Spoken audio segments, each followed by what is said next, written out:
23rd.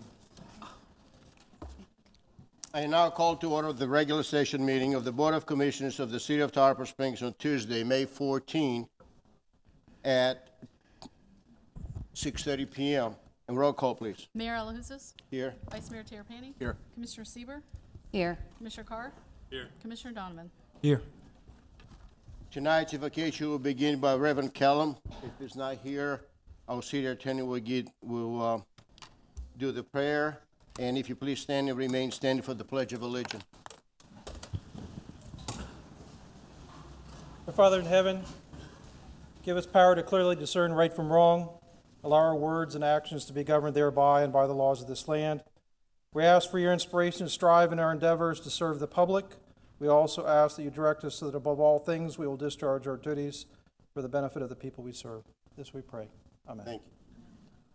Pledge allegiance to the flag of the United States of America and to the republic for which it stands, one nation, under God, indivisible, with liberty and justice for all.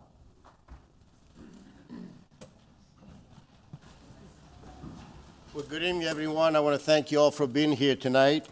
Tonight we have a special presentation, 4.0, Students and Enterprise Village Mayor.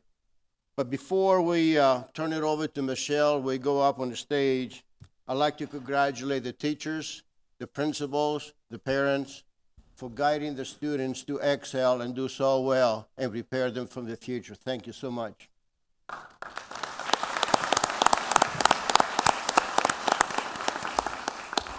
Michelle? Thank you, Mayor. If I could have the Mayor and Board of Commissioners make your way up to the stage, and if I can have the City Clerk open the curtains. There we go.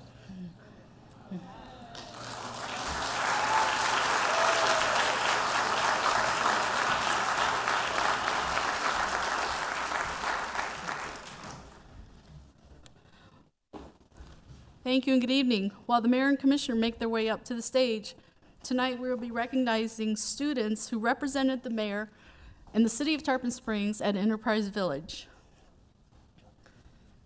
Oops. From Sunset Hills Elementary School, Tyler Johnson.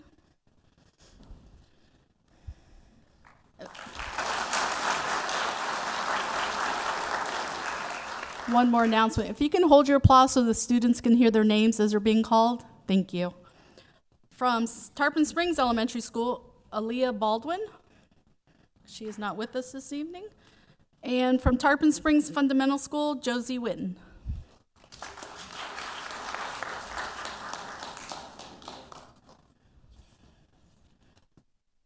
These students represented our city at Enterprise Village.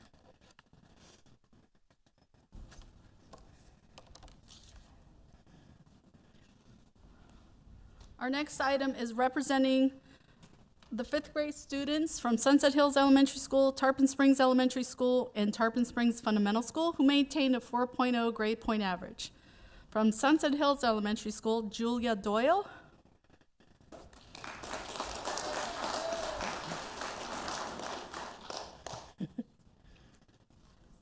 Quentin Gilberti.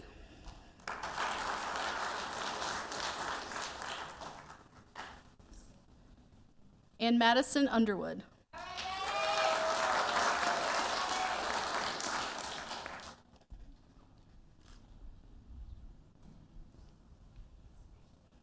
And from Tarpon Springs Elementary School, and if I mispronounce any names, I apologize up front.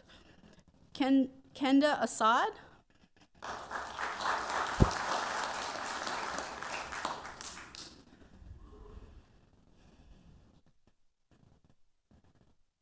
Aaliyah Baldwin, who's not with us this evening. Erica Pedraza.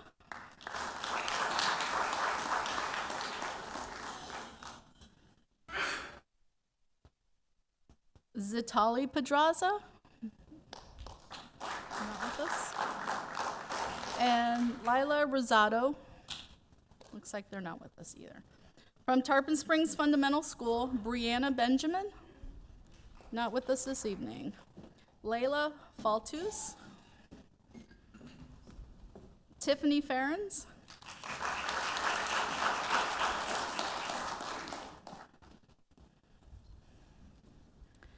Ainsley Horvath.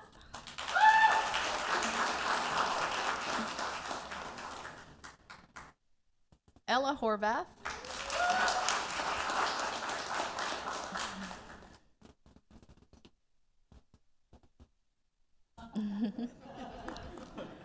Zane Larson.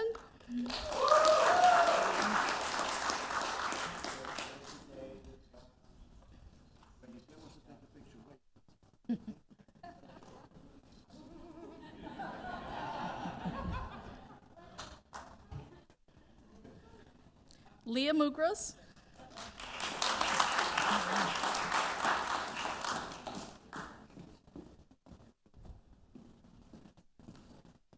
Jake Phillips.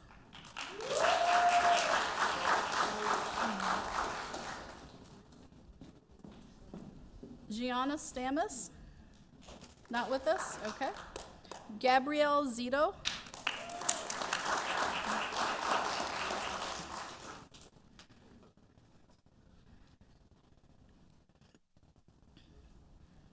And the 8th graders from Tarpon Springs Middle School, Alyssa Abram.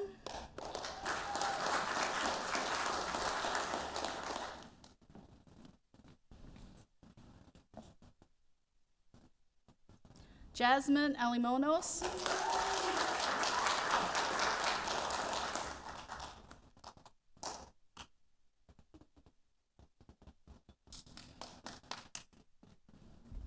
Bridget Buning.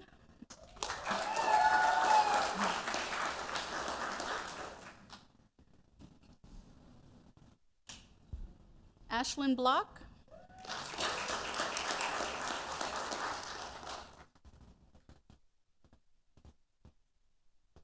Gabriel Clark.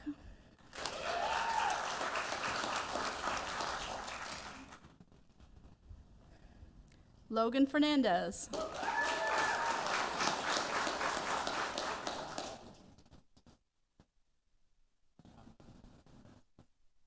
Yorgos Glinatsis.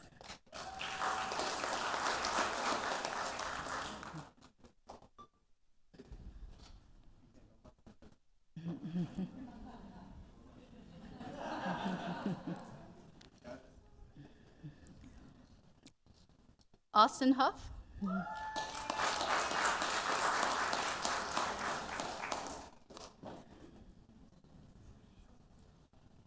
Ismail Kabir.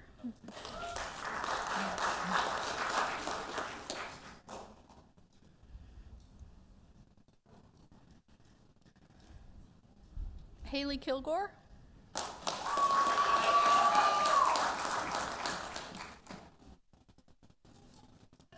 Grayson Lukes.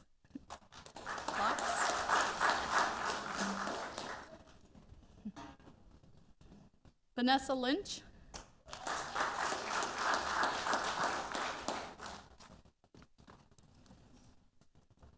Dimitri Marengos.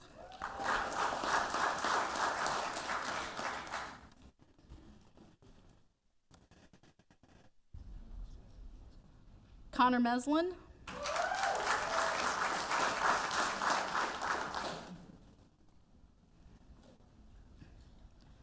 Jari Marino.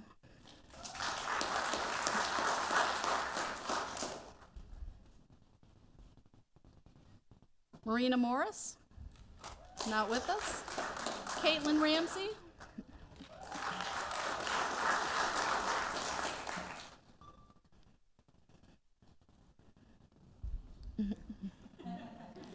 Madison Reedy.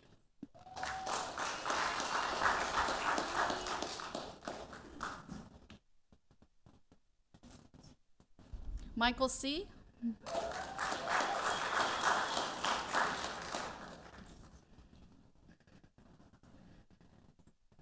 Drake Shannon Sonderman.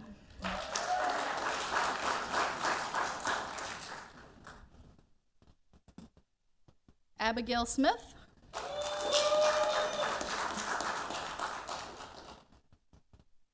And Patrick Sweeney.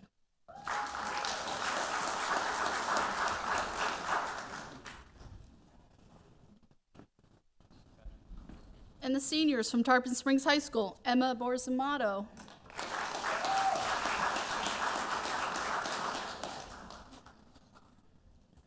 Elena Bradley, not with us. Isabel Bridges, not with us. Kelsey Brown, not with us. Samantha Brum. Kennedy Christina.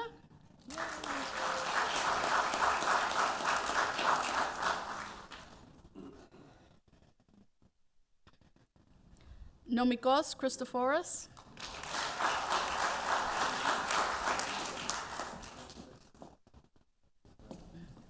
Panayotis Christoforos.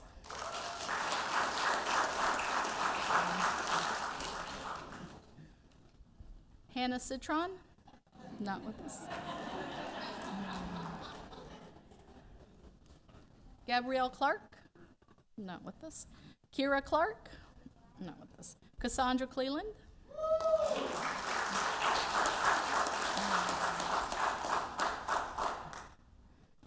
Megan Cox, not with us.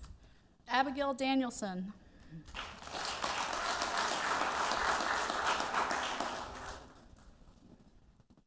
Leah Davis. Skylar Diddlerizzi, not with us. Kaylee Dolzanek. Melanie Drobe.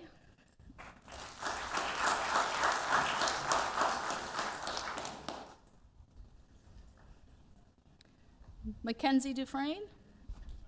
Hannah Azell. Mara Farouk. Tatum Harrison. Lauren Hernandez.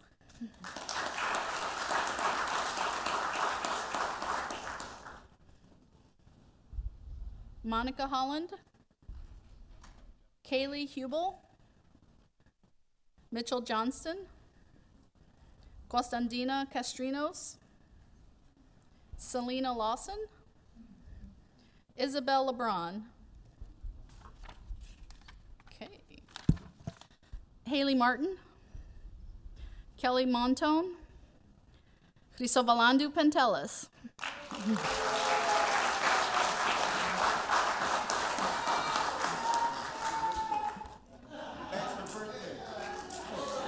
Happy birthday. Lexi Pugh. Alexandria Ramos. Carolyn Reinhart. Deisha Robertson. Danae Roosh.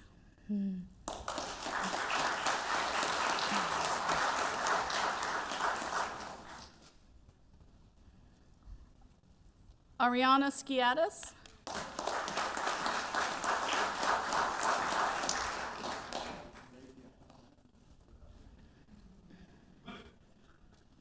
Nicholas Tarikos.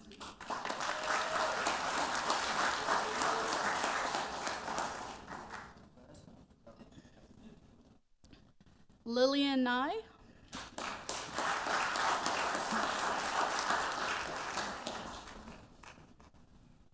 And Grace Dravko, not with us.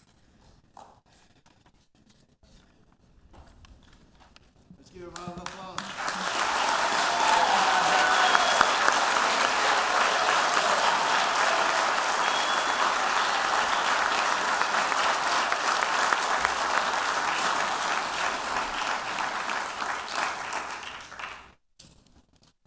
Okay, that's the end of the presentations for the 4.0. We will take a brief recess. Students you can meet your students, your children back at the lot. Staff is with them. Thank you.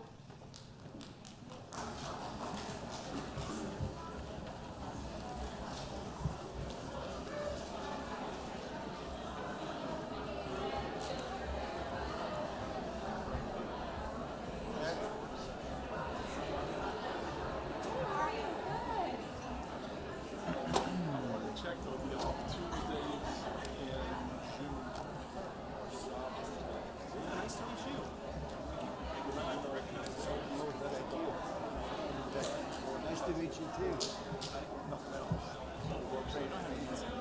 So the first thing I want to look at is the opportunity. So that flies down. I was like, oh my god. I've been waiting a little bit. Thank you so much. Usually you count on DB Couple for of them have the workshop. Obviously, that's just to find out they've got a sample, the example. What are some of the other areas you want to address, concerns, like, that's all we're talking about, the workshop. Where you see the experience on what could be. Mine was like that yesterday. Campaigns on. And so we just have the, time for him, okay, these are some other things that they're gonna bring up and want to do. And then it's just full-fledged. Yeah. Presentation. Here's the code that we can change, the code needs drastic change. What's the date? Monday? Do you know? Sorry, we got a calendar here. Monday.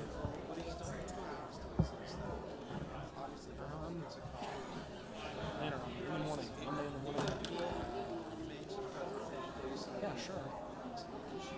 Where, Gotcha. Okay. Yeah, I wanted to clarify. Bayou Cafe. I know, but it's not working. Not set. Yes, ma'am. I just wanted to. Yeah. Lordy. Absolutely. Actually sterilize the whole scene. He would. Yeah, he's having a good time. Oh yeah.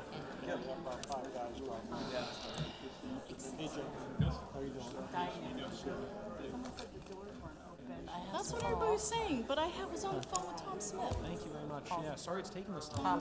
Tom Funchen. I have texts from him. He said they're open. And at the work session, I'm gonna off remote, but I'll also figure out some alternate days for his meeting. I don't know. Let me just look at, since we've got a minute here, let's just look ahead to see what, Was it this?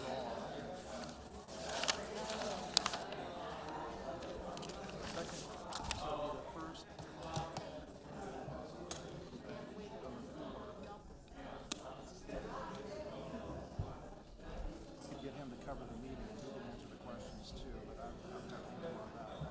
I don't know. So the fourth, And again, I see it all on this.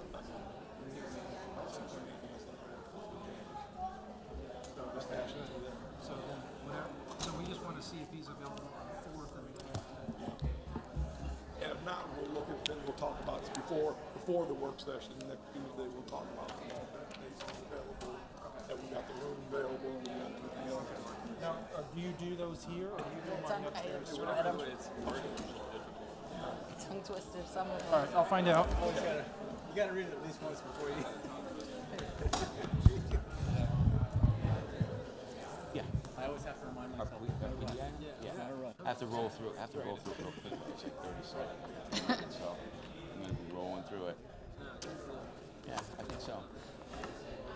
I'm serious. When you in any business, I believe, but I'm in police work. When you make that a living document and you have everybody's input, it becomes real.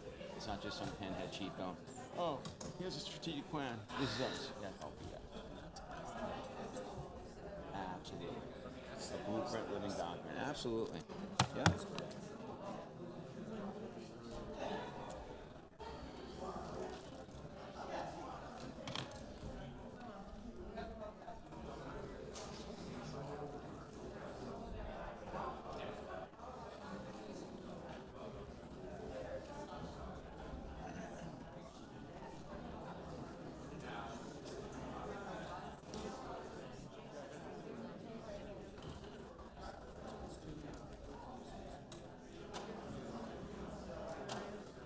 Stuff on the outside.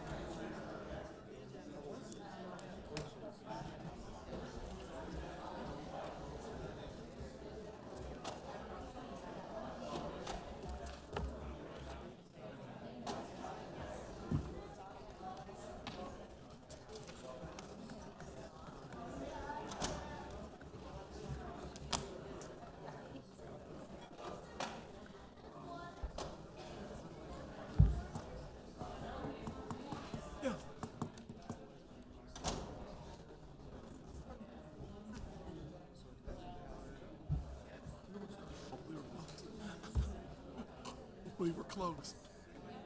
I think we're, just, again, all this. Oh, okay, perfect. Thank you. Okay. I think everybody be on this way. I only made like one.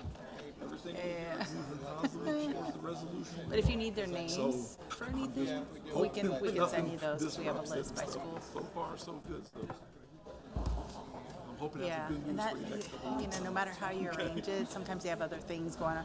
We do deliver But them that's to good the because school, it's starting to sink in. I think. make sure they get them. I think we're getting Yeah. the influence. I think we're getting the thing.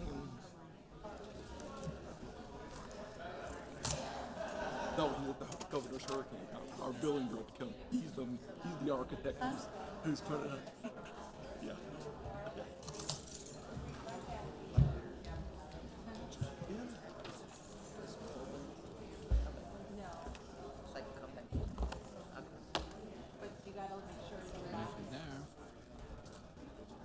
If you please take your seat so we can start.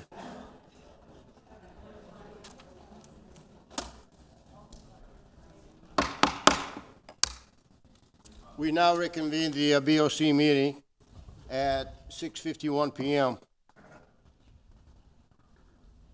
We are now going to the public comments on the items that will not be discussed tonight. If anyone has any comments, please come forward. State your name and your address for the record, and you'll be given 4 minutes. Thank you. Good evening, Mayor, City Manager, and Board of Commissioners. I really hate to come up here and go through this again, but today I went to the tax office, the tag office, and the courthouse in Clearwater. 3 times I was confronted, why did the mayor change the rule on vice mayor? And 3 times I had to explain it, and I want to explain it tonight, Mayor Alahouzes, so it'll get on the TV and the residents will know. It is the prerogative of the mayor to name who he wants as vice mayor. Through the 50s, the 60s, the 70s, and the 80s, and the 90s when I was mayor, it's always been that way. It's not in the charter, because I was confronted that it was a charter item and he broke the law. I said, no, he did not. It should not be in the charter. And an example is when we had the investigation in Tarpon Springs years and years ago. And you never know if it was a senior person, what type of representation you're going to get, what the problems are. The mayor has to go through all of this and feel who he is comfortable with representing his seat if he's not available. So therefore, even when I used to go to the meetings when Chirakas was mayor, Bill Lane was mayor, and the other ones, and Steve Lelekas was there, they never gave it to a senior member. And I want that understood by all the citizens in Tarpon who will hear this tomorrow, that you did not break the law, you didn't do it out of malice, you didn't do it out of hate or not wanting. You did it who you felt could represent you in your chair and who you felt was qualified. It is, and it should never, ever be in the charter that it would be a senior member, because you will go into a lot of trouble with it and fall into problems, because I've been on 2 charter committees and it was heavily discussed. So I want that understood by the citizens of Tarpon, that Mayor Alahouzes, and he's probably shocked that I'm taking up for him tonight, did not break the law, did not circumvent the law, and did not do anything with malice. It is his prerogative. Those are a few things that the mayor gets to do when he sits in that position. And I just felt very compelled tonight to come, because 3 times today I had to explain that, and they fully understand now. Thank you. Thank you. Are there any other public comments? Thank you. Someone over here, Mayor. Oh, I'm sorry. Hi, Barbara Cook, Mamazellos, 420 Doric Court. Good evening, Mayor and members of the Board of Commissioners. I would ask that you recall the photographs that I emailed you earlier today. As a prior resident of Dunedin, Florida, I always loved seeing the images of oranges painted on many businesses and residences of the city. They were, for me, a constant reminder of history and community. It is my understanding that the city of Tarpon Springs recently adopted the mangrove as our official city tree. I come to you today to ask your support with having our Public Arts Committee members look into the possibility of finding an artist or artists who would paint the symbol of mangroves on businesses and residences, excuse me, here in Tarpon. Property owners could choose to have this done for a nominal fee, much like it was done in Dunedin. The mangrove symbol created for Peace for Tarpon, included in my email, has been suggested by other community members as a possible model. It is my understanding that the artist who created it would be willing to help in the creation of a template or examples, so there would be a standardization of sorts that would ensure consistency and integrity. I would love to be one of the first to have a copy of this enduring symbol of resiliency and sustainability painted on the little beige fence in front of our home here in Tarpon. Thank you for your time and consideration of this proposal. Thank you.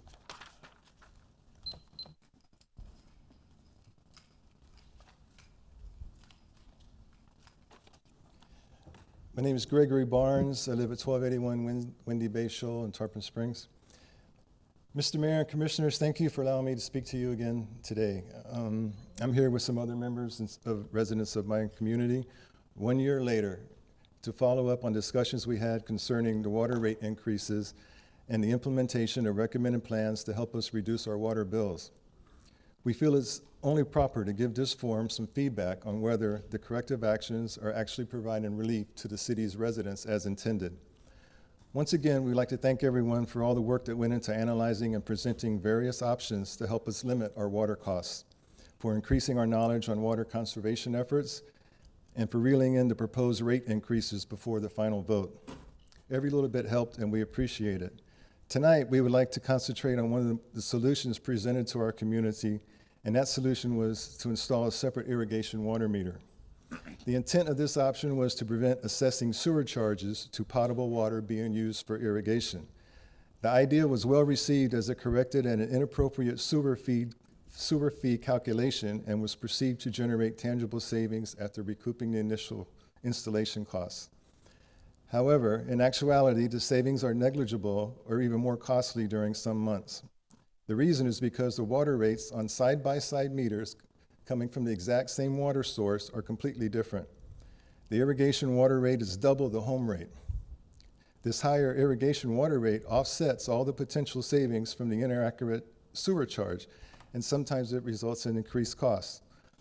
For example, the month before I installed my meter, my bill was $138. After I installed the meter, I used approximately right at about the same amount of water, and the bill was $133, so that was a savings of $5. However, if the rates were the same, my cost would have been about $124 for a savings of $14 versus a savings of only $5. In May, I used 300 gallons less for my home than I did for irrigation. My bill was $123. But if all the water usage was grouped together for home use, my bill would have only been $118. If the rate was the same for each meter, my bill would have been $113. Therefore, during March, using the irrigation meter cost me $5 more than not having an irrigation meter, and $10 more than if the rate was the same for both meters. We do not see how it's justifiable, ethical, or fair to charge these different rates for from the exact same water source. Also, we think it's important to note that even if we use no water at all, our water bills would still be over $57 in fees. I'm not including the $20 for trash pickup or taxes. We have a stormwater charge, 3 separate customer charges, 2 readiness to serve charges, 2 backflow charges. That's over $57 for just having an account. That's a bit excessive on its own merits, but the main point we want to make here tonight is the key solution presented to our community is not really as effective as we believed it would be. So what are our options? Continue to pay inaccurate sewer charges or pay twice as much for our irrigation water? We truly believe installation of irrigation meters can be a great solution for our needs. However, in its present form, the solution is not really a solution at all, but more a diversion in charges. As it stands today, I would not recommend this option to my neighbors unless something is done to marry up the rates appropriately and fairly. We ask you to please look into this rate disparity between potable water and potable water used for irrigation. The actual water rate itself should be the same. Thank you. Thank you.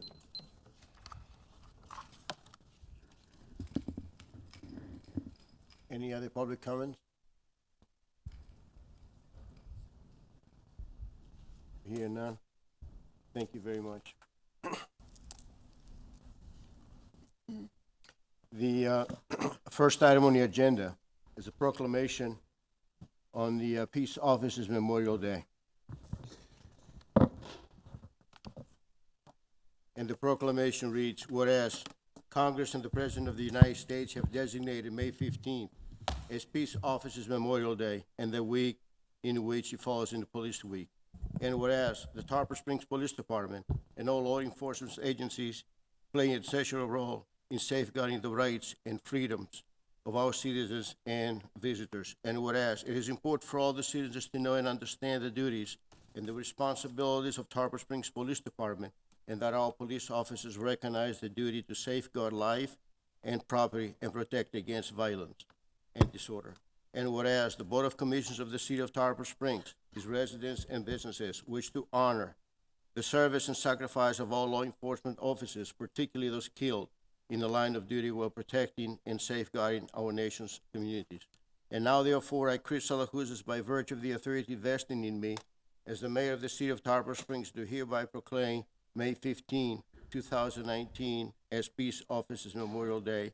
And I'd like to ask the chief to come to receive this proclamation. Thank you, Mayor. Is it possible that you can come around for the officers? They want to take a Sure. picture with you. Thank you. Well, all of us, no? Okay, thank you. Thank you, Mayor.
Chief, before I give you the floor, I would like to express my gratitude to our police officers for putting themselves at risk every day to protect our citizens here in Tarpon Springs, and they do an excellent job. Thank you so much. Thank you, Mayor.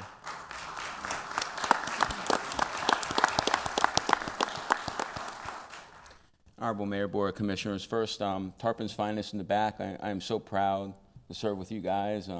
Going over 30 years now, and you know, every day working with these officers is just awesome. You guys are really what makes the department great. Thank you. I'd like to say a couple words, if you don't mind, Mayor. Sure. It is said when a police officer is killed, it's not an agency that loses an officer; it's an entire nation.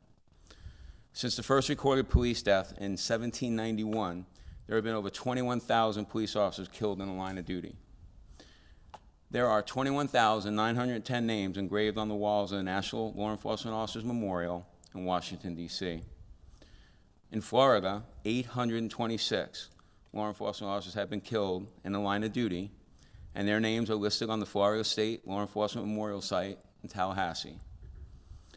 In Tarpon Springs, we recognize 5 fallen heroes. Marshal Rat Whitehurst, end of watch July 4th, 1893. Marshal Reuben Jones, end of watch August 27th, 1921. Officer Everett E. Bluefield, end of watch August 16th, 1926. Officer Lanny Langford, end of watch November 18th, 1969. Officer Charles R. Kondak Jr., end of watch December 21st, 2014. May they never be forgotten. And I remind everyone that tomorrow at 6 p.m. in front of the Public Safety Facility, we'll be doing a memorial service for our fallen officers starting at 6 o'clock. Thank you, Mayor. Thank you.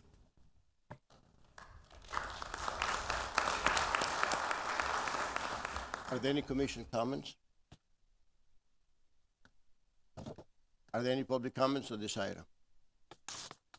Here none, thank you. We are now going to the item number 2, which is National Safe Boating Week. Commissioner Sieber? City of Tarpon Springs, Florida proclamation. Whereas on average, 650 people die each year in boating-related accidents in the U.S., and whereas safe boating begins with preparation. The Coast Guard estimates that human error accounts for 70% of all boating accidents, and whereas through basic boating safety procedures, carrying life-saving emergency distress and communication equipment, wearing life jackets, attending safe boating courses can help ensure boaters stay safe throughout the season.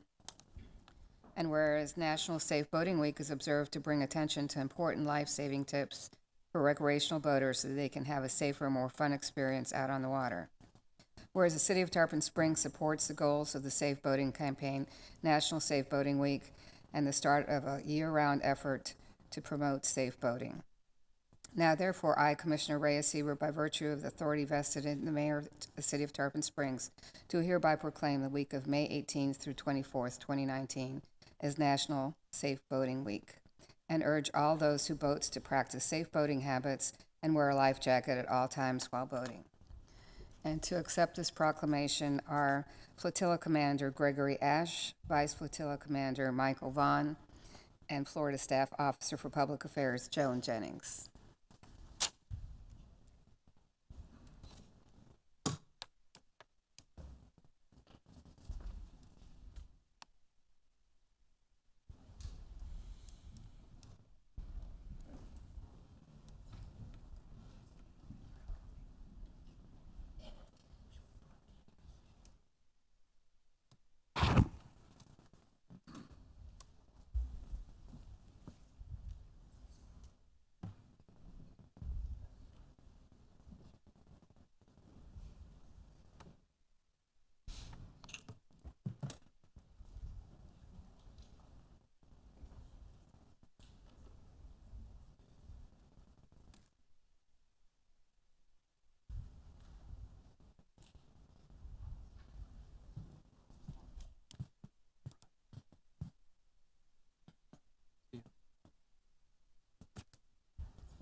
Thank you, Mayor and members of Council, for recognizing Safe Boaters Week.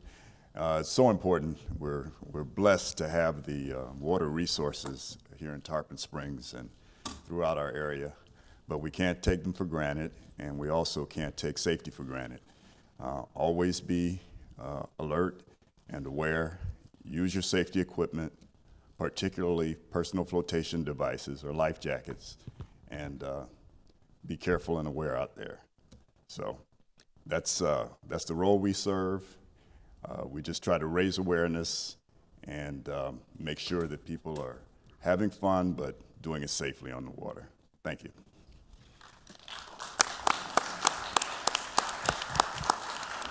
Thank you. Are there any commission comments? Commission comments? I'd like to thank the Coast Guard Auxiliary for providing safety education to our people.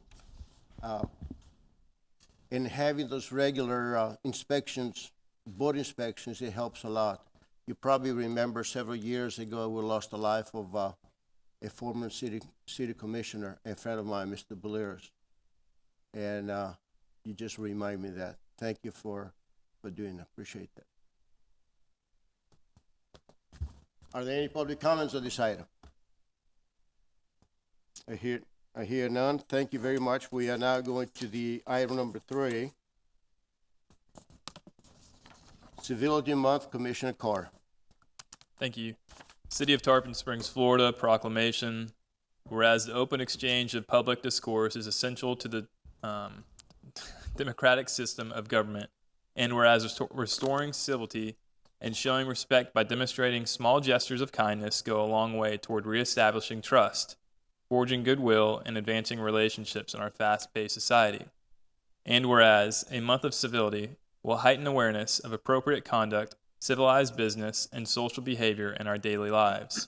And whereas a month of civility will bring respect and consideration to the forefront heighten awareness that treating others with unexpected kindness and respect every day is contagious and the key to real-time challenges which confront society as a whole, especially today.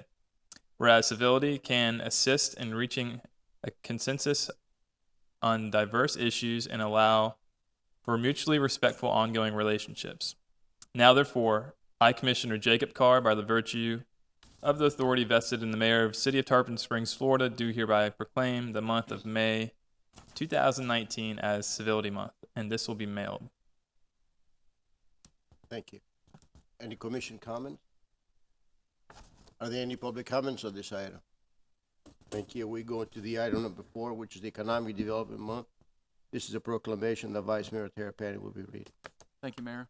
The proclamation reads, City of Tarpon Springs, Florida, whereas the International Economic Development Council in May recognizes the economic development profession, and whereas the City of Tarpon Springs Economic Development promotes economic well-being and quality of life for our community by creating, retaining, and expanding jobs that facilitate growth, enhance wealth, and provide a stable tax base. And whereas economic development is engaged in a wide variety of settings, including urban and local, state, county, and federal governments, public-private partnerships, Chamber of Commerce, universities, and a variety of other institutions. And whereas economic development attracts and retains businesses, develops a vibrant community, boosts tourism, and improves the services and quality of life in our city. And whereas the City of Tarpon Springs further commends economic development for its hard work and dedication in promoting economic development projects and sustaining economic development activities in the city. Now, therefore, I, Commissioner Townsend Terrapini, by the virtue of the authority vested in the Mayor of the City of Tarpon Springs, Florida, do hereby proclaim the month of May 2019 as Economic Development Month. And this will be accepted by our Economic Development Manager, Karen Lemons.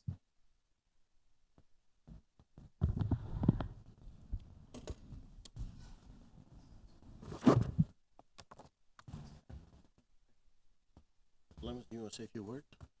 Okay.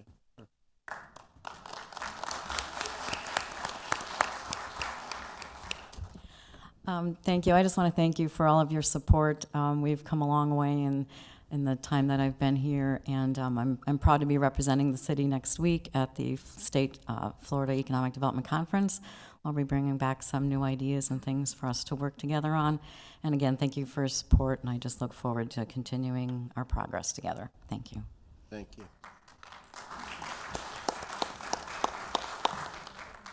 Are there any commission comments? Are there any public comments on this item? Here none. We are now going to the item number 5. This is another proclamation. Commissioner Donovan is going to read your proclamation on National Public Works Week. Thank you, Mayor. City of Tarpon Springs, Florida proclamation. Whereas public works professionals focus on infrastructure, facilities, and services that are of vital importance to sustainable and resilient communities and to the public health, high quality of life, and well-being of people of the City of Tarpon Springs.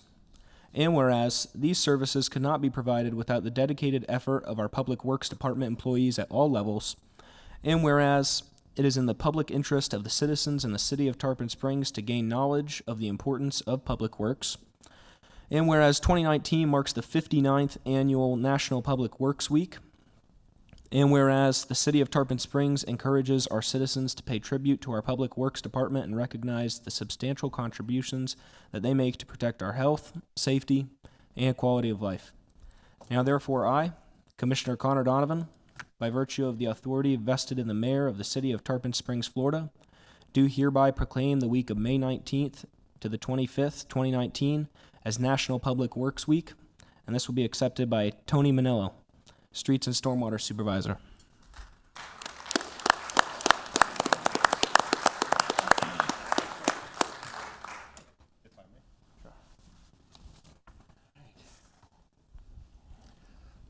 Thank you, Commissioner Donovan, and welcome to the team, by the way. Thanks. Fellow commissioners, Mr. LaCourse, Mayor Alahousas, thank you. On behalf of Tom Funchen, our Public Works Director, who is unable to be here tonight, myself and all of our Public Works staff, we really appreciate this and thank you. We look forward to earning this every day and every night, so thank you.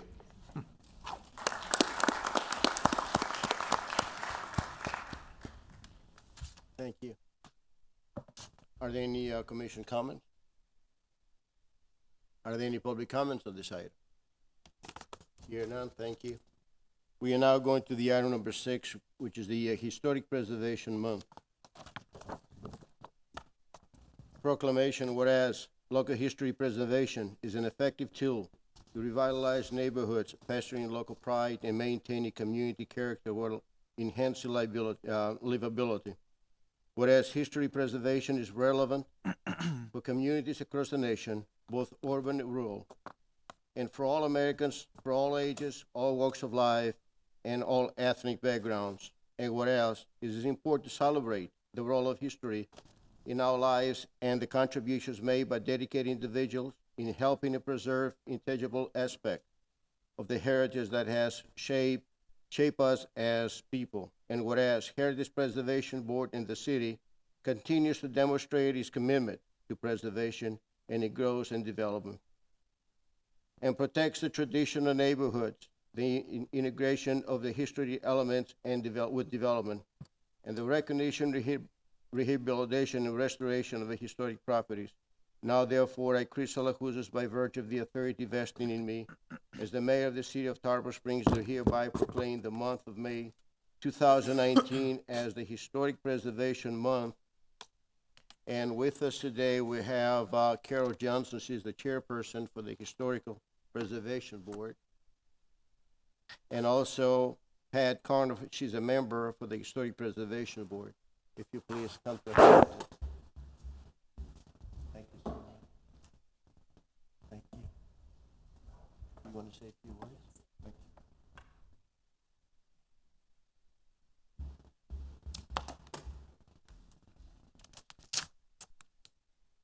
you. Mr. Mayor, Board of Commissioners, I thank you for this proclamation.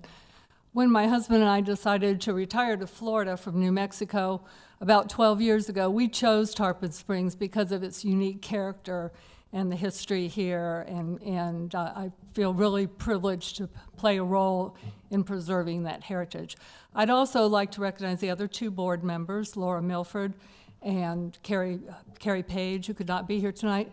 And since I've got some audience here, I'll make a plug that we have an open seat on the board and also open alternates role. So if anybody's interested in supporting heritage preservation, I encourage you to put in an application. Thank you. Thank you.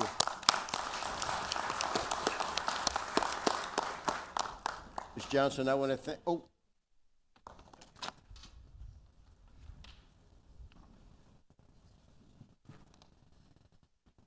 Okay, thank you.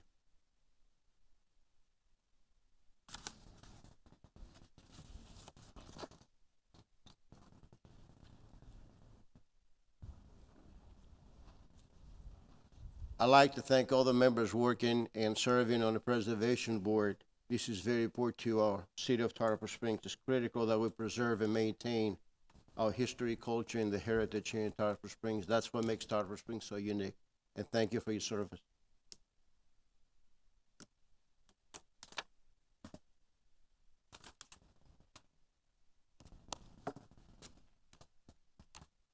Item number 7 is a presentation to recognize Ana Paula Perez. She received the President's Volunteer Service Award.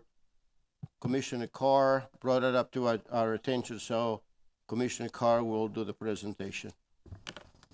Thanks, Mayor. This is a great opportunity for the Board of Commissions to represent Ana Perez, who's a senior at Tarpon Springs High School. She recently relocated to the Tarpon Springs area with her family a couple years ago and has been very, very involved in the community from a community service aspect, something that everybody wishes and hopes that their children, I think, will be involved more in the community. And I'm sure her parents are very, very proud of her. After this year's graduation, she's going to be attending St. Petersburg College and then transferring to the University of Florida, where her passion is with animals and working with animals to further her career on there. So currently she has almost 600 hours of community service in the area. A lot of it was at the Primate Sanctuary on Pinellas Avenue, and then there's also another organization that she's involved with as well. The President of the United States did recognize Ana, and I wanted to recognize Ana as well here in front of the Board of Commission. If you want to go ahead and come up, we've got a plaque for you. And it reads, "In appreciation for your outstanding volunteer service to our community and receiving the President's Volunteer Service Award, we acknowledge, celebrate, and honor your achievement and dedication." And this is from the Board of Commissioners.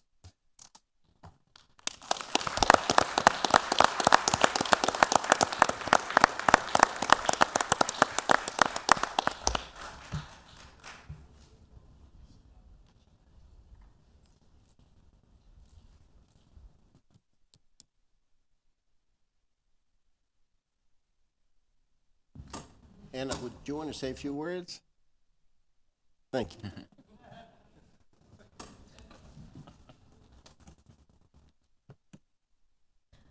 Well, this is the first time I ever talk in public, so I'm sorry if I stutter or anything. But I would like to thank the Board of Commissioners and the Mayor for this amazing award. I couldn't be more proud. This is definitely a symbol. This will forever be a symbol of how hard work and giving back to the community can really, can really be worth it. So I really want to thank everyone, and I shall keep representing the city of Tarpon Springs with dignity and with a lot of respect. So thank you all.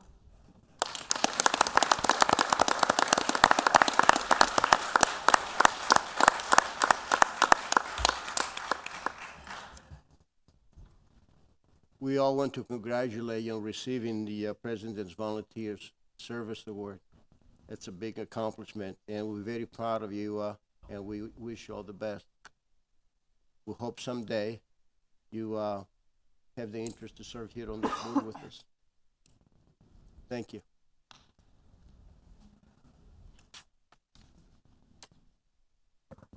Are there any commission comments? Any public comments on this item? Hear none, thank you. We are now going to item number 8. This is also a presentation. Healthcare consultant, Arthur Kellinger. Mr. Licouris? Bob Cochin begin the presentation. Okay. Thank you, Mayor, Board of Commissioners. Back in January this year, the city manager directed a group of city department heads, which included myself, Jane Niffen, and Jay Jackas, to explore having a consultant study done on our city health insurance plan and other city benefit programs, see if we can improve these. We moved forward on that initiative, and on January 28th, we hired Gallagher, who's a global consulting firm, to conduct a gap analysis on our health plan, dental plan, vision plan, disability plan, and life insurance plans. It took them a little bit to do this study. It was a lot of data that they had to collect from the league and other sources, and they came back to us on April 26th and presented the plan to Jane, and myself. After the city manager had a chance to review the gap analysis, he wanted it brought before the commission at this meeting to discuss and basically see where the commission, or what the will of the commission is. Gallagher is a global firm. They have expertise in this area. Tonight we have with us Nicole Negvetsky from Gallagher. She's a senior vice president, or area senior vice president, and she kind of did a succinct PowerPoint on the full scope of the study that they did. That's in your backup. I also left for you at your stations some information on Gallagher, some of our renewal rates as it compares to the market trend in the Tampa Bay area, and some other information that you can follow as Ms. Nedvetsky gets up and does her presentation. So, Ms. Nedvetsky, thank you. Look at that. There you go. All right, thanks for having me this evening. I've been asked to keep my comments brief, which kind of works for me because I actually don't like the sound of my own voice, especially in this format. So we're going to go ahead and get going. I'll keep, oops, too fast. Again, I'm going to keep these brief, and I won't read from the slides. And I'll just, really, the gap analysis was done to see where you are, see how you stack up to other entities, both in this area as well as across the country, and then see if there's any deficiencies, and then really some recommendations. The workforce evaluation takes a deep dive into your population. So these are some key insights from that evaluation. This shows that really the city's age and gender demographics are really similar to other public entities in the Tampa Bay area. Your average age is roughly about 46, and you are predominantly male, so 70% of your population is male. Your employee population is spread across 4 primary career stages, and what we mean by that is entry level. So those are your new employees, mid-career, as well as established and pre-retiree. And as you can imagine, each career stage has different benefit needs and concerns. And so as an employer, it's up to you to address each of those concerns. 38% of your employees have over 10 years of service. That's really rare nowadays, so I think as far as recruiting and attracting talent, that's something you should be really proud of, and something as you build out a communication strategy on how you're going to recruit new talent, you really need to tout that, because that speaks to the longevity of the employees that work for you. 29% of your employees are in your pre-retirement stage, so really as that affects just how you're planning for hiring new people and your pre-retirees, what are you doing to prepare them for retirement? And, are you mentoring up the next group of employees that are going to have to take their place someday? So that's, again, a very brief overview of the workforce evaluation and what your demographics look like here at the City of Tarpon Springs. So benefits benchmarking, this is certainly really important. This is, what do your benefits look like compared to other organizations? Are your benefits richer? Are they not as rich? And then how do you as an organization plan to use that as a recruiting mechanism to get people to come work for the City of Tarpon Springs? Your medical plan provisions, so that's your major medical plan, they're actually much better than our benchmark. So your deductibles are much lower than the average. So certainly that's something that needs to be considered when you're trying to attract employees to come work for you. Your employees are going to pay much less from a deductible perspective than if they were to go work for another organization down the street. Your health insurance premium contributions are also much more generous than what we're seeing across the Tampa Bay area.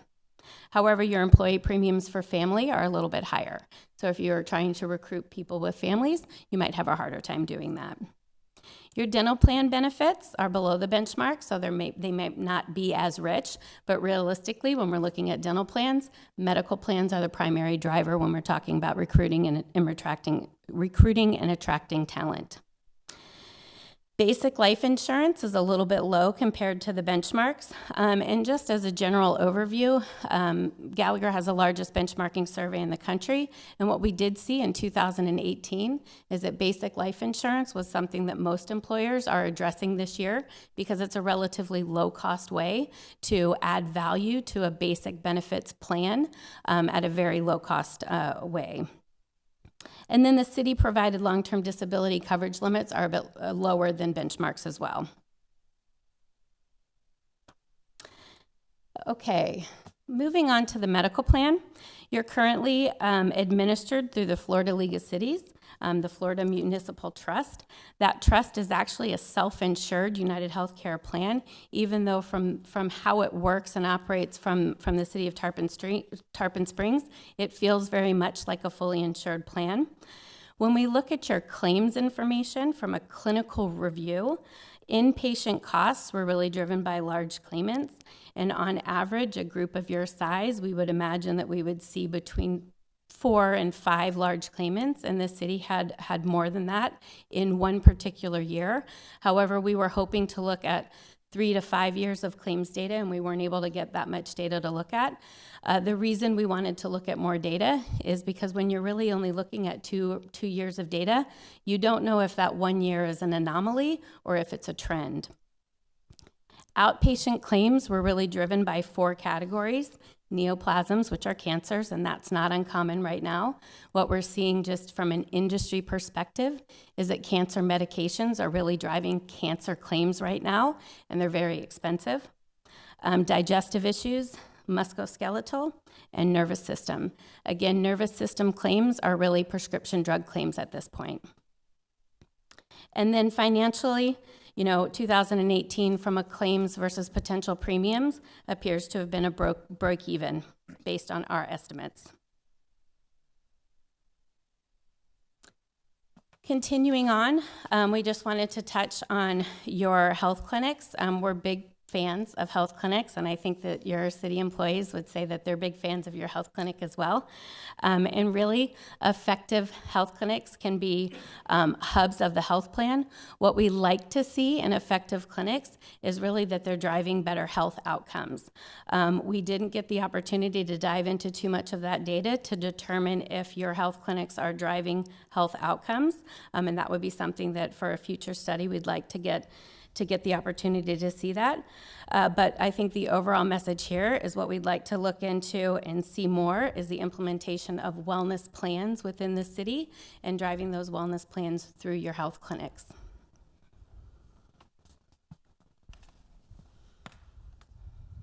Life and disability, we'll move on to that.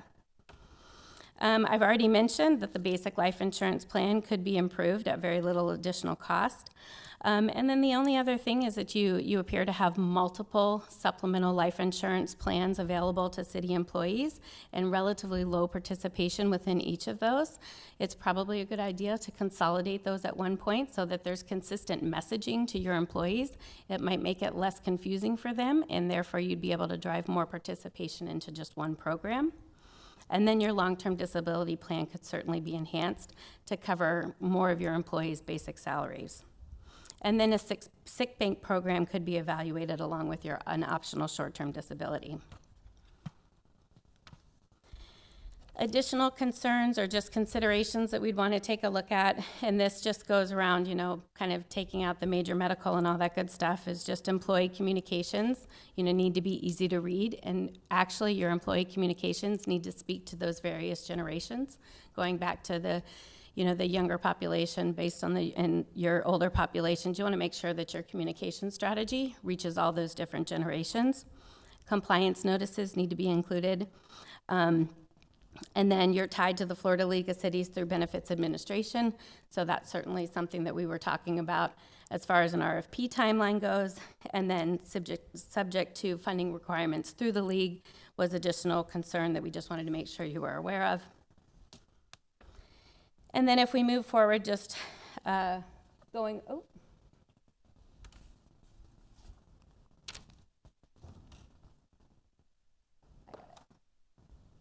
recommendations. We do think, just because it's been so long, you've been bundled up with the Florida League of Cities for quite some time. We do think it's a good idea that at some point you market the programs just to make sure that they're still providing the best value.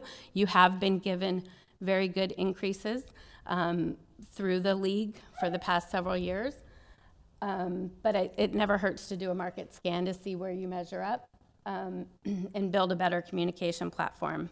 And then we do recommend doing a compliance audit, because in our conversations, it doesn't appear that a compliance audit has been done, and you want to make sure that you're prepared for a Department of Labor audit should one happen.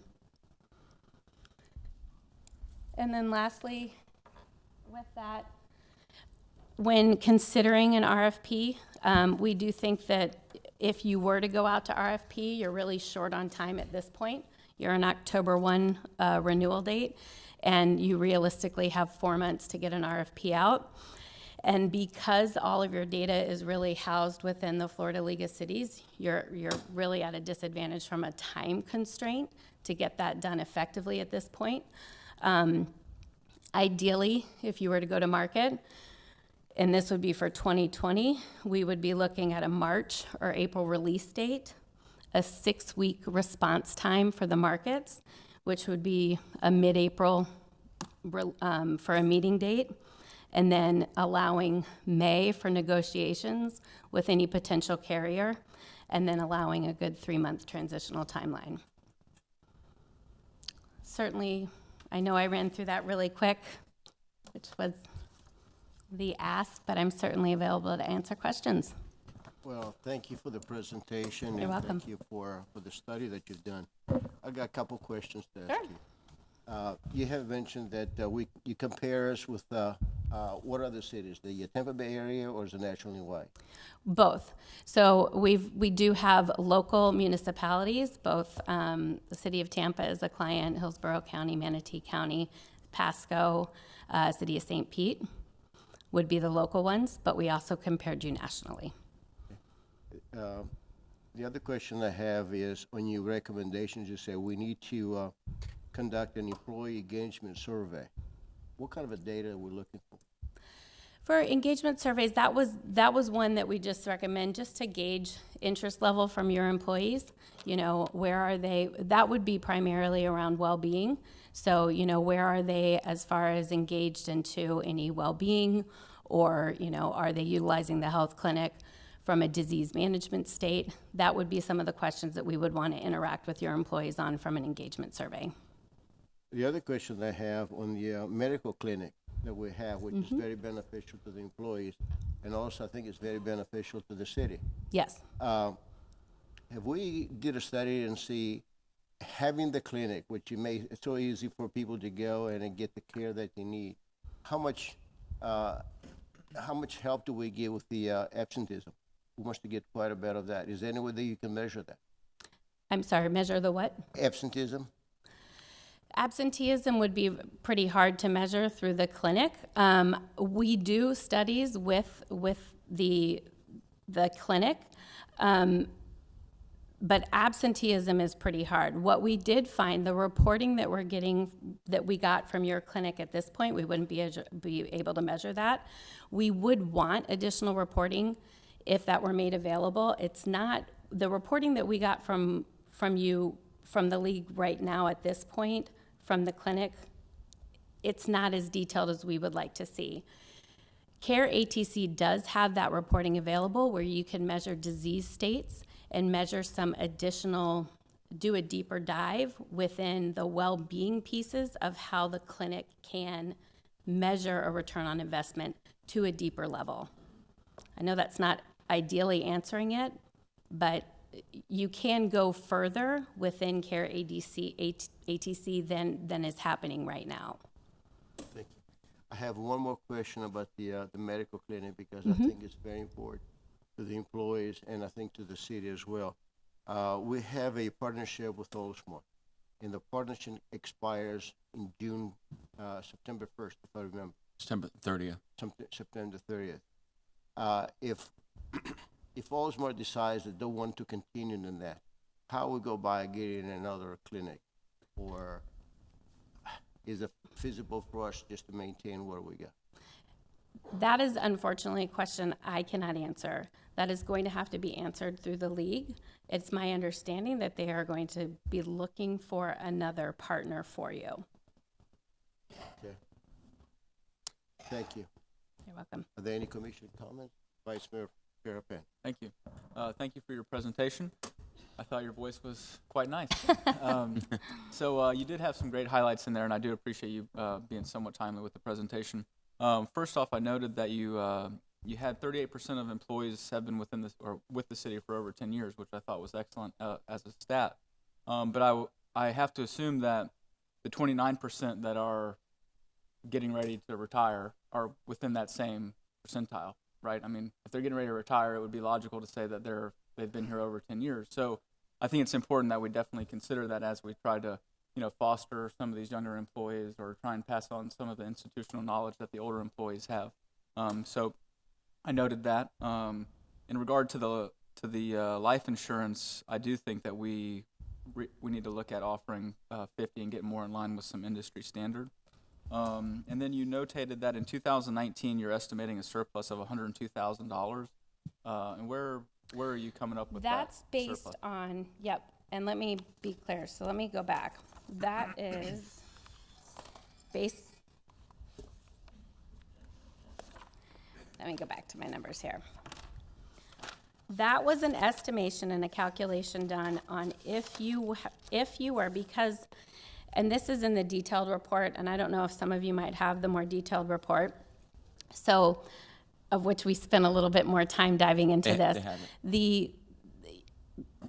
The League of Cities is a self-funded program, even though you operate on a fully insured basis. So when we're estimating that surplus, that was if we took your numbers, if you were self-funded, and we were just taking your estimated claims and your estimated financials and your estimated claims, then we would anticipate a surplus.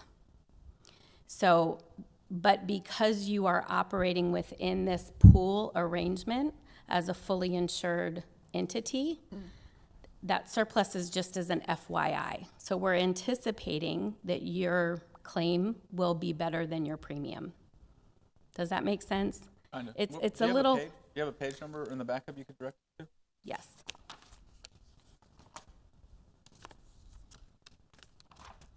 If you go to tab 3, and then page 4. You got it down? Maybe it's, In this book. yeah. I think I've got that. Yep, so tab 3, that's right. That book. What book is that?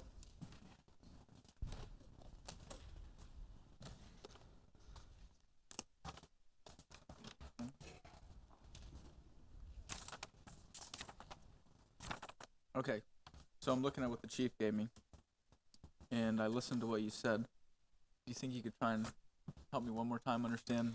That's I right. understand it's more or less a projected surplus, right? It's a projected surplus, that's right. And what it's doing, so again, you are in a pool. So the advantages of being in a pool is that you're basically, you are a part of a much larger organization. When you are going into a pool, you're being bundled up with many other cities and municipalities, right? Mm-hmm. So they're taking the experience of the entire group and they're setting rates, right? And in those years that you claim really well, the pool is setting a renewal. And then if you claim really well, that's how you're seeing better than average trend increases, right? Because the pool is they're saying this is our average increase. And because you claimed well, we're going to give you a lower than that increase, right? So the surplus is actually kind of a good thing because the claims are Surplus coming is back. good. That probably means you're going to get a below trend increase. Understood. Right? If you were standing on your own, that surplus could potentially mean money in your pocket. Right. Right? So in this scenario, we're saying we're just estimating what your claims are, and then we're estimating what the costs of the plan would be if you were outside of the pool. Got it. Thank you. Is that Yeah, helpful? I understand. Okay. The surplus, I had to switch hats there for a second, but the surplus, I understand in terms of health insurance, can be a good thing. So I appreciate you. It's definitely a good thing. Clarifying You that. don't you don't want to be in a deficit. No. Because that's the years that you get the 9%, right? And this, to follow up on it being a good thing, another one of your slides I took note mentions that clinics should be evaluated in health improvement, which I think makes a lot of sense. And I remember from the first go around when we talked about the clinic. So in summary, I think that it's a good thing that we at a certain point go out to bid for a new carrier. We've been with the Florida Municipal Insurance Trust a long time, so I think it's smart especially for a contract of this magnitude. But it sounds like one of your recommendations is to not rush it this go around for our fiscal year ending in September, and to try and gather all the materials necessary and make a go at it sometime in March of next year. That's our recommendation, just because it would be rushed right now. And there's so many moving pieces, because it's not just bidding your medical and your dental, right?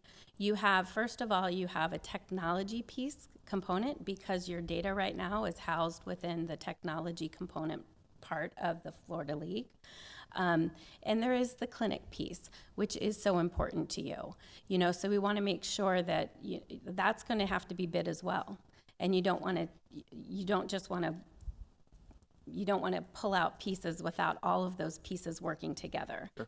And 4 months might seem like a long time, but it goes by like that. Understood. So we would just want to make sure that if you're considering a move and you've been with the league for a long time, you want to make sure that everything is carefully considered, and you want an ample amount of time to be able to do that. Yeah, I think that's wise. Thank you. You're welcome. Thank you. Laura? Thank you for your presentation.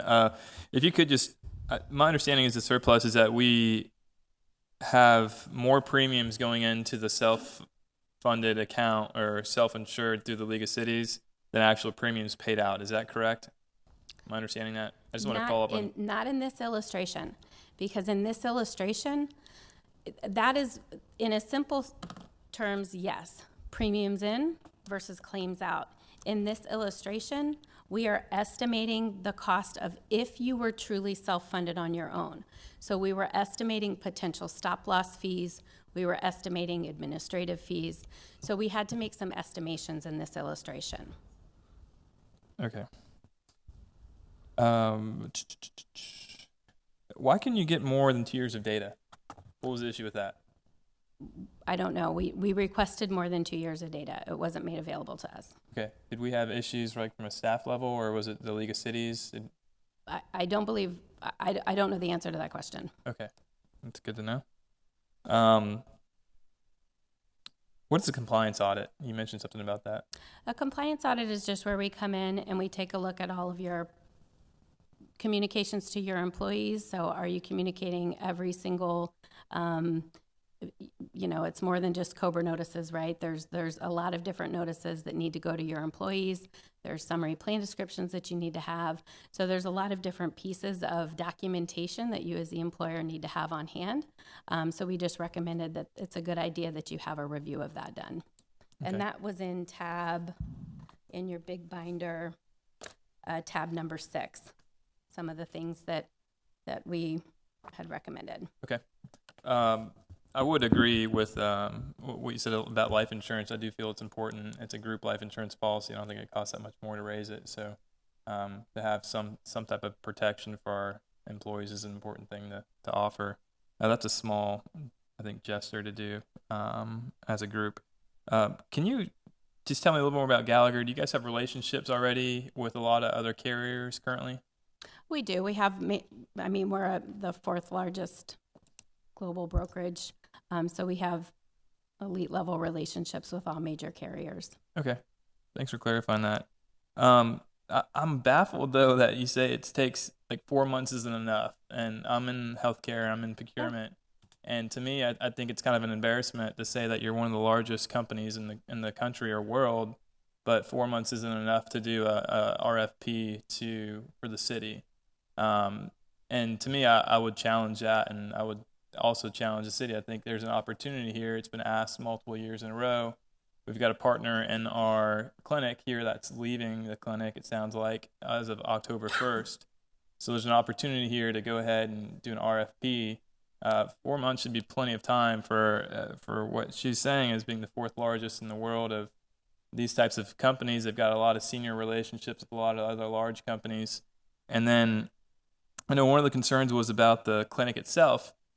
And one of the things I talked to Chief about is that we have an opportunity here. We've got a good relationship with Advent Health North Pinellas, where we could look at an opportunity there. We also have a lot of urgent cares in the area. And if Advent Health wasn't interested, we also have Baycare in the area as well. And we could do some type of captive plan to where we say this is where our employees would go for these services, et cetera. And I'm pretty sure you're familiar with that aspect. And so I do think there's definitely an opportunity here to quote this out this year myself. And I'm at the board's discretion, but I'm in favor of going out for a quote and looking at an opportunity to save the residents money in this situation and potentially increase our coverage for our employees as well.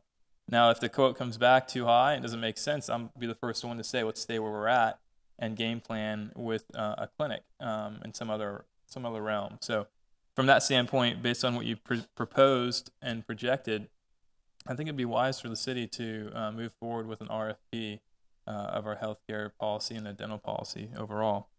So thank you for your presentation. You're welcome. Yes, thank you. And I appreciate the fact that your company has had a lot of experience and is the largest benefits benchmarking strategy survey in the country. So obviously you know what you're talking about. And we are self-funded, so that's completely different from, or we're not self-funded, so it's completely different having, League of Cities, with us, with a larger group than being self-funded. So I understand, your point on that.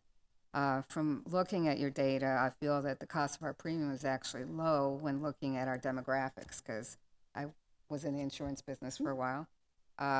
The average age of 46.4, large claims exceeding over $1 million, 94 employees in the pre-retirement age.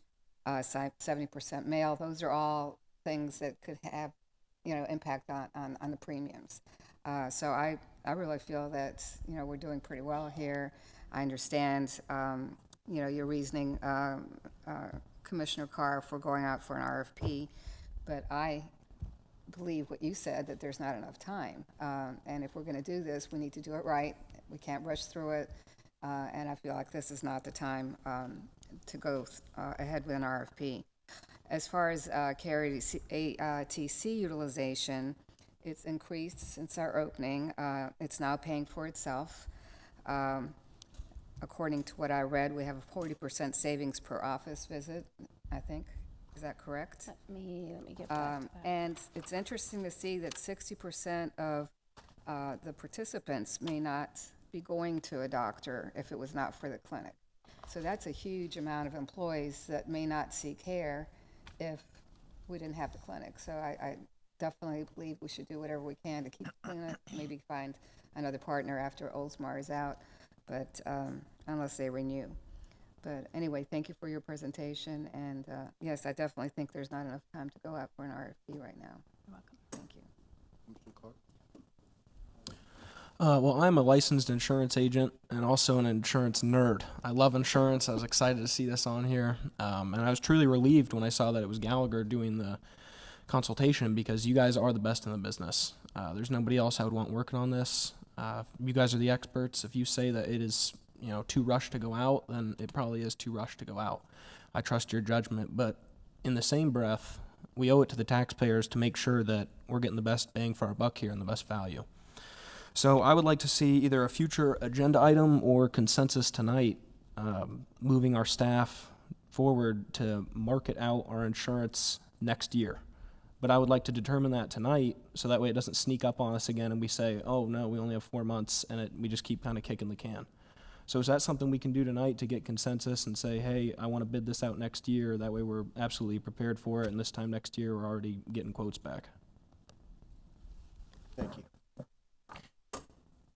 We definitely need to explore and to find a better plan and make sure that we have a better pricing. But we need to make sure that we the plan that we're looking for has to be apples with apples. I know we have a very good plan right now, and I appreciate your recommendation that it's not enough time to do the RFP. I don't feel like we should rush it right now. We should start at the beginning of next year or the beginning of fiscal year, and make sure that we have all the data that we need to get a good plan. But we definitely need to explore for another plan and make sure. But my biggest concern is to see that we're going to continue to have the health clinic for the employees. So yes, we need to have consensus here tonight if we're going to wait another year to make sure, without not to rush for the RFP, make sure they'll have enough data, enough time to do that. So do we have consensus to wait? So, Mark? So no. Well, right now we don't have, not to, for the next year. I'm good with that. You're good with that?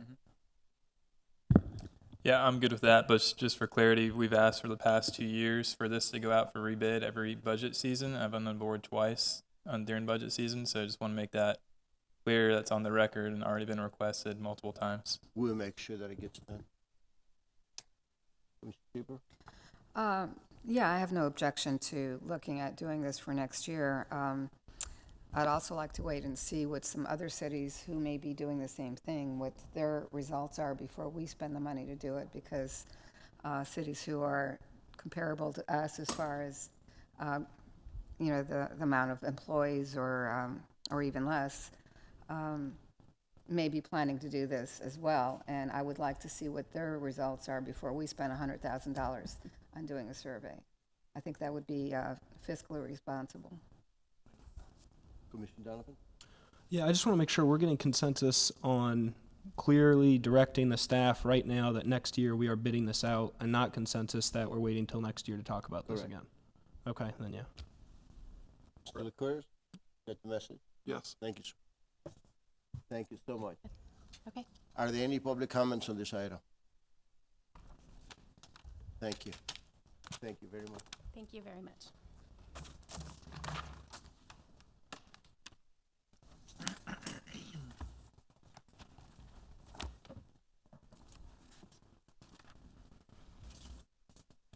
We are now going to the item number 9, Police Strategy Plan Update.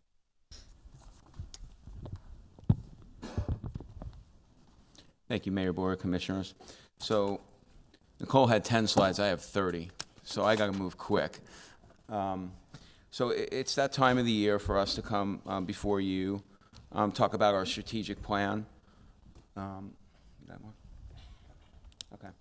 Talk about our strategic plan, and really, this is our blueprint.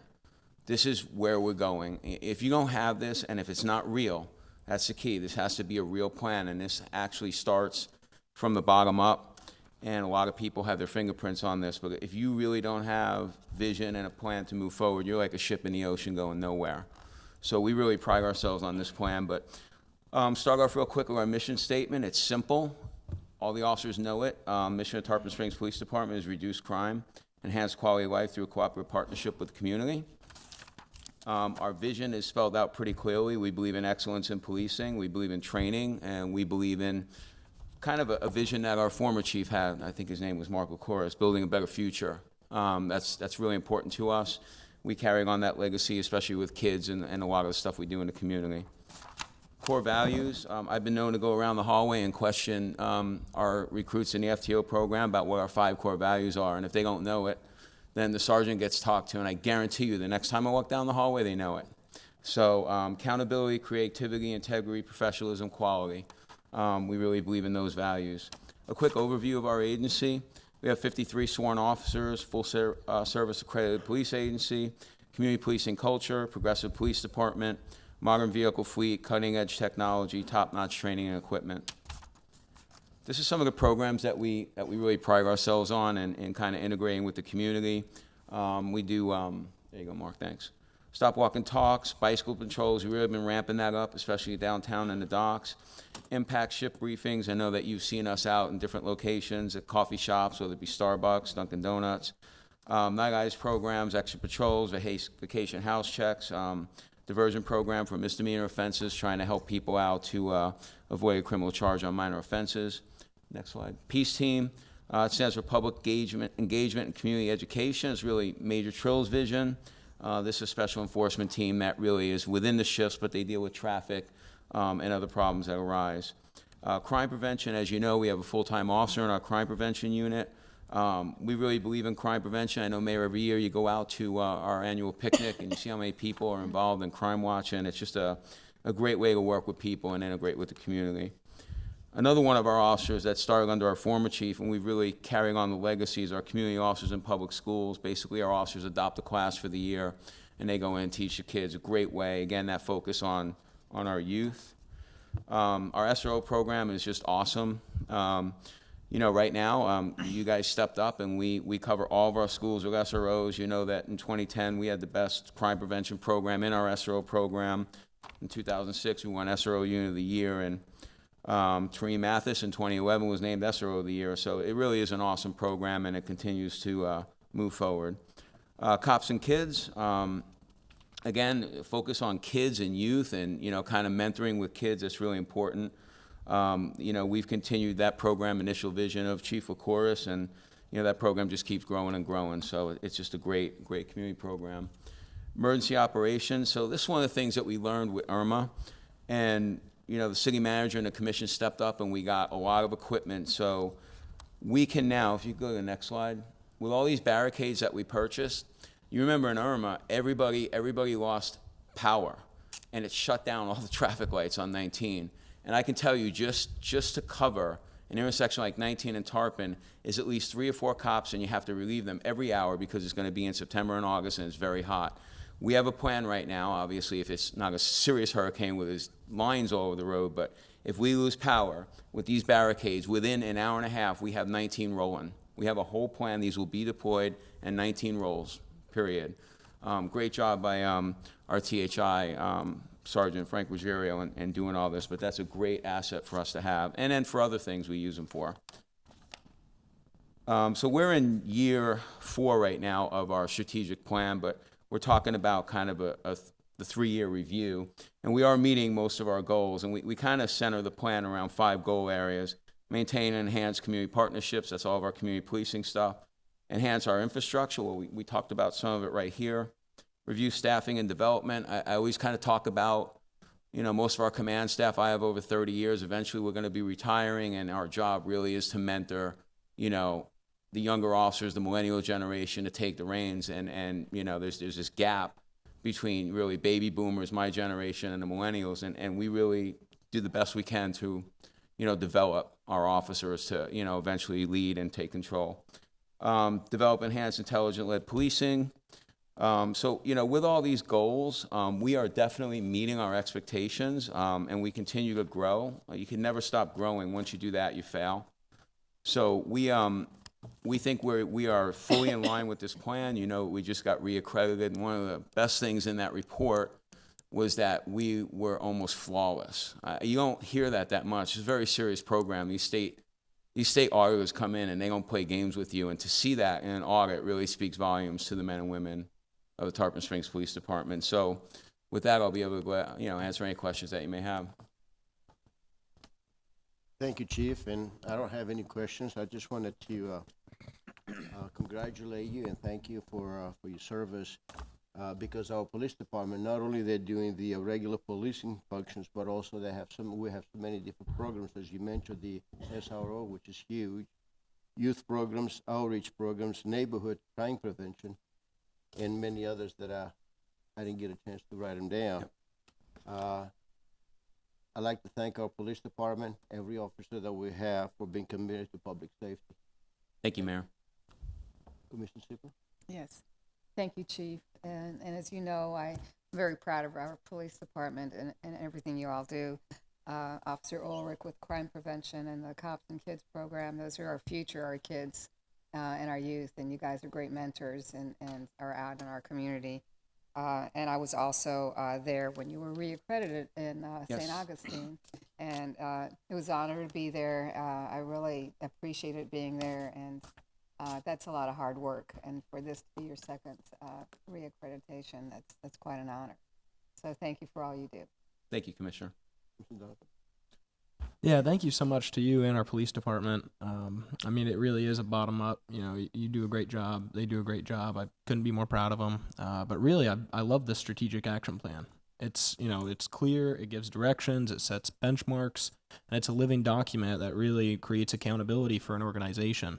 And I think it'd be really wise for our city to actually look into a citywide strategic action plan, our comprehensive plan, where we set our own benchmarks and our own directions and hold ourselves accountable, similar to how the police do just for their department. So that's something that I would like to just bring up and look into as a commission if we decide that's the route we want to go.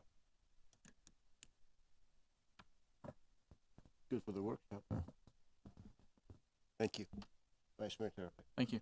Chief, thanks for your presentation. I want to congratulate you as always, formally though, on the reaccreditation. I think that's spectacular. I also want to follow up on one of your slides where you mentioned that we have a Marine unit now, which I think is really wise and probably somewhat overdue. I mean, being that we have so much waterfront and waterways and water access within the community, so much to the point where I noted that you say that you have 2 different types of vessels now. I'm familiar with the Zodiac and obviously the fireboat. I wasn't sure if there was another vessel that I wasn't counting it's for. a smaller boat, more for the flats. Zodiac can get in there too, but at the right price and doing it in the right way, we always keep our eyes open for more of an enforcement boat. But that that hasn't materialized yet. But with the FD and Marine Patrol and our boats and everything like that, we're definitely pretty well equipped in that regard. Well, that's brings me to my next point, which is forfeiture funds, which under your leadership, I think you've really done a lot with and really used those funds to outfit the PD, right? And I mean, rightfully so. I mean, they're your funds to do that with, and in the last 10 years, we've really stepped up with a lot of new equipment, vehicles, and things of that nature. And I heard, not through you, but maybe one of the officers, that the forfeiture funds are starting to dry up a little bit. Is that true? No. Or the utilization is changing? We had a period, let's just say, that they tapered off a little bit. But now, now they're starting to come in, pretty strong. Most of that's from our DEA task force. Sure. But they're coming in pretty good now. So, we have enough to, budget our SWAT team and all the other stuff that we do with it. Great. Is that something that you would look for maybe a new enforcement boat? Yeah, we already came across a couple opportunities that didn't pan out, but absolutely. Okay, great. I just want to make sure that we're being active in the look for that enforcement boat. I think it's something that's probably pretty necessary right now. It would be great if we didn't have to pay for it out of the general fund, so keep your eyes out. Thanks, Chief. Thank you. Thanks, Mayor. Chief, thanks for the presentation, for everything your staff does on a day-to-day basis. We all know there's so many things that happen on a day-to-day basis that are great for the city, that go unnoticed and go unacknowledged. So thank you for all the officers and everyone that's serving our residents here in Tarpon Springs. You all really are the lifeblood of our town and the safety of our town. So keep up the good work. It seems like a great culture that you guys have at your department. And one thing I want to encourage and compliment you all on is the community involvement. There's a lot of community involvement. It doesn't matter if it's bringing out all the tools that you have, from the SWAT team to the different task force that you have that you work with, that you open up all the doors to show the residents at the different events that we have throughout the year. Seeing additional bike patrols has been really encouraging as well throughout the town. Also, Coffee with a Cop I thought was a great idea as well, and so it's really encouraging to see the police department really involved in the community and being with the residents and being seen overall. A couple other things that were encouraging too is seeing the pepper ball, which is like a less lethal. I know we didn't really go into detail about that, but a less lethal option that's being used as well, and some other innovations from aerial tools and some other aspects here in the future. So looking forward to the new technologies coming forth and some of the items that we may see this coming year. And keep up the great work. Thank you very much. Thank you, Commissioner. Thank you, Chief. Well, I think I have to stand here again, but go ahead. Yeah. Are there any public comments on this item? No, thank you. Number 10 is yours. Police K-9. He's the dog's AWOL right now, so we gotta go find him. I heard no, him this earlier. is this is an area. I love dogs and I own a dog. This is an area that's near and dear to my heart. I was about to get up and Tommy, hug him. hitting the attorney is not a good idea. Check the attorney's pockets. Okay, this is this is our new K9 CK. Wow. So Tommy, who has already ushered in a K9 that was #1 in the whole country in drug enforcement, he just got out of school. He's young, he's awesome, and he's going to be a big asset. And Tommy works day and night in training these dogs. His discipline is awesome. So Tommy, I'm going to let you do a little show and take over. He's 21 months. We completed school in February 28th. We went to school for 4 months ago, so he's going to go back to school. So I'm going to show you. Sit. Off. And keep. This is basic obedience. You need to do right next to me. Wow. So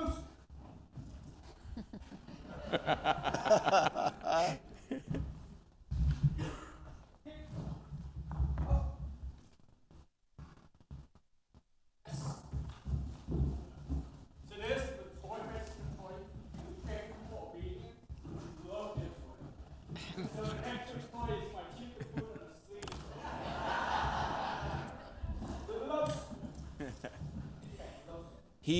He hits really hard. And I know that because I may have felt that a minute ago. I've caught the rap before with him.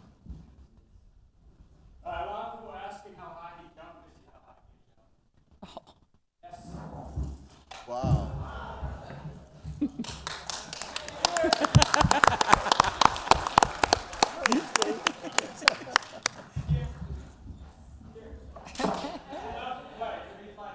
He's only 21 months and running around. That's it. Girl Scout camp and all the little girls love him. Yeah, buddy. Running around, play with them. CK, come. You want to bite that chief? Yeah, I want to bite. Go ahead. Boy, come here. Hold on, Spots. Here. Here.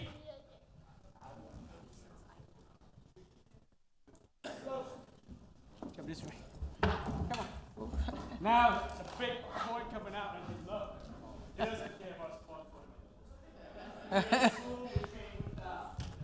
See his muscle. Get your cameras out.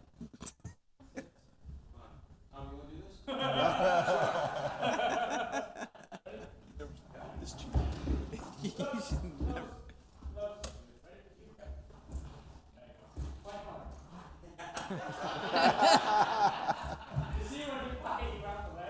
Very strong.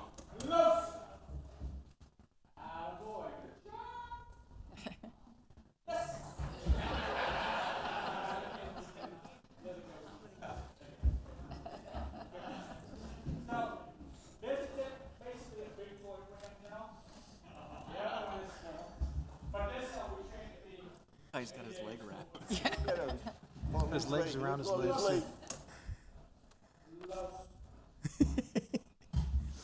So we have a presentation that we're doing tomorrow for the Old Timers Club with CK. So for lunch, so it should be good. But he's going to be a great dog for us, and he's trained right. That's the key. And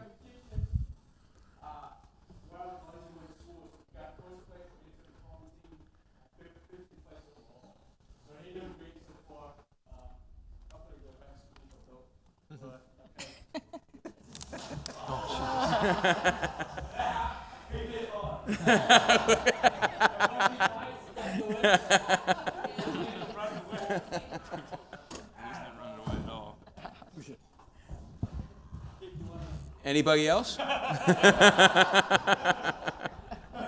Thank you, Tommy.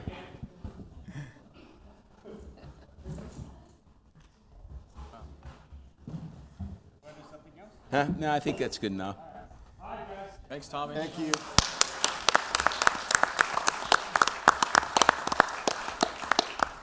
If there are any questions, but I think the demonstration speaks for itself. Thank you, Tommy. We also want to thank Governor DeSantis for signing the bill to have the enforced increased penalties of anybody who injures a police dog. The governor increased the penalties for hurting or injuring or killing a police dog. So, which is good because he's a police officer. He's with him every night. There's a strong bond there. So, and that dog would throw down his life for Tommy or any officer. So, yep. I wanted to say something before Tommy left. I'm going to start acting like Susan in a little while. I think our city attorney's going to start acting like Susan. I just told him how much I love dogs, and then I'm. But anyway, Tommy, if you can still hear me, I'm so proud of all your accomplishments you've done with both dogs, and this one is going to be a good one. I he's think good. He's he's he's pretty intense. feisty. He's good. So congratulations again, Tommy, and looking forward to seeing another demonstration without me in it. Thank you, Commissioner. Chief, how long does it take to be fully trained? In September, he's going to the Drug and Narcotics School. So once he gets all that training, then we retire Ernie, and then he'll be dual-purpose canine, full-time, and he's doing obviously tracking right now, but by the end of September he'll be fully integrated into patrol and on the streets. Well, he's powerful. Yeah, he's powerful. Yeah. Yep. Commissioner Carr? Thanks. I just wanted to elaborate a little bit more on the use of CK and how it sounded like there's going to be tracking. Just elaborate a little bit more because this is a great tool, I think, for Tarpon Springs to have in their police department. Well, he can do tracking for articles, missing children, missing adults, missing endangered adults. When you get him narcotics certified, then he could do searches for narcotics. And the other aspect is, and per policy and per accreditation standards, it's usually only for violent felons, and we would track, criminals and, violent criminals. And if they don't, basically comply or try and get away, then we would utilize a dog. Okay. Thanks. Yeah. Thank you. Thank you, Mayor. Thank you. Thank you very much. Any public comments on this item? Excited, huh? Thank you. Yeah, thanks a lot, Chief. Didn't plan it that way. I thought he was going to come over the dais.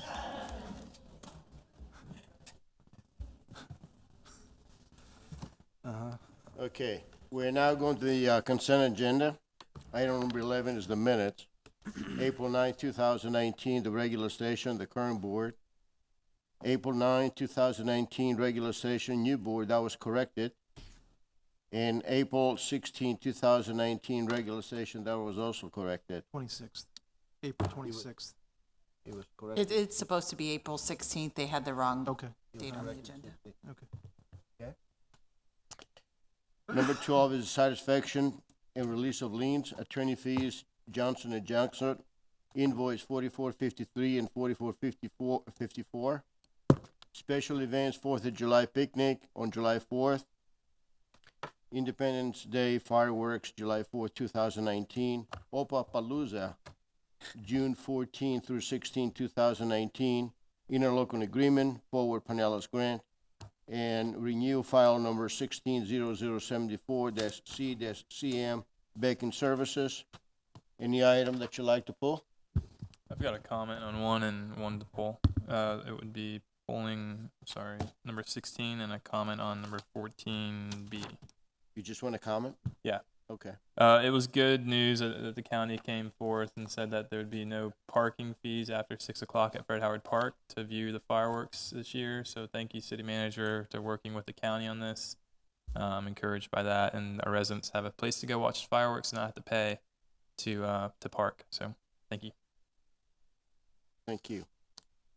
Since we're talking about the special events, Mr. Licouris, is the July picnic will be sponsored by Waste Management this year. Yeah, we won't go into the history of you doing that, but yes, it'll be again sponsored by Waste Management. And thank you, Mayor, for way back your persuasion of funding that. They look forward. Actually, Waste Management looks forward to it every year with the community and how it's grown and stuff. Being a partner with us, it's really an event. It's not an obligation of Waste Management to go to it. They actually enjoy Volunteer. meeting the community. Volunteer. Yeah. So, yes. So, yes, they will be sponsoring it again this year. Thank you. Any other comments?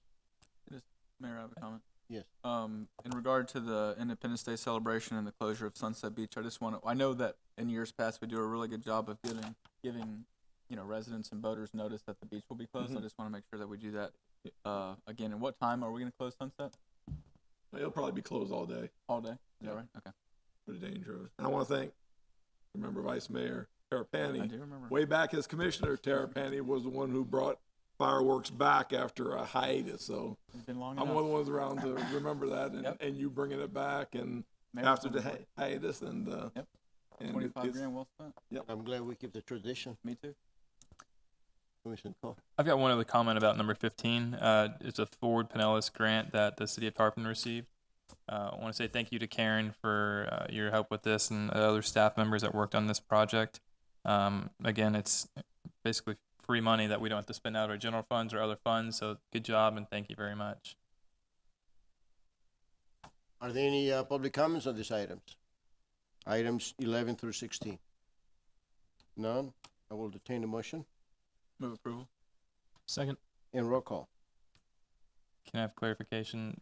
16 was what I was polling. So are we approving that one too? I'll tell you if you want to comment on that, or? Okay. I mean, I just wanted clarification for everybody. It was about $30,000 in banking fees that I believe.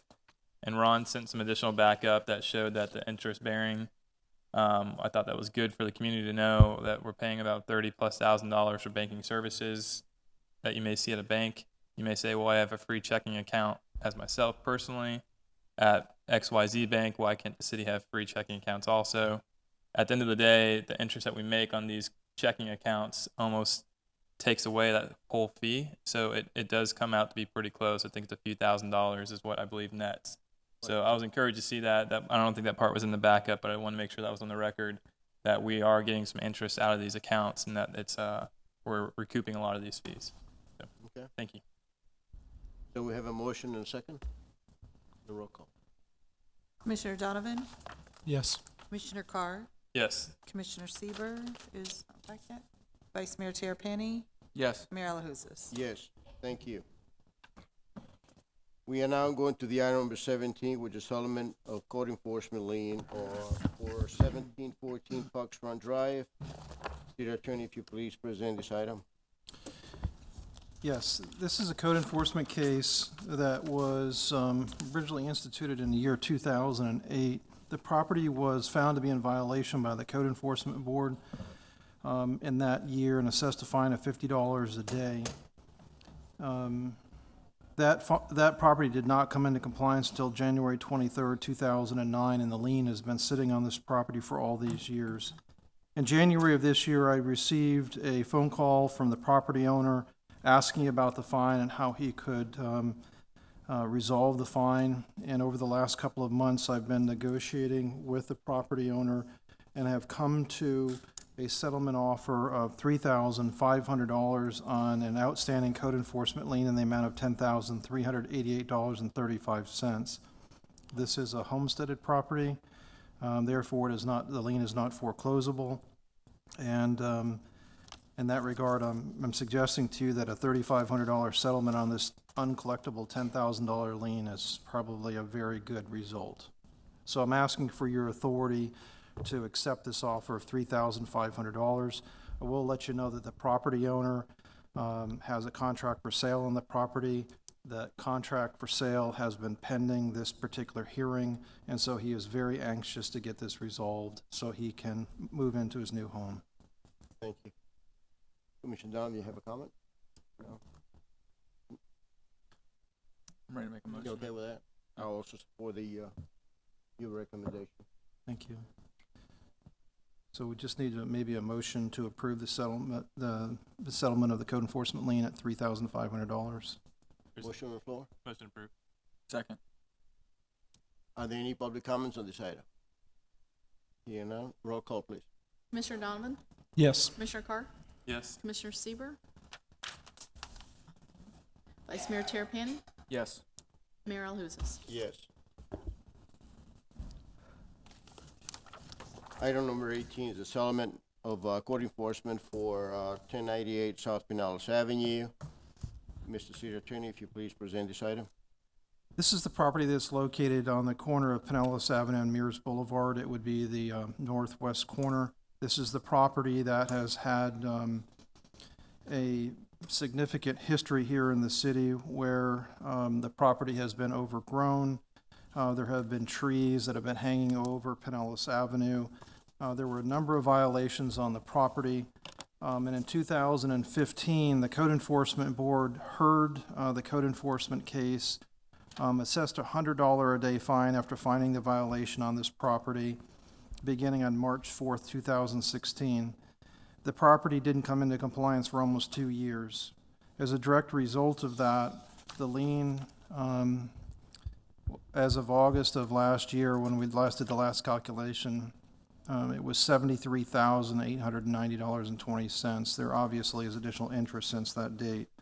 But in late August 2018, I started negotiations on this lien with the property owner. It was actually a representative of the property owner. The property owner is Juniper Development, LLC. I have been dealing with an engineer by the name of J.D. Alsbaugh. He is one of the principals in that corporation. Over the past number of months, I have negotiated a settlement. In this case, the settlement offer is $20,100 in exchange for the release of the code enforcement lien. Based upon the facts of this case, it's my recommendation that you accept the $20,100 in exchange for the release.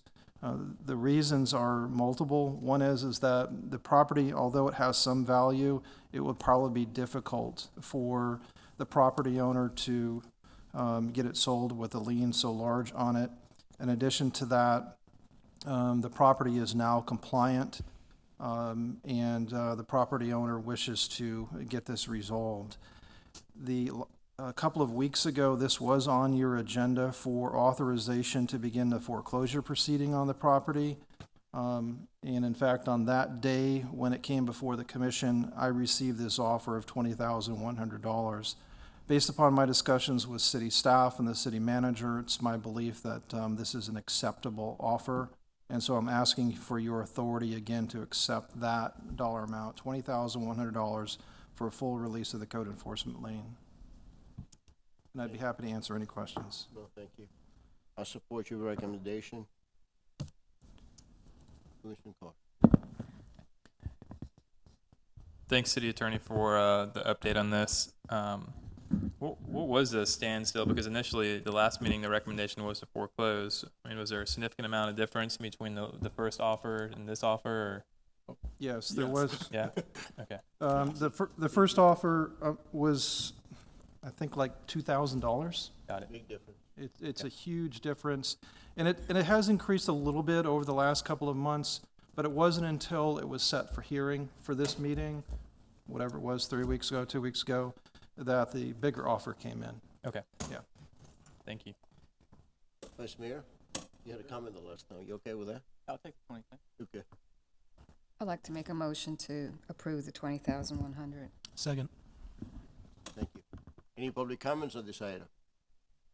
You have no comments? Roll call, please.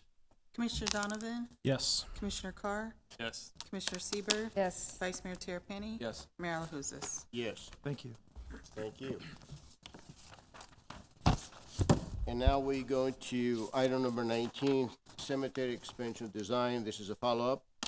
Staff report, Mr. Licorice. Yes, I'll have Mr. Smith will be presenting this item.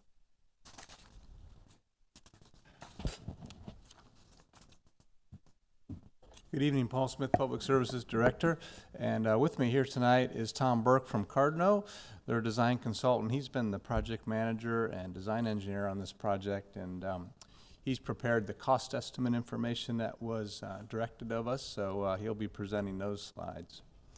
So by way of introduction, as the mayor said, this is a follow-up to our presentation and the direction that you gave us at the last meeting about a month ago, and we'll go through this information in more detail.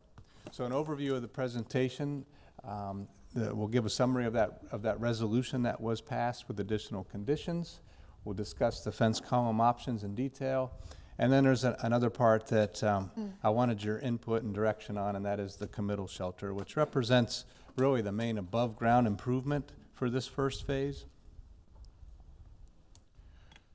So in the April 9th meeting, regular session, Resolution 2019-7 was adopted for conditional use and site plan approval, but there were two conditions added. The first one involves changes to the landscaping plan, and then the second one requires a follow-up approval of material options for the fence columns. Condition 5, the actual motion was that the wax myrtle shown on the site plan shall be substituted by, if I pronounce this right, Yaupon holly, and the shrubs shown on the site plan as pittosporum shall be revised to be podocarpus. A podocarpus hedge shall be installed along the south and west property lines. Those landscaping plans have been updated to show the changes, and those sheets were included in the backup. This is sort of a schematic on this slide showing those portions of the plans and the actual hedge all around the perimeter there. Condition 6, the column materials. Staff was to provide details and estimates for Board of Commissioners approval at a future date prior to construction of the following material options: current block use at the current cemetery, an alternative brick of a dark clay color similar to the current City Hall, or limestone coating, which would be native stone to Florida area that we live in. So Cardno has prepared cost analysis assessment comparing these three options. The costs are estimates, and we did use various sources, multiple sources where we could. So we got an estimate from a contractor, and then we also got the engineer's estimate and put those together, in particular for the brick option. Understanding that final pricing will vary, you know, the real cost is going to be when you sign a contract after bidding it, but these are what I think are very realistic costs. So I'll present it over to Tom here.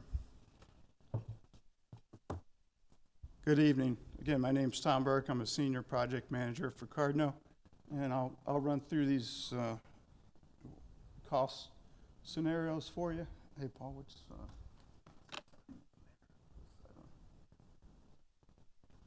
okay, so the first option you ask us to look at is using the current block at the existing Cicadia Cemetery. That material is a split face CMU material with aluminum picket fencing. So the way these slides are set up, we've got two cost estimates. The first is for retrofitting the existing fence, and then the second cost is the proposed expansion, which is new columns. So under this scenario, under this option one, using the current block, there's no cost at the existing cemetery because we would keep that fence as is. In addition to that, the proposed expansion, in our current design, we have 9 columns proposed at a cost of $2,700 per column.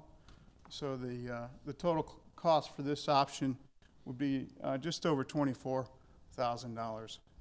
And that would get you 9 new columns that looked similar to the existing 16 columns.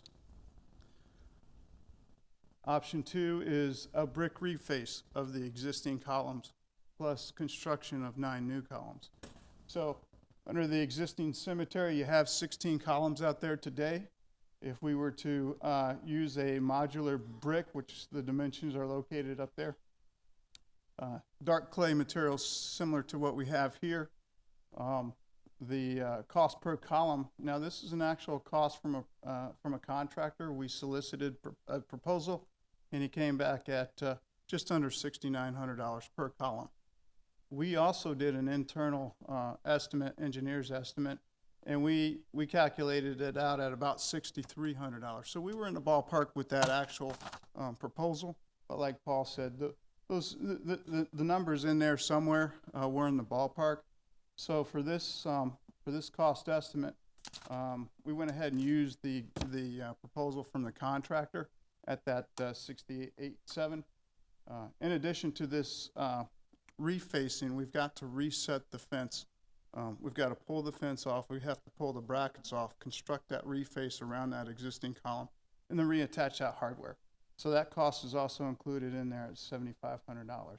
So we've got 16 columns at just under $6,900 per column, plus the $7,500.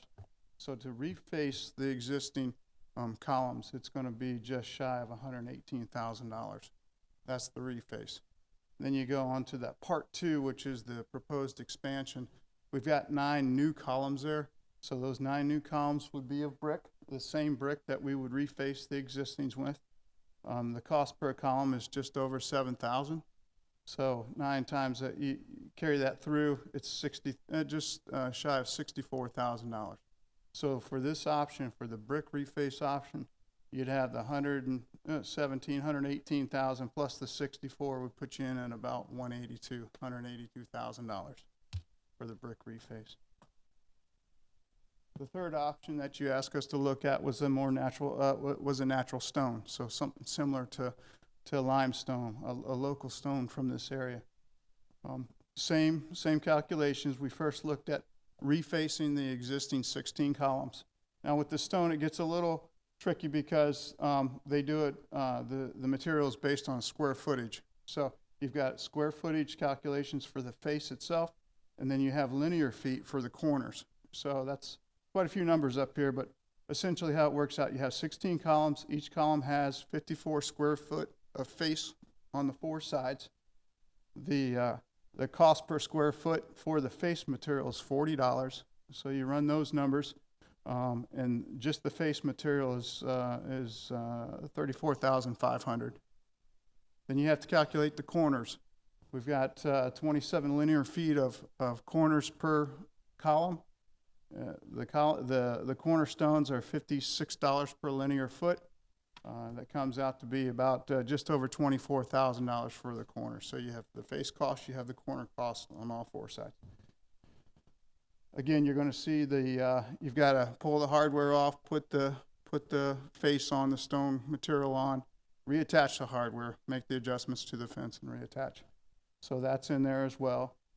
And you've got your labor costs, because these unit costs up here are just for materials. There's no labor included, so we had to calculate what the labor cost would be based on a masonry crew to do the construction.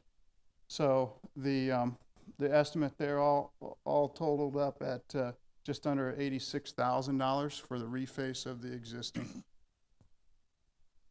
Then you add to it the 9 new columns at the expansion area. So we have to construct the columns first before we apply the stone, and that's what the CMU core is. It's not going to be seen, so you can use the most economical material. We're just using CMU block, and it's $2,200 a column. We've got 9 of them, so just building that core is just shy of $20,000.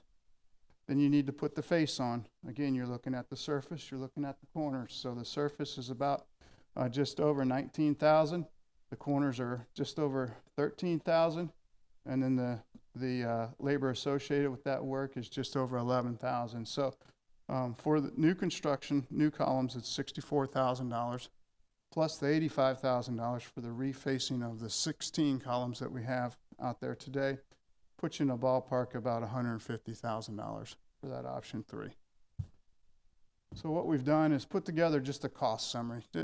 This is your takeaway. So option 1, using the existing split face block, your cost is going to be, now these are estimates, it's around the $24,000 mark. That's for 9 columns, 9 new columns. We're not touching the existing columns. Option 2 is the brick reface. So we would reface 16 of the existing columns, and we would construct 9 new columns for the expansion area, and that's just over $181,000. And then option 3, again, 16 reface, 9 new, puts you in at $150,000 for that natural stone material.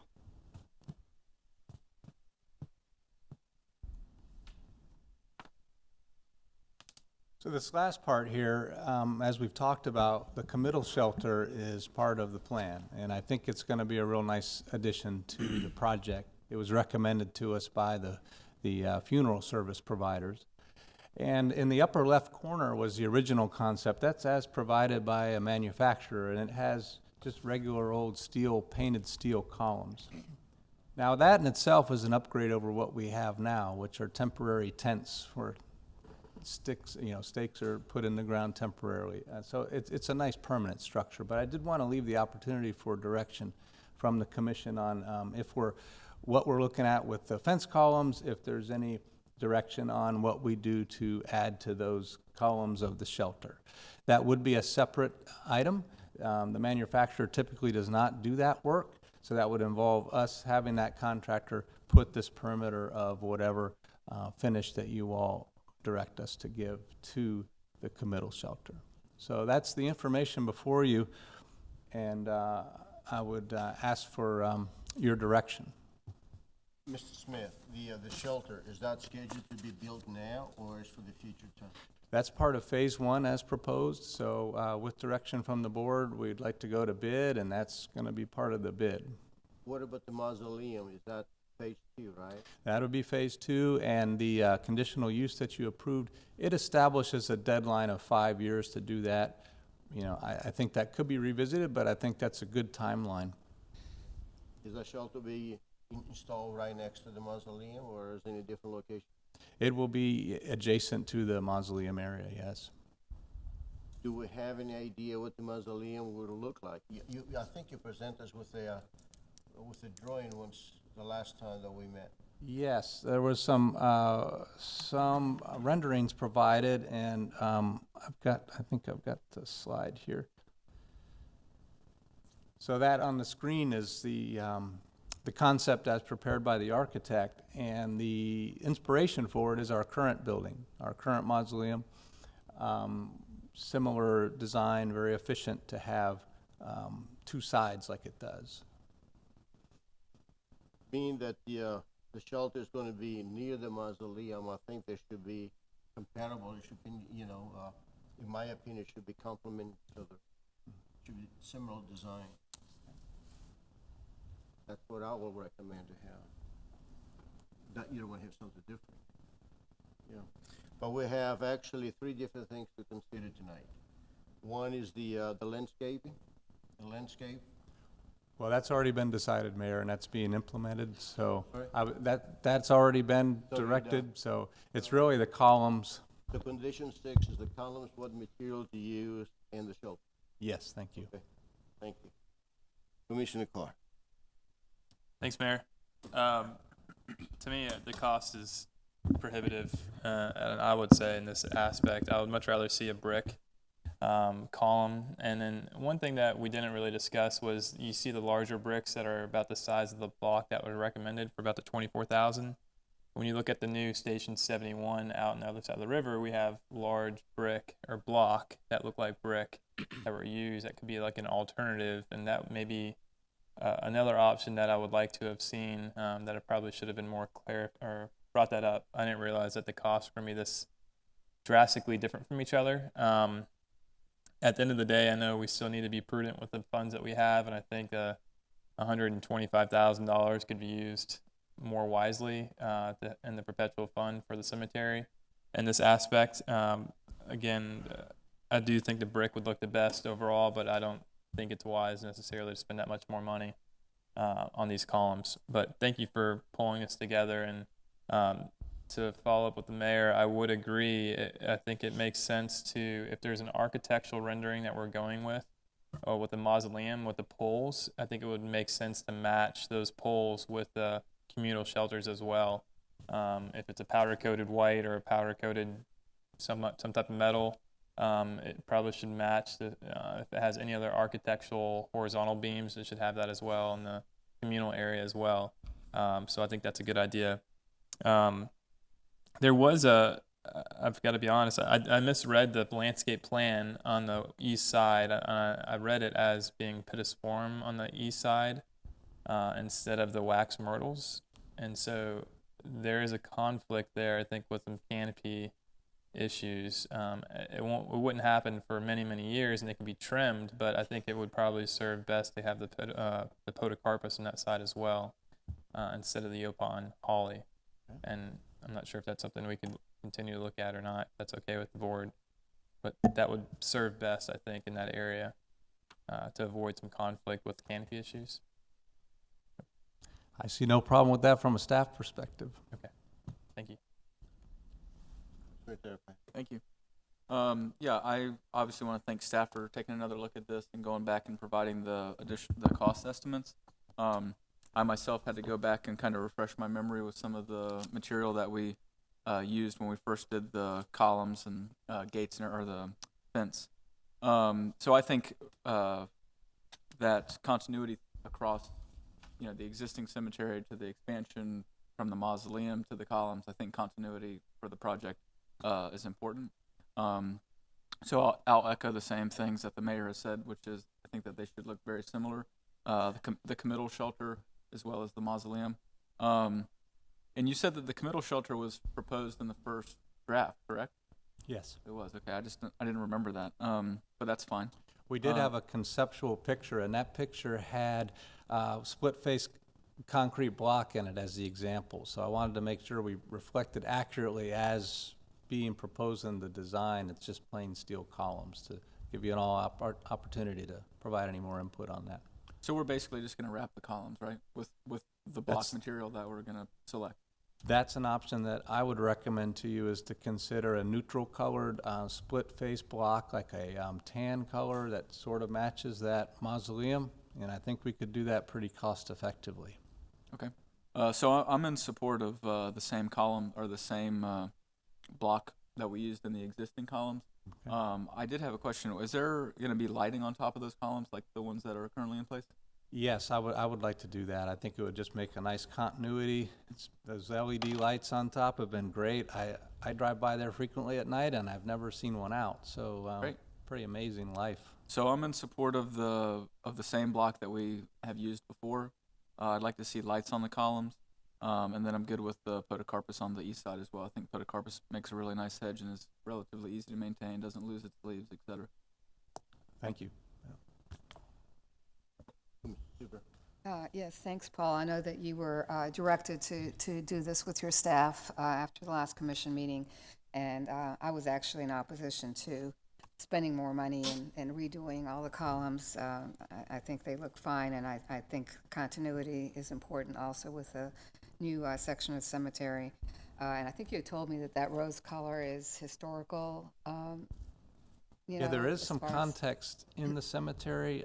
If you look at that original mausoleum, which was dedicated in 1986, relatively recent history, but a major structure in our cemetery, and it's actually got a color of granite called imperial rose, which is sort of a pinkish color, and that's carried through to the new columbarium on the east side of the lake, and so that theme was carried through to the column. So that's where that original color came from. Yeah, and I think the continuity is great. I'm definitely opposed to changing and spending this kind of money, which would be irresponsible for us to do. So, I mean, from 24,000 to 150 to 181 makes absolutely no sense. So, I'm for having the continuity. Also, I think, was it Committal Shelter 1 that had the same coloring and the same continuity on your slides, right? Well, what we're saying here, we originally had like a green column and a tin colored roof, and what we're proposing is to wrap that column with a tan colored split face block to match similar to that tan rendering of the mausoleum. Okay. Yeah, I agree that they should match since they're next to each other. So thank you for going back and going through all this to give us these renderings. I was sorry to hear kind of an assumption that these figures were inflated, and I apologize for that. But thank you. I know that you all have done the job correctly. Thank you. Yes. So I appreciate that. Yeah, I'd like to thank Commissioner Carr for his landscape knowledge and furthering this discussion and carrying it on to the next meeting, because I think it's proper that we do our due diligence to make sure everything looks tip-top. I'd also like to thank Director Smith. He was kind enough to actually meet me there at the cemetery and take me through some of that history and some of the current columns. I'm in agreement with what most of the commission had to say regarding the options. Regardless of what you think would look better, it would probably be irresponsible to spend that amount of money to change it, so I'm good to go with option 1, which is the block, but I'm glad that we had this kind of discussion. Well, Mr. Smith and everybody else that worked with you, thank you very much for all the work have you done. I also support option 1, use the same block. I'd rather spend $24,000 instead of $181,000. I think the columns look fine. In regards to the shelter, as I recommended earlier, to make it to be as close as we can with the mausoleum, so it will look nice. So, is any public comments on this item? Here none. Need a motion? Motion to approve. Second. Now, the motion is that we're going to have option 1, correct? Yes. And also that we're going to have the shelter, that Mr. Smith is going to try to make it as close as possible to the mausoleum, correct? Yes. And we have a second? Second. There was also the podocarpus change, too. Correct. Yes. Okay. Thank you. Roll call, please. Commissioner Donovan? Yes. Commissioner Carr? Yes. Commissioner Sieber, Yes. Vice Mayor Terapany? Yes. Mayor Alahouzes? Yes, thank you. We're now going to the ordinance and resolutions, item number 20. The ordinance 2019-08, the application 19-28, mail notice radius, LDC amendment. This is a second reading. City Attorney, if you please read the ordinance.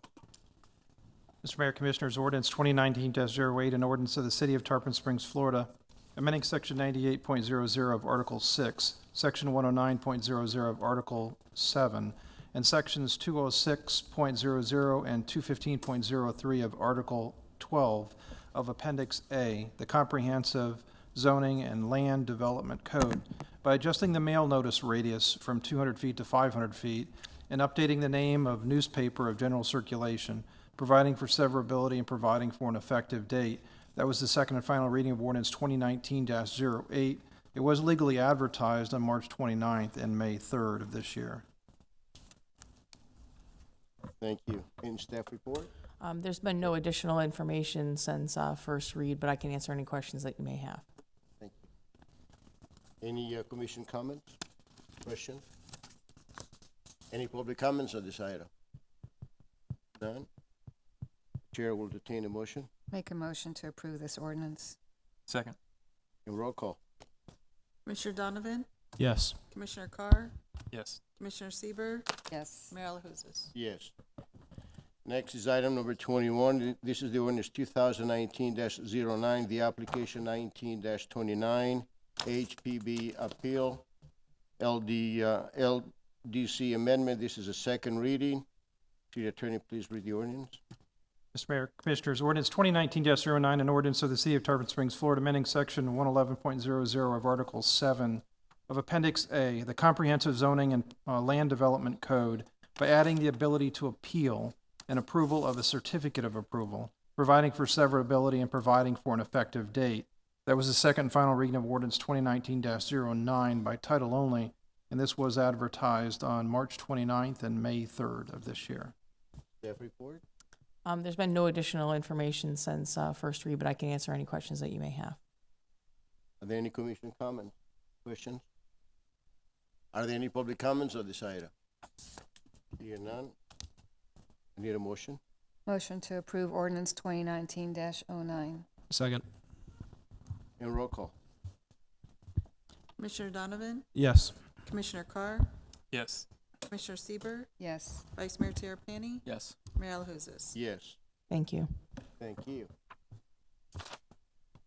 And now we're going to item number 22nd, which is Sustainability Committee discussion of proposed resolution. Staff report. Yes, and I'd like to have my Director of Public Services, who has been for many years the persons who led our other department heads in sustainability efforts, Paul Smith.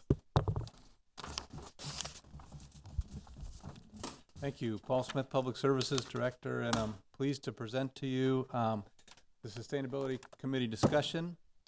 I just want to take just a minute. It's been a long night, I know, but the diagram that we've put on the cover here has a lot of significance. You'll see if you Googled the word sustainable or sustainability and you looked at images, you'd see this theme recurring a lot. And I like it because the main word that speaks to me with that is balance. And I would recommend to you that we look for a balanced approach. And when I received input from various people, that's a theme I kept hearing is these things are all important. And to find the balance is going to be the real challenge, I think, for us. But I think it's definitely possible, and it's going to be worth it. So these three areas of people, planet, and prosperity, you'll see it described other ways as, you know, community, environment, and economics. But it's really the same message, which is to find solutions that work within those spheres is really a good goal to have. By way of our presentation tonight, just give a brief background on what led us to this place, outline the elements of a committee, the staff recommendation included in the format of a draft resolution, then your discussion, and then looking for that proposed path forward from here.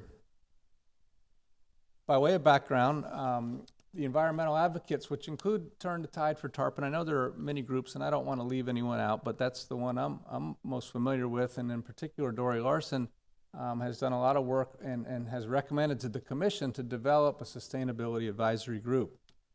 And to do that, they provided ideas on how the group could assist and what areas of focus would be good.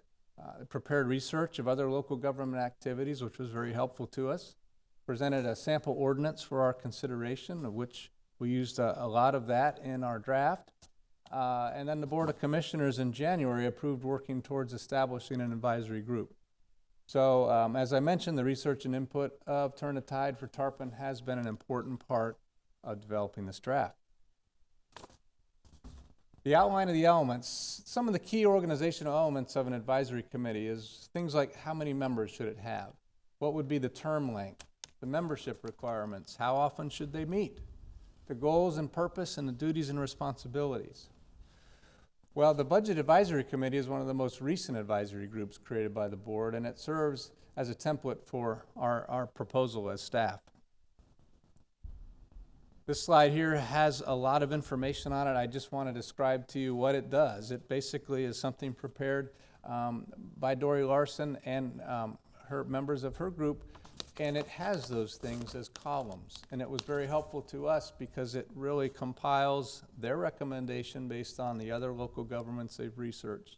We started from that point with our staff recommendation, and generally it agrees. I mean, there's not a whole lot of differences, but there are some that we'll talk about a little bit more as we get into it, and I'm sure there'll be some discussion that they'll also want to present their thoughts. So with that, I'll go through the draft resolution as staff proposes, and it consists of 10 sections. Section 1 creates the Sustainability Advisory Committee. I'm recommending to you that we use the word committee. They're held equally in the city charter in terms of standing, but the advantage of it from a practicality standpoint is when you refer to the committee, it's clear versus the Board of Commissioners, whereas if they're both called boards, it could get confusing which board we're referring to. And similarly, the Budget Advisory Committee is also named similarly. The composition is 5 regular members and 2 alternate members. The terms, as proposed, are staggered initially. That's so that not everybody leaves the board at the same time.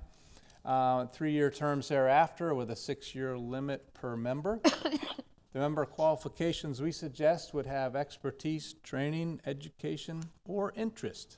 Even just interest, doesn't necessarily have to have a degree in the environmental fields, but someone that's really in touch and interested in the topic related to sustainability.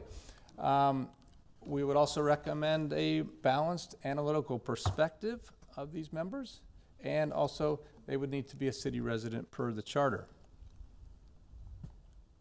Section 5 is the proposed duties of the committee. It would be at the direction of the Board of Commissioners to review and make recommendations regarding city sustainability and resiliency.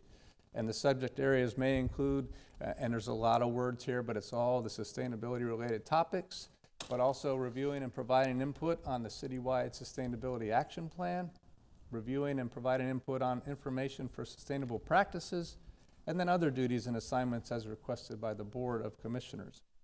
Section 6 is how the city manager and staff would work with the committee, and this would be providing information, guidance, and assistance as necessary for the committee to accomplish its duties in accordance with the Board of Commissioner direction. The city manager and his or her designate shall act as a liaison between the Board of Commissioners and the committee. And this wording is right out of the resolution that created the Budget Advisory Committee. Section 7, election of officers and meetings. They'll annually in January of each year elect a chair and a vice chair. And this part is left blank, the meeting frequency. This is certainly up for discussion of how often to meet. As in the Budget Advisory Committee, it's recommended that the days and times and places be as requested by the city manager or his or her designate as may be necessary to accomplish the duties. And the reason for that is, staff needs to be involved, and so the meeting time and date and location would be one that minutes could be taken by staff, and it's something that we could attend. Any changes to the established meeting dates must be pre-approved by the Board of Commissioners with public notice, and a quorum, not less than 3 regular members, and the meeting shall be open to the public and minutes kept. Wrapping it up, Section 8, that the committee would follow Robert's Rules of Order. Section 9, there will be reports, not less than once a year, and that it'll detail the accomplishments of the committee for the preceding year, the year before, and the committee's current and future projects and goals, and it'll be submitted by March 31st of each year. And the effective date would be upon adoption of the resolution. So that's the staff proposal of your resolution outline, and certainly want to open it up for discussion and input and any other information I can provide. And then with that, the next steps would be finalizing a draft resolution and bringing it back to you for approval. Thank you, Mr. Smith, for your hard work. You also discussed that with all the commission commission, is that correct? And you got everybody's input? know Yes, you I spoke to discussed that with me. commissioners. Very, very good input. I really appreciate it, and thought a lot about what was said and tried to put it all together with recommendations for Turn the Tide as well. Thank you. Also want to thank Dory Larson and all the citizens involved for providing all this information to create the Sustainability Advisory Committee. And my fellow commissioners, if you don't mind, I'd like to go straight to the public comments and get their input, their recommendation, and we'll bring it back to the board here to have our discussion. So we go to the public comment.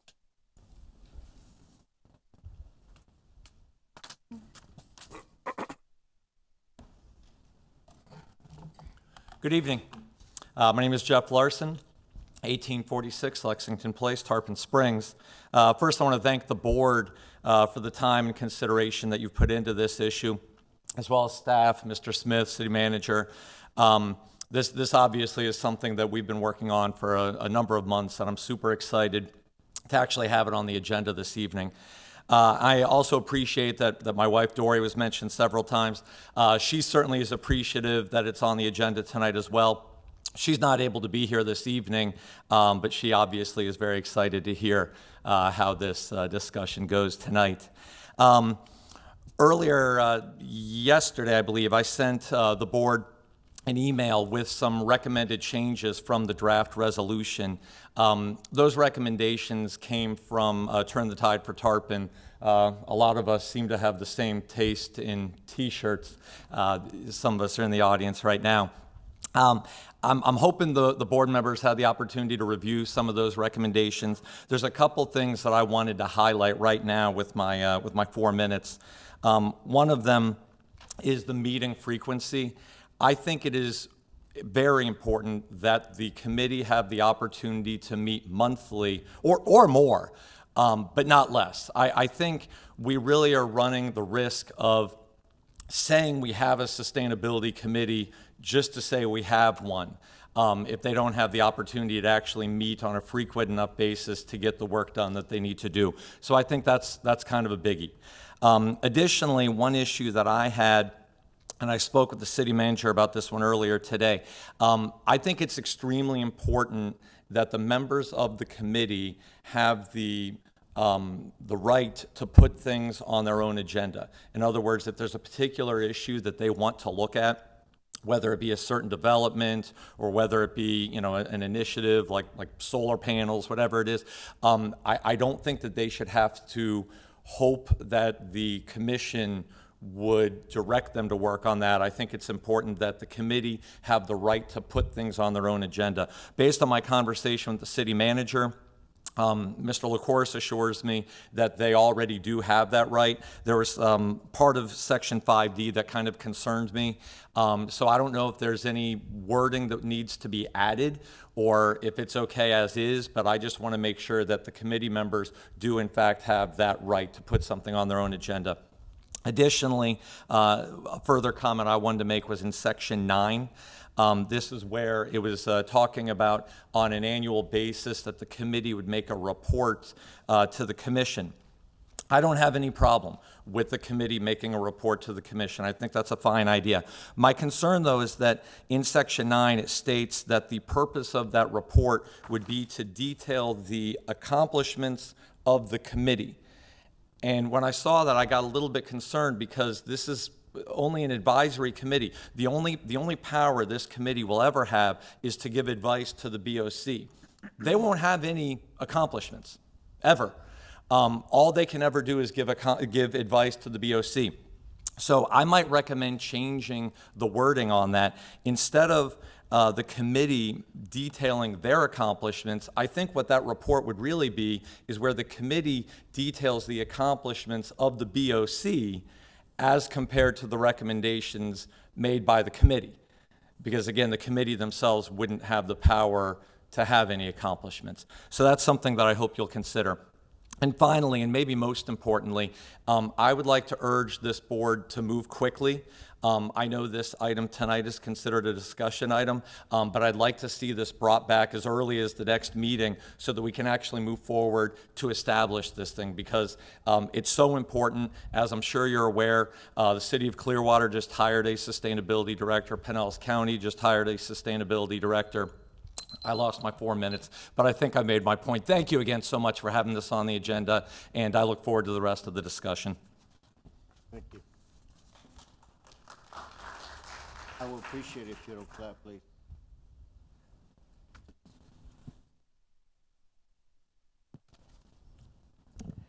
Hello, I'm Lucy Ann Robinson. I represent the household at 948 Bayshore Drive.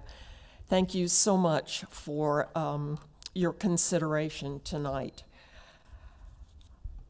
And I am so glad to finally be at this point in formulating Tarpon's approach to sustainability. I support all the revisions that Jeff Larson emailed to you yesterday and want to address some of those directly. There are two major additions in the whereas section that really strengthen the city's commitment to sustainability. And although that is sort of a formula, I think it's important. The first addition recognizes the importance of sustainability to the community's economic health, specifically in regard to property values and business vitality. The second addition in the whereas section is concerned with drainage infrastructure and protecting our drinking water sources. Please include those two whereas clauses. Now, as to the duties in Section 5, one area that is not addressed by either the staff proposal or the citizens' revisions is this.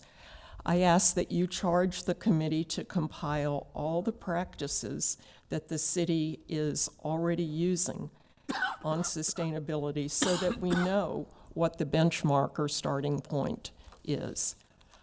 I think that will help everyone understand what we're doing. The second and third additions to Section 5 appear in the revised document that you received yesterday as items 5D and 5E. These are provisions that appear in the most forward-looking sustainability efforts that we reviewed.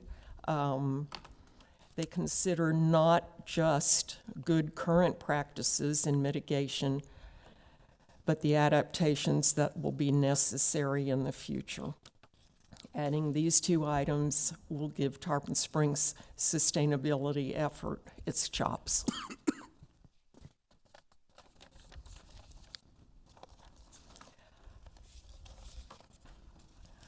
The last point I'd like to make is about using the Budget Advisory Committee as a template for sustainability.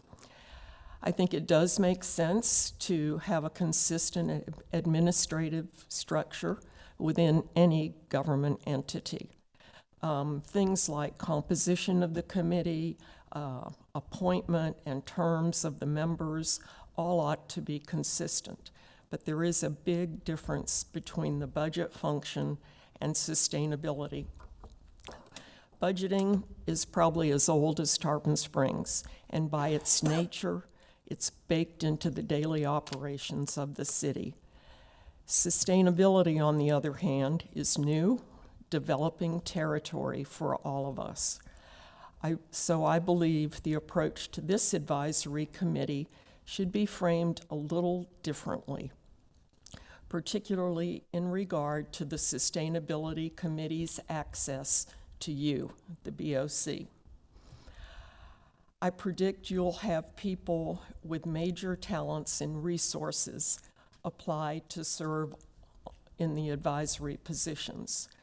There'll be scientists and researchers, there'll be people with expertise in finance, public health, people with access to grants, data, and other community approaches. I ask that you let this committee have direct communication with you, allow the chairman of the committee to be the liaison to you. I thank you for your time. Thank you very much.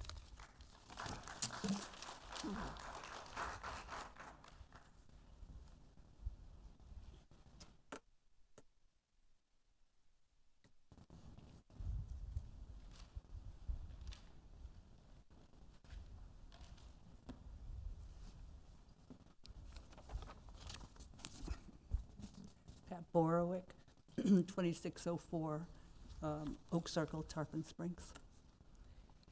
I think it's wonderful news that you're setting up this committee. The need for the group whose sole responsibility is to address how future practices can combat climate change is already, which is already affecting the city, is obvious. This board and the city's employees, with everything else they have been elected or hired to do, can't be expected to dedicate the time required for that purpose. As the resolution reads in its current form, the proposed committee appears to me to be too heavily restricted to have the meaningful impact you're looking for in helping this board make future decisions guided by scientific evidence as well as economic growth. I would like to add my support for the adoption excuse me, of the revised version presented to you by Turn the Tide for Tarpon. Additionally, I would like to ask that on page 2 of the original resolution, section 4, qualifications of members, letter A, it begins with whenever possible, and I think Paul actually quoted part of this. Whenever possible, the Board of Commissioners shall appoint members who have demonstrated expertise, training, education, interest, or experience in fields related to sustainability and the practical application thereof, blah, da, da, da. I would strongly suggest that you delete whenever possible. If we're serious about this and you want people, excuse me, and you want people to meet that qualification, I've only lived here in this wonderful community for a few years, and I can come up with at least 10 people who satisfy those qualifications. And so I'm pretty super confident that you all who've lived here much longer can come up with people who have lived here and are qualified, and you'd have no trouble coming up with them for just 5 positions. So I think probably we could strike that whenever possible part. Thank you very much. Thank you.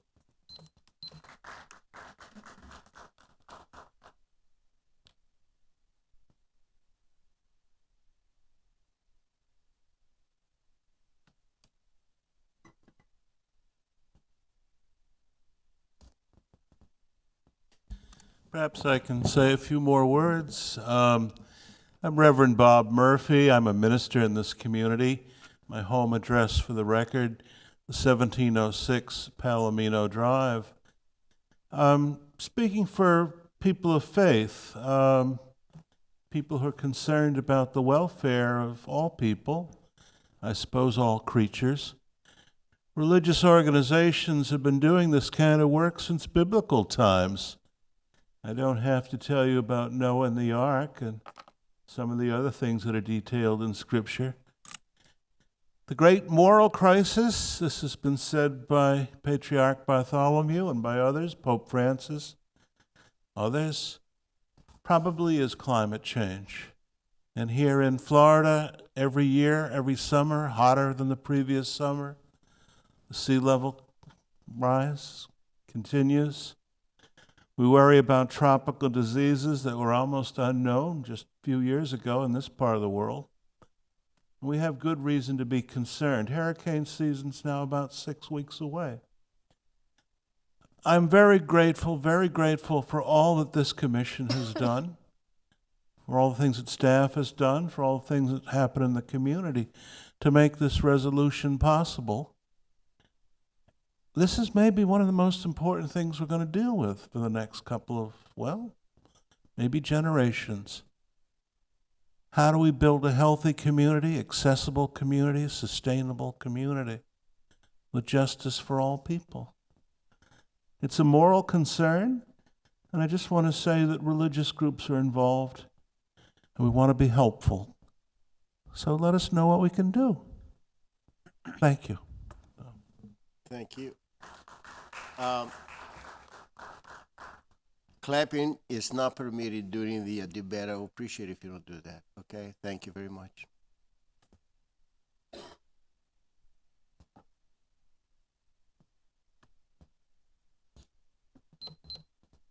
Hi there. My name is Siobhan Nian, and I live at 726 Charlotte Avenue. My group did the Mother Mirrors mural, and we've always been very honored to help Tarpon Springs out. My concern is our urban tree canopy. And since I've moved here 26 years ago, the tree canopy has really improved here.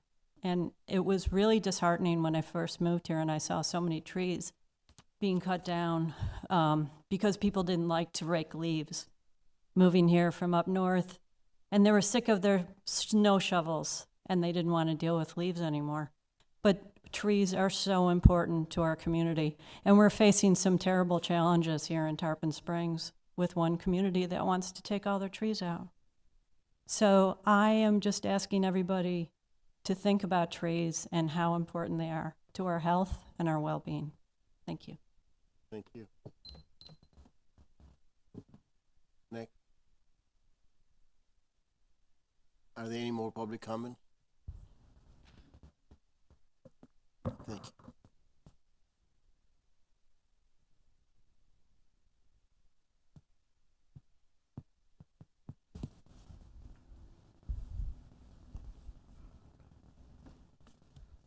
Good evening, Mayor and Commissioners.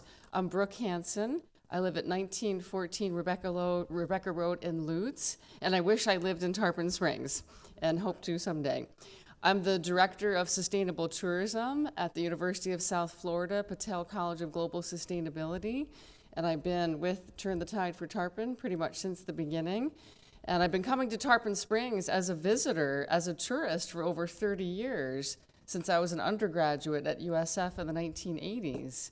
And I love this community. I think it's so distinctive in terms of its potential for tourism, and I don't want to see that be threatened by the climate change and sea level rise events that we're seeing more and more, especially in the Greek Sponge Dock area. I would like to be here tonight to offer the services that I bring to the table and also our students at the Patel College. We have over half a dozen students and graduates now working as consultants, sustainability coordinators, and specialists in over half a dozen communities, both nearby and further away in Florida, such as Fort Lauderdale, Sarasota, Oldsmar, Clearwater, and St. Petersburg. And so I hope to bring some university connections to these efforts that you have deemed so important to pursue here tonight. And I support the revisions that Jeff Larson spoke of earlier and hope that you'll consider adding those to what is before us tonight. So thank you. Thank you very much.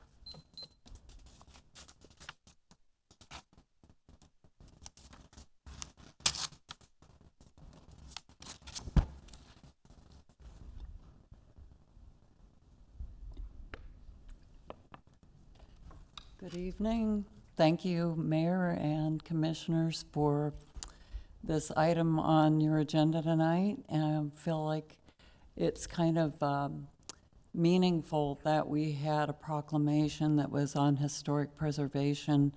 And I think that this is the time to consider the link between historic preservation and future preservation, which is critical at this moment in time. And I think it's a global issue. It isn't one just for Tarpon Springs, but I feel that we're a little behind what is happening all over the state in terms of sustainability departments being formed and managers being hired. This is just a baby step. I hope it's not going to be a step where we're simply greenwashing a very critical issue.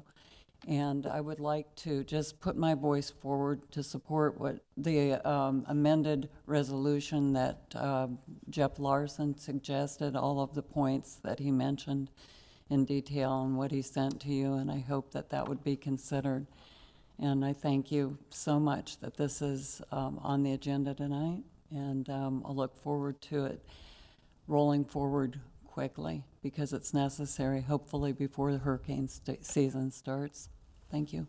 Thank you. Did I give my address? I'm sorry if I didn't No, we do need your that. name and address for the record, please. Yes, Denise Menino, 470 Cypress Street, Tarpon Springs. Thank you. Thank you.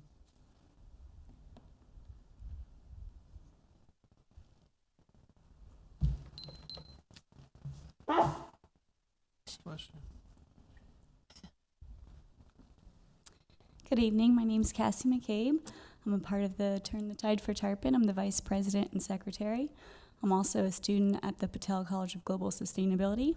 My address is 929 Hamilton Court, Palm Harbor. I just wanted to also give support to the revision that Jeff has put through, and I would also like to mention that I hope this goes through quickly, and I hope that the next step is to hire a sustainability coordinator as our neighboring cities have done. Thank you. Thank you.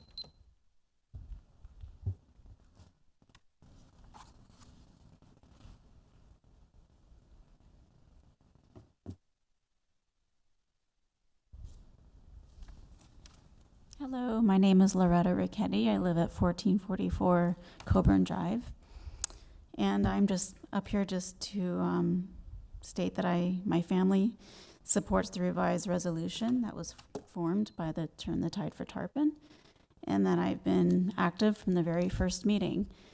And I'm very excited for us to move forward and to someday hire a sustainability coordinator as well, and I'm excited to watch this grow. Thank you.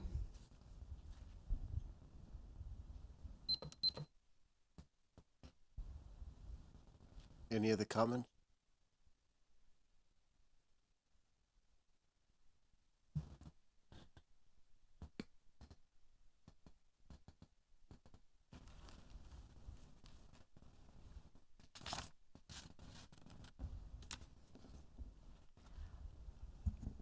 My name is Susan Johansson. I live at 844 Bayshore Drive in Tarpon Springs, and I just want to add my support for the proposed revisions to the resolution that was proposed by Jeff Larson. Thank you. Thank you. Do we have any other comment? Do we have any other comment? I hear none. I want to thank you all for coming and giving us your recommendations. I really appreciate it. Thank you very much. Now we closing the public comments, and we're going to have commission discussion. Commissioner Donovan. Thank you, Mayor, and thank you, Turn the Tide for Tarpon, for coming out tonight, braving the long meeting to get to this topic. I agree with you on the meeting length. I think that should be a priority, that they should be meeting monthly rather than quarterly. I know in the city proposal, it's going to be up to us. They said, meet monthly, meet quarterly. I would prefer that they meet monthly. I'd rather this group not just be kind of a pat on the back, like, oh, great, we have an environmental committee, but by the way, they only meet quarterly. I think the monthly meetings will give them the ability to do what they need to do. Also, in my mind, one of the first things I would ask, help with from the committee would be creating a master environmental plan, similar to how the police do their strategic plan. And within that environmental plan, I'd like to include a master tree plan. It's a pretty common thing now amongst cities. There's multiple examples. Largo has one. The city of Tampa actually just introduced a pretty new one with a lot of different regulations we can look over and talk about. But I think it's really important that, again, we hold ourselves accountable in all regards with benchmarks and expectations.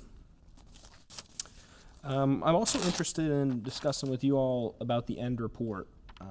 They made a good argument. I think maybe the report, rather than a report card on our relationship and what we approve and don't approve, is almost like a report of the issues that come up and their outcomes. So let's say the board identifies an issue in Tarpon Springs or something that they like to work on.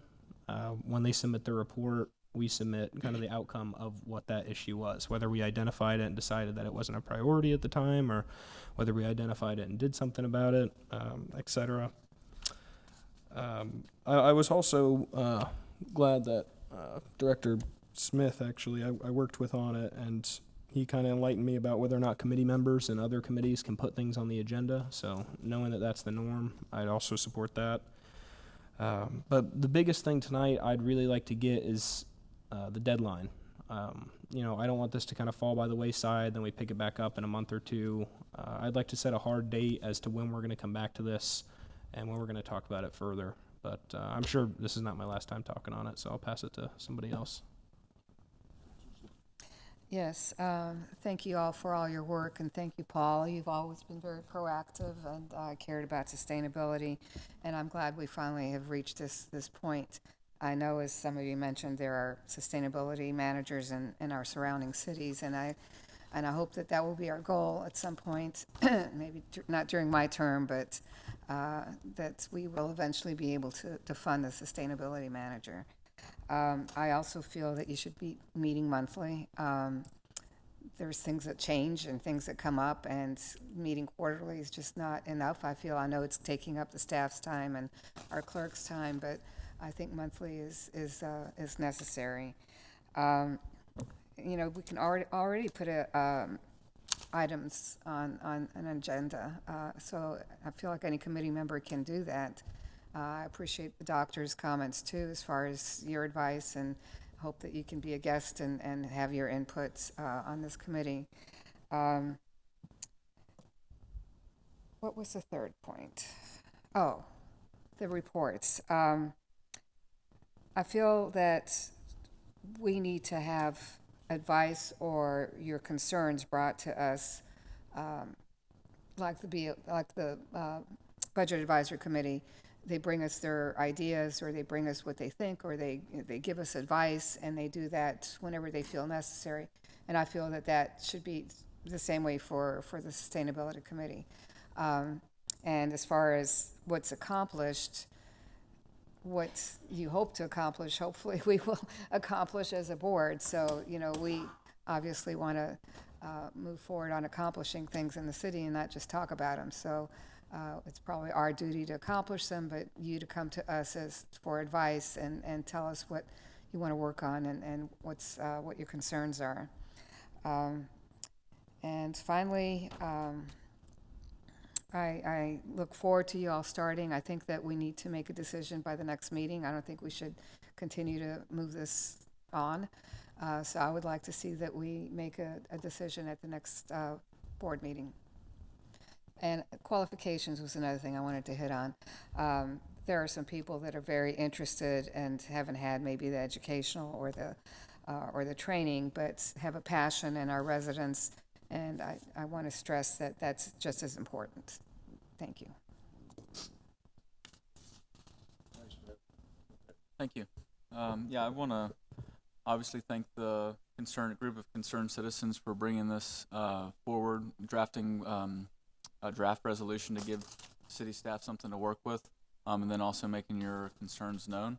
I definitely think that there is a need for some form of action regarding the Sustainability Committee. You've heard me, probably cite many times that when Commissioner Carr and I were growing up, that the bayou rarely flooded over the seawall, which now that's like a regular occurrence. So, that's pretty visible from my eyes, being born and raised here, and knowing when I was a kid that rarely happened to the point where that it was like a special event.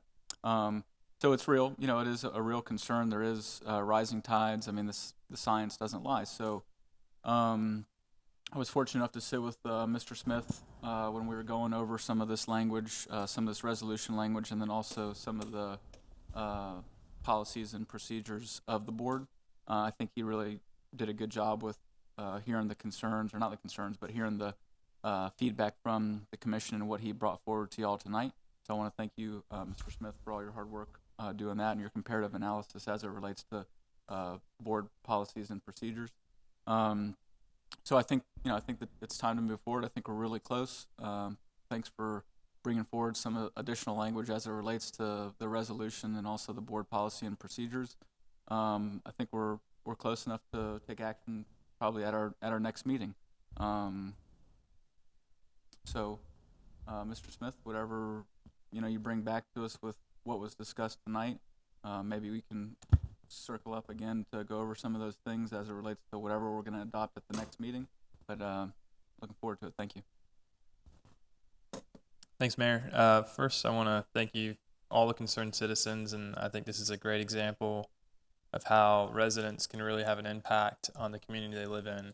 A lot of times residents may think they might not have such an impact being a resident, but when you band together and have a goal in mind and are able to get a hold of the city commissioners, which we're always open to talk to, and I also want to compliment our city staff and city manager with the willingness to work with the residents and also the Board of Commissioners in this venture that we've been discussing tonight. Thank you all for your comments and also the edits that the other commissioner have spoke on tonight. There's a couple of things I would like to touch on and respond to. I think ideally it would be great to have only qualified applicants that meet these standards of scientists, environmental law, etc. One of the struggles that we've come across with in years past that I've witnessed is not having a qualified candidates for the boards that we need to have qualified candidates for. So that's a struggle that we as a city deals with, having the volunteers. It's a volunteer board, obviously it's a commitment. Today we may have a ton of qualified applicants, but we don't know what 2 years, 3 years, 4 years, 10 years is going to look like. So I would recommend keeping that wherever possible, because I believe that was probably put in there because of the same situations that we've had in the past. I would like to support what Mr. Larson talked about in option number 9 for reporting purposes. From the standpoint from a meetings aspect, I have a little bit different of a view. I think quarterly meetings make sense because it really gives a chance for the ideas to permeate and then the staff to work on the ideas to come back to the next meeting. At that point, you've got something that you could talk about and work towards instead of having something presented in one meeting, then you're looking at the next meeting having something presented and the next meeting having something presented, but we want these to come to fruition and have these items worked out. So if there's like a special project going on, I would recommend that there would be additional meetings scheduled similar to in budget season. The budget advisory doesn't meet year long, but they would have multiple meetings in the same month if needed. You would have workshops where you fall within the sunshine law still, and those aspects. And if we need to look at a joint workshop, we could also look at that from a BOC perspective as well.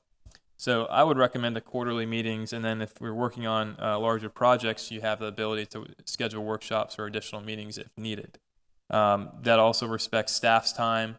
They could work on the projects that's being directed and really spend some quality time on finishing those items. I'm support also of the first 2 whereas statements. I don't see those being a problem from my perspective. If city staff has any issues with those, or anybody else on the board, I'm happy to discuss that as well. I do, though, have problems with striking the staff and city manager out of this agreement or out of this resolution throughout. It's important. This is not the Board of Commissioners' full-time job. We're tasking the city manager and his staff to follow through with the boards and also with these projects. So to come straight to the Board of Commission would be a little more difficult, I believe, and I would be in full support with keeping the city manager and the city staff as a liaison between this proposed board and also the Board of Commissioners. I don't believe there's any other boards that report directly to the Board of Commission, correct? Okay.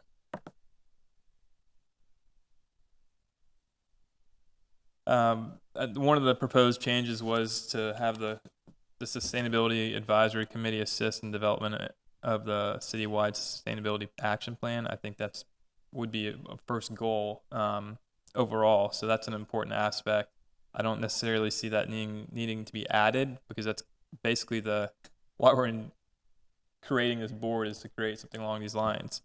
A second, I guess one of the last things I want to touch on is sustainability isn't necessarily just environmental, and I believe I met with Ms. Larson about this about a year ago, and discussing about sustainability, and Commissioner Donovan touched on it a little bit too, as like the whole setting goals for the city, and similar to what the police department's doing as well. So I think as a reminder that it's easy to get caught up in the environmental aspect, and I'm completely for it, protecting the environment. I live 5 feet above sea level. I have high tide in my front yard regularly, so it wasn't the case 6 years ago when I bought my house. So I've seen the effects over the past few years of what it looks like. But I also want to keep in mind there's other aspects of sustainability that I would recommend that we look at throughout the whole city instead of just an environmental perspective. And we can get into more details as this board matures throughout the years of meeting. So thank you again for the residents for speaking tonight, and appreciate you all being here. Again, I want to thank you all for being here tonight, and thank you for your recommendations. It's very, very important. As I stated before, that environment is everybody's responsibility. It's the responsibility of the citizens and the government as well. So we must work together in order to accomplish that. I am very concerned with the rising of the sea level, and I make that very clear. I made that clear in many times that in Tarpon Springs, we have areas that are very low elevation, so we have to be concerned, and we must do some things in order to prevent drainage in many places in Tarpon Springs. And I'm looking forward to these to the creation of this committee to work with the staff and provide recommendations to the commissioners to make decisions in regards to the environment, and also to have a smart development. A few years ago, I initiated the creation of the Budget Advisory Committee, and Vice Mayor Terrapini was the first chairman, and thank you for that, for doing that. You're probably the youngest chairman that we had. Well, yeah, No, at the chairman. So that committee works very well with the staff, and they bring the recommendation to us. I like to see the sustainability committee use the same concept because we know it's working. And I also like to see the sustainability committee to develop an action plan and bring it here to the Board of Commissioners to be discussed and to be approved. We must have a roadmap to get there where we need to go. In regards to the meetings, how often do you have the meetings? Once a month, I don't think it's good. There'll be occasions that you're not going to need to meet once a month, but there'll be other times that you're going to need more often than once a month. So the same thing happens with we're doing with the Budget Advisory Committee. During the times that we don't have when we're working on the budget, they meet more often than once a month. So be occasions that you're going to have to do that. As far as the, and I'm sure former mayor, former vice mayor Larson knows that the BOC is responsible for providing policy and direction, and city manager is the one who actually runs the operation. So we have to work with the city manager. We have to work with staff in order to get that done. So I don't want to see the staff to be excluded from this process. And of course, we need some fine tuning on this resolution. So I'd like to ask Mr. Licouris and Mr. Smith to fine tune it and bring it to us during the next meeting or whenever it's ready to finalize it and approve. Thank you. Yeah, one of my questions was to our city manager and to Paul, if we could have this done by the next meeting, because I'd like to move forward with it as soon as possible. So I'm ready to do it now. Okay. So let me get all these issues, because I understand time. I'm ready. I've been making all my notes, so I can pretty much what I want to ask you is your opinion on some things, where you stand. I don't think there's a lot of places. I mean, there are some places with disagreement. I want to thank this group for send in Jeff Larson as their ambassador to talk to me. We worked 6 years together very well. He knows me well. I know him. We can have good, frank conversation. I hope he relays to you some of the concerns I have with people in your group, some things you read on Facebook, and I'd be glad to share with them more to share with you from our perspective as staff. And just to give some example, you know, we keep bringing up this idea of we don't have a sustainability manager, and I will continue at your meetings, at these board meetings, to sort of dispute that. And if you remember, those of you who were in the audience before, I talked to you about some of our past people on this board, including Robin Sanger. And they were people who instilled the idea, they were way ahead of a lot of people instilling sustainability. And I also told you the story about in policing when the issue of community policing was occurring. A lot of people were assigning one officer to do community policing, and that was their community policing prospect. I, as a young chief, disagreed with a lot of them, and I thought the community policing needs to be instituted department-wide, not just with one officer. And when you relate it to sustainability now and our approach that we've taken since Robin Sanger, Jeff in his time, and some others, you probably had the biggest ambassador of environmental issues on the Budget Advisory Board, Gerald Goen. Gerald Goen at Budget Advisory brought sustainability issues up every year, and we talked about it. We talked about sustainability in the budget, in the different departments. So there's this big, you know, there's this talk around how we're behind, how we've been doing things a long time. After the last meeting, I published a whole month of different sustainability programs that we had been doing in the city. They went, you know, almost every day, every other day we were posting them. I will put who I call my director, who's in charge of our sustainability's qualifications.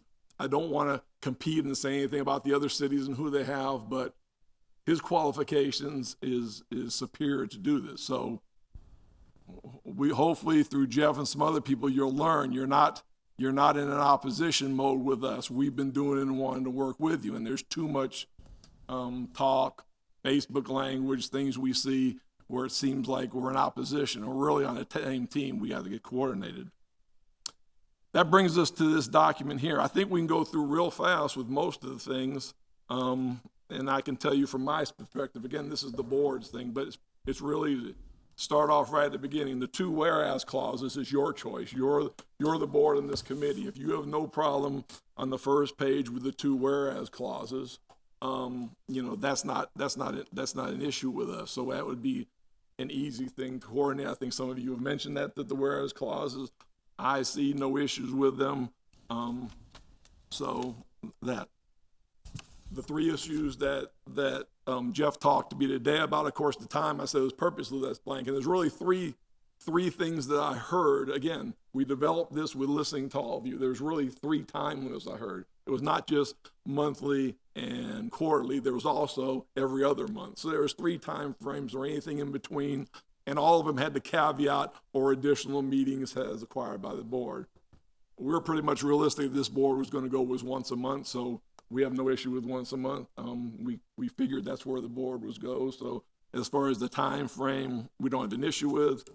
I think the problem with the second item Jeff and I talked about is just a reading of it. And the reading of number 5, as we said, is very important because they should not take any action or what the words are. Number 5? Yeah, on number 5, the second issue that Jeff brought up. 5B? Yeah, it's to perform other duties and assignments as requested by the Board of Commissioners. I think somehow that got interpreted. They couldn't put things on. They couldn't do that. You can put discussion items, anything, but if you're going to take any action, I think we use the plastic straw thing. Yes, you can talk about it, but if you're going to take any action on a plan, you want to go to restaurants, try to promote it, those sort of things, that would have to be at the direction of the board. So I think the issue with 5, I think it's fine like it is because they can't perform any duties or actions that without the Board of Commissioners. I mean, That's how are the advisory board. Like I said, they're an advisory board. So somehow that got linked with there, I think, and that was it. As far as 9 that he said about the language of the report, that's your report you're getting every year. You dictate, you know, what you want them in your report. That was just modeled after one of the boards, but we have no issues with that about changing the language with what you want to see in the annual report. So that's pretty much up to you. The two things really in disagreement that's in here, and some of you have said, is I strongly disagree with this committee developing and saying it's a sustainability plan or a tree plan or anything like that. As I told you when we talked about this before, we have plans already to do a sustainability plan. This committee certainly can give input to us as we're doing it, as we're developing it, but it should be our plan that we bring to them. Just like if there's anything done with a tree plan and we have to see what some laws that are going through, there might be some drastic changes in the ability to do anything with tree plans with some of the legislation if you're watching this going through. So there's where a little disagreement on the board. It should be something you dictate staff to go to, and then staff, just like a budget, we're doing the budget and we bring the budget before the board. They give recommendations to you, and you adopt it. But we had originally promised, and I know all you were on the board then, we said that we already had plans to do a sustainability plan. And it's in this document that sustainability committee will review them, give recommendations, give things to us. So that was one area that we're at issue with in there. Those are some of the ones that are real easy to change. Some of the other ones, I think that, you know, there's no need for a lot of the rest of the additional language, but those were the notes of the main thing that I think you can give me direction right now, we can do, and we'd be ready to bring it back. It's one reading, so we could bring it back and you could approve it at the next meeting. If we're going to debate and go into some of these other changes and stuff, then we may need longer, but I think those are the answers you need to give me. You know, I don't agree with a lot of the other changes in there, but the changes that I've talked about, have no problem with it. You dictate. You can tell me right now and we can write it tomorrow and have that draft to you ready to go for the next meeting. I think you ought to, you know, like you say, fine tune it, and draft it, then you bring it back. Okay. Are you okay with the whereas clauses? Yeah. As they are. And the things I discussed. Okay. Do we have a? Can I ask clarification real quick? Because there's a the third whereas clause. It says the city commission wishes to create a sustainability advisory committee to assist in the development and implementation of a citywide sustainability action plan. So the first two we talked about. The next ones after that, I mean, it's important that they have the recommendations that they have, but as you mentioned, the staff would create the. Yeah, and that's in the document. Okay. That's down later in the document. No, I was only talking about the two areas as they mentioned on the first page. All right, I just want to make sure we're on the same page. Okay. Yep. Okay. Mayor, I'd like to comment. I just wanted to clarify, Mark, when I was saying, you know, as far as the sustainable strategic action plan, you know, master tree plan, all that, whatever you want to call it, I'm not saying that you know, the committee's going to make one, it's going to be the be all end all. I'm just saying that I would like to direct them initially to perhaps come up with a model plan and then work with the city on it hand in hand and say, look, here's what we believe needs to be on it. And then you can come back and say, here's what we believe needs to be on it. So when I'm saying that, you know, that's our first direction for them, I'm not saying, you know, be all end all, shut the city down from it. I'm saying that the city needs to work with them on it, and I think they have more than the right to create a model plan and work with you guys on it if that's what they want to do.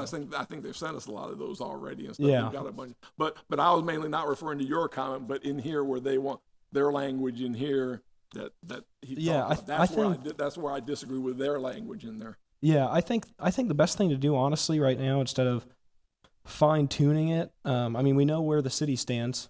We know where they stand. I think real quick we should just go through each change in here and just say yay or nay on it. Rather than just saying the two whereas statements. Yeah. I think I got good direction. I think I got good direction to bring it back. To go to each item, I think city manager has. And again, when I bring it back, yeah, we can still, at time of the resolution. You can always send it out. Why don't you send it out, then you have individual meeting? Mhm. With, because due to the, sunshine law. And then we have very good understanding. Commissioner Seaver? Well, I want, Excuse me, did you finish? No, you're fine. I'm sorry, Commissioner Sieber, but just one more thing. I really think that while we're here right now, we might as well, I mean, it's just a few pages. We can go through each correction and say what's good and what's not. Because I don't know what the city staff is going to fine tune, because we know where the city staff stands. They will We know where provide the you a group copy, stands. and they want to discuss that with you as well. Okay, but I'm just thinking we already have a copy of what changes they're trying to make. Well, again, just to clarify, I mentioned all of the things that I would be willing to change and not put in there. So if there's any others besides I mentioned, then if those, that would be something you could bring up now, because I mentioned all the ones that I either have no problem with, there's no issue with, or I've already heard a consensus tonight from this board to be able to do it with. So however you want to do Okay, it. and which ones were those? Just so I can write them all down and understand. The two whereases on the front page, once a month. the time, the meeting Once a monthly will month. be in the next one. Let's see. We talked about the under 9, the report that you're going to get. And being able to bring forward, by the board, being able to bring forward what they want to discuss, or, you know, recommending what they want to discuss. Wasn't that one of the things? Being able to bring forward items. Yeah, and I think that's in there another place, but I'll go over it again because I think it's in there another place. Okay. Well, I agree with, you know, what you're saying, Mark. So I feel like we're getting closer. I also want to thank Paul because he has been so proactive with sustainability, as I mentioned earlier. But I think we're almost there. So I'm looking forward, and thank you, Jeff, for talking with me too, and the rest of you who've spoken with me. But I think we're pretty I think close we can to get this having a done tomorrow, decision. Thursday, send it out to you and the group, meet with any you want to meet. But I think we can do that tomorrow, or the latest Thursday. We'll get that revised draft out and then be ready for any discussions in 2 weeks where we'll actually put it on as a resolution on the 28th.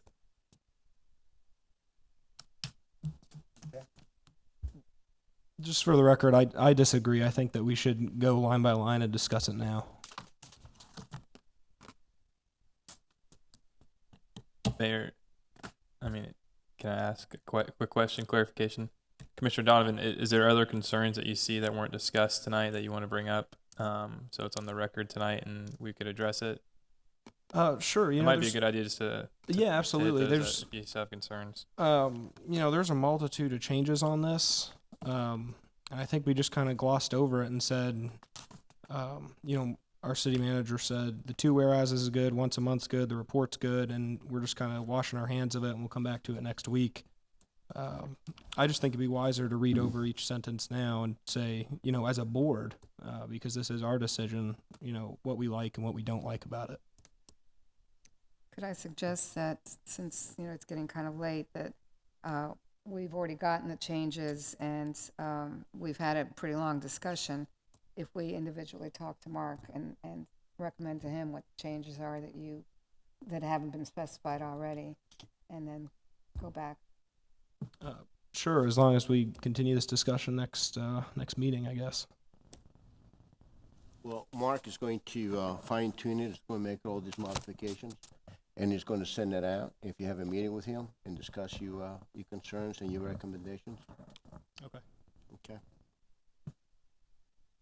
Mr. Licorice, do you have what you need? Yes, sir. Okay. So this is a discussion, so we really don't have to vote on it as long as we've got a consensus. Again, I want to thank you all for being here tonight. And you're going to be getting an email. Okay? Thank you so much. We are now going to the item number 23, is marketing video. Commissioner Donovan. Thank you, Mayor. I don't see Karen Lemons, but that's okay. I wanted to say I'm very excited that the marketing campaign has started. I was glad to see that the commercial moved so quick, but perhaps too quick. I just have a couple concerns about the marketing video that was shot last week. And I'm sorry it's not in your backup material, but the items I'm going to be referring to were on the email that was sent out to the commissioners as well as citizens and business owners regarding their participation in the commercial, and the actual script and the shot list of the locations that they were going to be shooting. I have a few concerns, so I guess with my initial one to kick off the conversation, I'll go through them all, and you guys can address the ones that you would like to address. My first concern was that on the original script and the original plan for the day, there were no mention of going out to our beaches or any of our waterways, whether it be the Bayou, Fred Howard Park, or Sunset Beach. We got this on a pretty quick notice, and I immediately called and said, hey, I really feel like we're missing an opportunity here because the marketing campaign poster itself is a sponger standing on the beach. And we were going to neglect the beaches in favor of the sponge docks downtown and the fitness corridor. So I really just want to reiterate support for getting our beaches into these video shoots because those are a huge draw for our city. And it just kind of upset me that it wasn't initially included on the actual script. My second point I want to make is that the Sponge Docks has less scenes than the fitness park or downtown. The script features one Sponge Docks restaurant as opposed to 4 or more downtown eateries. So my question just to the board and staff would be, why are the Sponge Docks an afterthought when it comes to our marketing video? Because in my mind, the Sponge Docks are the most important resource we have to tourism in our community. I mean, they're internationally known. We got our history there, the working waterfront. I just want to really make sure that we have our priorities straight as we move forward in this $30,000 marketing campaign, so that we're not neglecting certain businesses or certain parts of town. Several restaurants approached me, and they asked, what was the criteria for the restaurants and locations that were being selected, to which I had no answer for them. I'm going to ask City Manager Mark, is there any criteria or was there any criteria for the restaurants or locations that were being selected? Were there any formal, application processes, or was there a formal process that we went through? And those are my concerns. I guess we'll kick it off from there. So, where do I want to start? First of all, what we're looking for in the video were scenes. We were not looking to choose restaurants. We were looking for different scenes. Now, as I explained to you about the beach and the thing, we already had we've done a commercial before, we've done some other filmings before, and we have access to the Visitors Bureau's filming, so we've got beach videos. So we had planned to include some, but the main attention of this marketing, it was not the beaches and the waterway, but we did have some available when you added it. And also when I got the call that day, we did have time at the end and the photographer did film some. So we addressed that thing, but the main focus of the script wasn't that. Going back to the scripts in the restaurants, you're never going to, and why I told Karen I need to handle this, because this is not something for staff to handle or anything else. It needs to be me responsible for this thing, because you're never going to do anything in this town and have all the restaurants, all the shops, and all the businesses happy to you. We can't have a thing where, so we try very carefully. We try in our ads that we won't co-sponsor ads that's got individual businesses, and we try to avoid that as much as possible. We do promote some of our other ones, but so the picture and the scene that we're looking for in marketing, and I want to say this whole marketing thing was probably the most positive things if you look at the hits, if you look at the people compliment. I really wish you would direct, or any of you, I know the mayor said he had some, I wish the people were compliant. I really need to know the people and what their actual complaint was. Because that would help me see what it was, because we did do footage all up and down the docks. We did do footage all up and down downtown. The scenes we were looking for downtown was our sidewalk cafe locations. That was the prime, not inside the restaurants, not that. We were looking for the sidewalk cafes, and we covered most everything, from the ice cream place to Currents to the trail to Hibiscus to to backdrafts. We covered the entire length of theirs in the stores. I think we went in one stores, but we were looking for the scene. We staged people as we asked for. Now, we put this out. This went out on social media everywhere. The chamber helped us. They put out because we were asking for people. We want people. We want people on the streets. We want people there. It went out to almost everywhere. That would have been the perfect time if there was somebody or some business that were unhappy with what was going on to make a call. I don't know what it would be or how I would handle it because it's a delicate situation, but we were looking for scenes. The exact scene we wanted on the Sponge Dock. We filmed the commercial before where we had flaming cheese, and that was at Hellas. What we wanted from this flaming, and that was probably the most renowned thing from that commercial we did that we heard about forever. We did that little 30-second. So what we wanted for this flaming cheese scene was a flaming cheese scene with the river. You know, the river is one of our most important aspects of this town. So we wanted a location where we could do the flaming cheese on the Anclote River and have that set. The place to do that was at Dimitri's. That's the place. There wasn't really other choice to do that kind of scene that we want. Besides, we went in the Sponge Exchange. We filmed within the Sponge Exchange. We filmed all up and down the Sponge Docks. We filmed all through downtown. So I don't know how the people didn't see us everywhere because we had people, volunteers from everywhere. We were all up and down that docks. We're all over with now. And again, I'll tell any restaurant that called me, the main thing was that scene. Why we put people at sidewalk cafes is when you go to the other cities, that's an attractor to see people eating outside and up and down downtown. So we didn't pick restaurants and that we picked the scenes that we thought was going to draw the people to Tarpon Springs in our marketing campaign.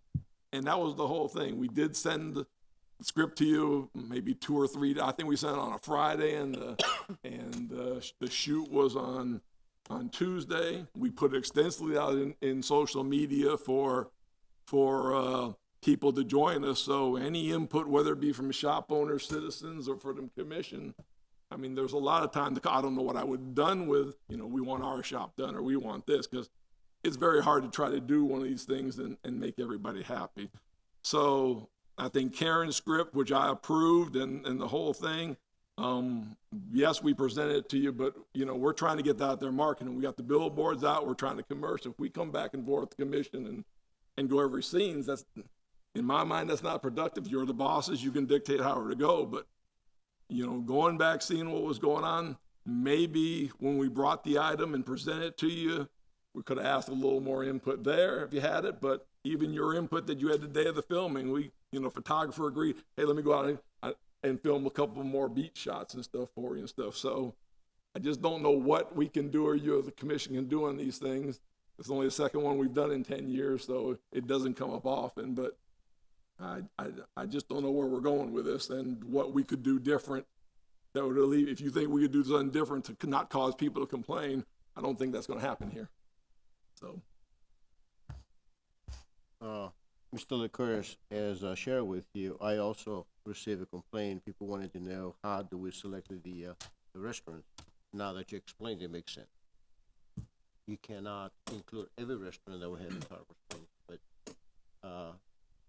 people that saw that, he says, why this restaurant, not mine? So now that you explained, I think it makes sense. Yes, as you all know, I've been promoting marketing for a long time, and I'm very excited that we finally have this marketing plan. We did make a commercial several years ago that included the beaches and the parks, and we still have footage from that. And we ran that commercial for a while. It was a partnership between the Chamber and the Merchants Association and the city, where we had actually pictures of different areas that were shown on that commercial. As far as satisfying every business, that's impossible. We didn't go to my business on the docks. I didn't complain. The restaurant was chosen because of the scene.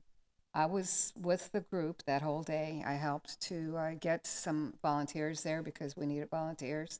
And I feel very satisfied that we captured the feeling and of Tarpon Springs, because we did capture a lot of the Sponge Docks. Went in the Sponge Exchange, walked up and down And of course, the sponge docks are why people come here, but we needed to capture the feeling and the culture of Tarpon Springs. And we did spend a lot of time. We spent the first half of our time on the sponge docks. The splash park and the dog park are new. They were not around when we did our last commercial.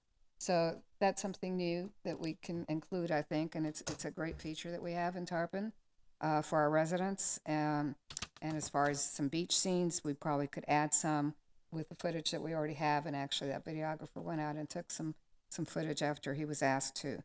But I just think that this was a tremendous opportunity. We're finally moving forward with marketing. We've finally gotten billboards up, and we're doing media and literature. And I was excited. And there's no way you can include every business, every restaurant, and make everybody happy. So I felt good about how. And the script was sent out in advance, and we actually postponed the filming to Friday because of inclement weather on that Tuesday. So I feel like if there were any complaints or problems, they should have been addressed then. But I think Karen did a good job in choosing locations because it was all about the feeling of Tarpon Springs and the scenery and not about individual businesses.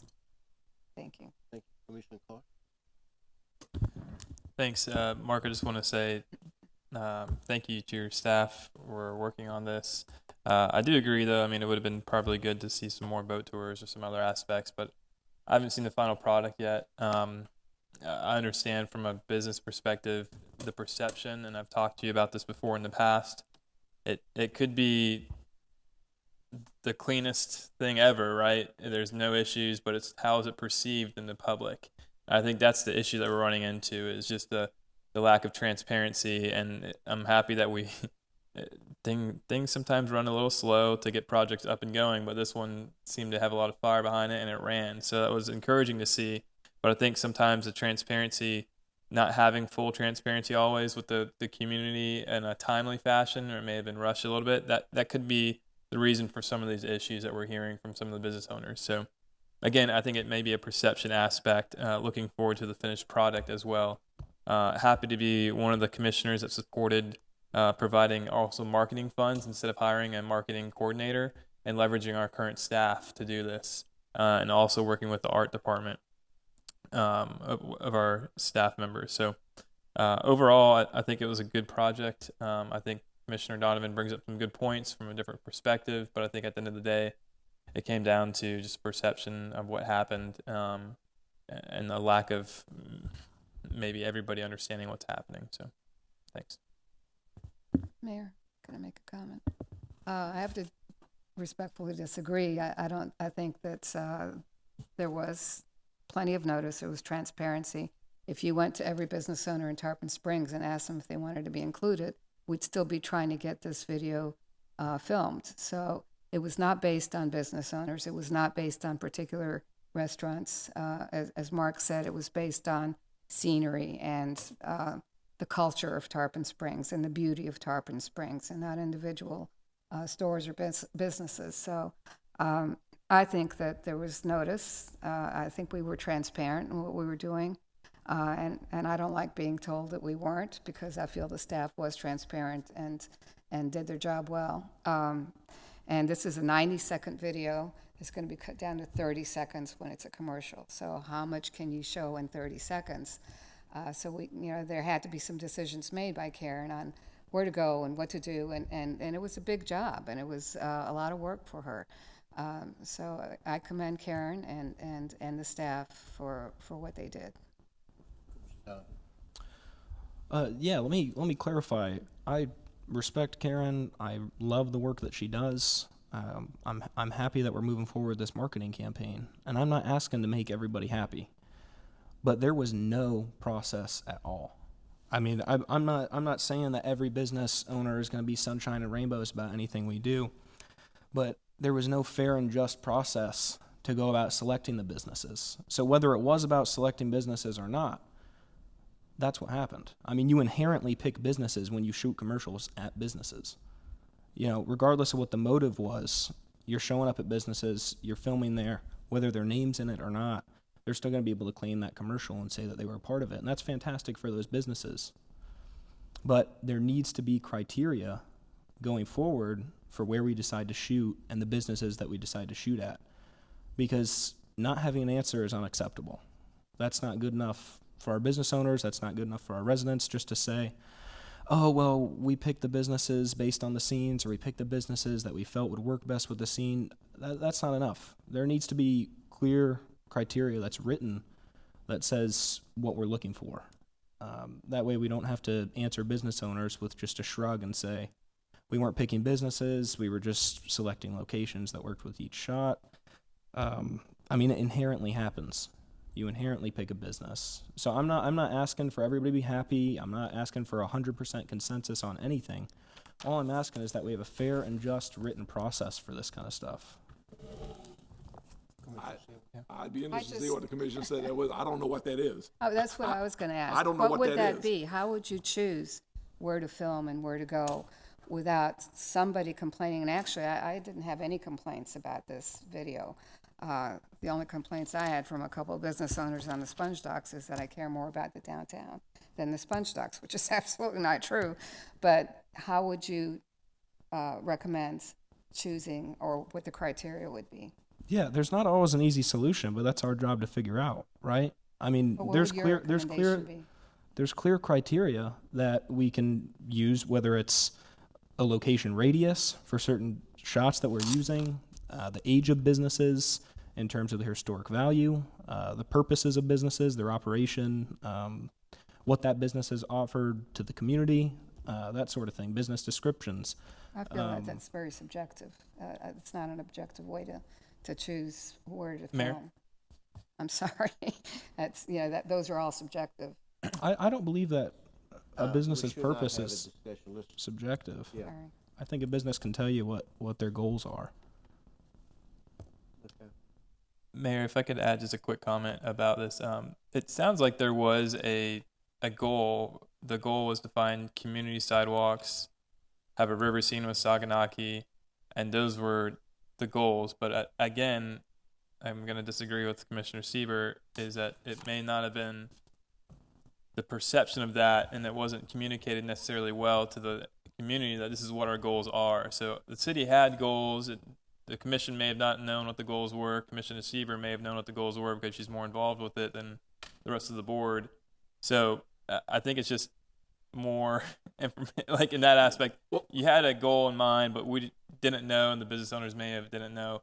And if there's complaints out there, obviously not everybody understood that. And again, Well, that's why I said in retrospect, when we made the presentation, we'd have spent more time, if we knew this was going to be an issue, we'd have spent more time in the presentation talking. And it was a lot of marketing stuff. So maybe it was something. Maybe I needed to bring that. But the thing in the critique and when this all started, the thing we could have done is gone into more when we presented you the marketing plan, which a major component was this video, to tell you we're doing a video to promote scenes of street eating, of that. We could explain that more and could add some input. So I'd already said I thought that would be one area where we could have gone more in detail to.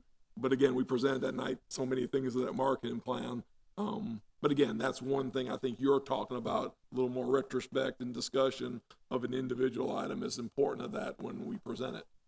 Well, now it's done, but we'll learn from that.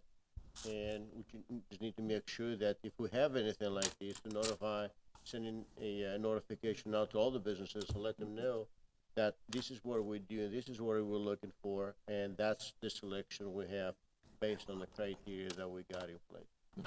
We'll be talking a little bit about the work session, one thing, and for me to be able to do my job on this and on things, it's important, and we'll talk about it then, but if I knew more the nature of these complaints and what the actual complaints were, if you would send the people, the city manager running the day-to-day operations of the city, would you like to call him or would you like me to get you to call? So if I can understand from the people what actually the complaints are, I can better understand, but there's too much, and that's why it's one of mine, the communication, a lot of calls, and I don't really know the nature of complaints, so it's tough for me to deal with, but we'll talk about a little at the work session on my item there, and I think this is another case, because I got 0, and I usually get, I usually get complaints about a lot of things, but I got zero on, I got nothing but positive on this. So I think it would help more if the actual complainants talked to me, so I could get understanding where they're from, and that would help me mold, what we need to maybe do different also. I mean, hearing from you too, but from hearing from them, what was it, what was it you had the problem with, and what could we do to alleviate that problem? It's important I hear it from those people as the one who runs the day-to-day operations of the city. So again, that's a subject for next week. Could I make a comment on that, Mayor? Sure. Yeah, I think it's important too, because if you receive complaints, or you receive complaints, Mayor, he may be able to, our city manager may be able to answer those complaints if you told him who these people were and explain to them, how this process was. So. Well, you're right, because I did exactly what you said. I communicated with the city manager immediately. Okay. So it was not a delay. Yeah, I respectfully disagree. I think if residents and business owners can't come to the Board of Commissions with complaints, then who can they come to? I mean, that's our job too, to be accountable, right? I didn't say they shouldn't come to you. They should come to you and get them, but you should also direct them to me as running the day-to-day operation, so I can talk with them and I can deal with them on the issue also. Not that they should come to you, but here, why don't you talk, our city manager's in control of that. You explain to them the concerns so we have, so I understand where they're coming from. Maybe it's something simple that we find out that it's something simple that when they talk to me is resolved. So by all means, they come to you, but direct them to me so I can really get into the issue and understand what they're saying. So the next time, I can do that. It's just hard for me to do without knowing for instance, what was the particular complaints and stuff, and talking with them, it would just help a bit. Now, I know there's some people who for whatever reason, not grounded in anything, don't want to talk to me, and that's fine. But most of them will, and I just like to get their feel and get their idea what it was what we did, and talk to them about what changes you want to go on the mailing. We've got an extensive mailing list of businesses. We tell, are you on that mailing list? Would you like to go on that list? Would you like us to add to the economic?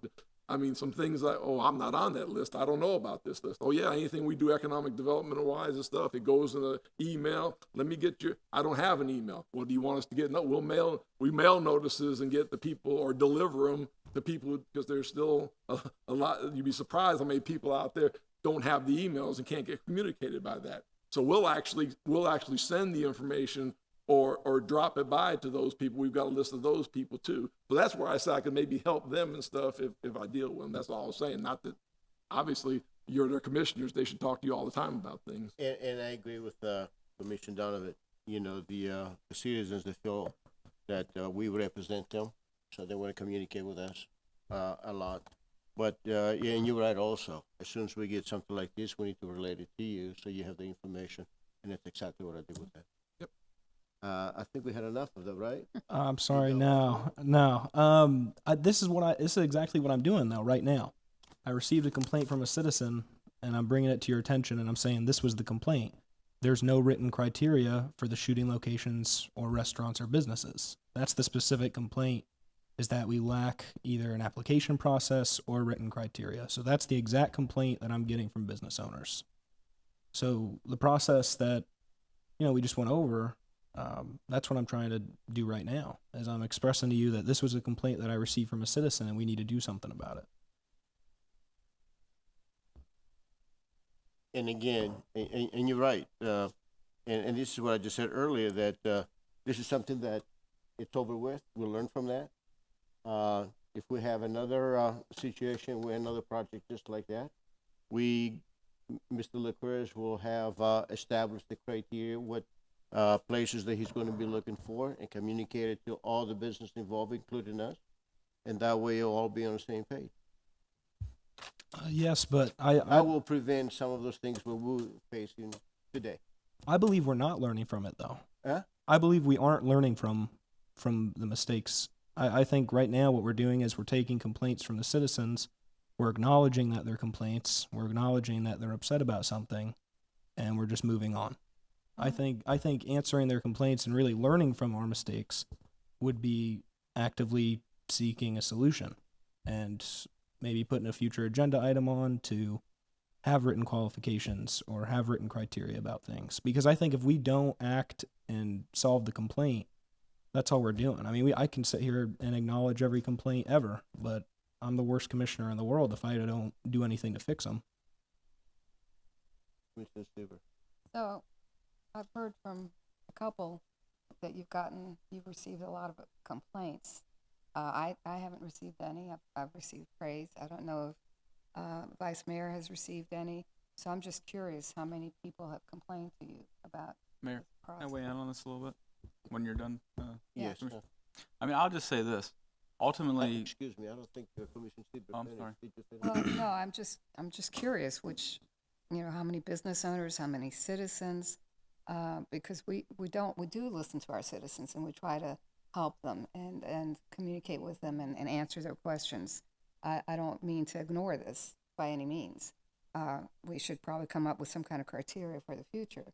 But, we get complaints daily, so, we'd have to be doing daily some kind of criteria or change something. So I was just wondering, has this been a large amount of complaints, or how many complaints did you get, or Vice Mayor or the Mayor get? I mean, was this a really big issue? Yeah, I've had contact with roughly 10 businesses about this. Oh, really? Yeah, roughly 10. And I don't think because one person complains to one person and not another, or one person hears something or they don't, I don't think that delegitimizes somebody's complaint. So I'm worried right now that what we're doing is we're acknowledging that we made a mistake and we're just moving on. That's not what we said. Not what we said. That's we not said what we we'd said. look at it in the future. But isn't that kind of... We acknowledge that is a mistake, and we also acknowledge that we have to fix it. That's what we acknowledge and do. And that's what I say, we learn from that as a city, and we need to create a procedure, a criteria for the next time we avoiding this kind of a problem. Yes, sir, but can we get consensus now or an agenda on a future meeting, an agenda item possibly to build this procedure? Because right now I just feel like we're kicking the can, we're postponing the solution. I think this is something that we can actually put on the workshop. Well, I mean, you can't put it on, I mean, This you can isn't something request we to do have every anything day, on the though. agenda. So, we may not have this opportunity again for another I filmed 6 or 7 2 and 2 years. years.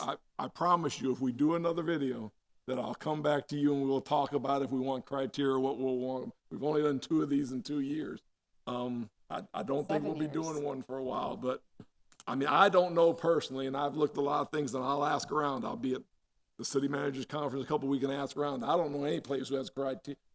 I have no clue what a criteria you would make up to do a commercial would be, but we can talk about it. But, I don't know how you do that and fairly do it for what you do, but maybe there's one out there and I'll look, but we're not doing this for a while. So I just don't know what we talk about at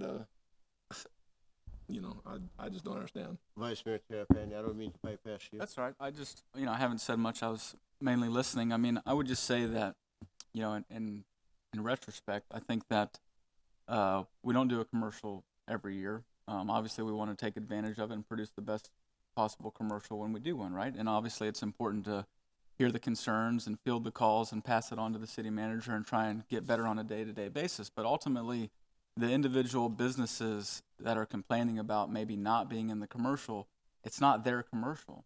It's a commercial for the city of Tarpon Springs. So we choose what we're trying to highlight. The director of the video chooses what he wants to highlight, the economic development manager. Now, maybe could there have been better communication on some of the areas that we chose to highlight?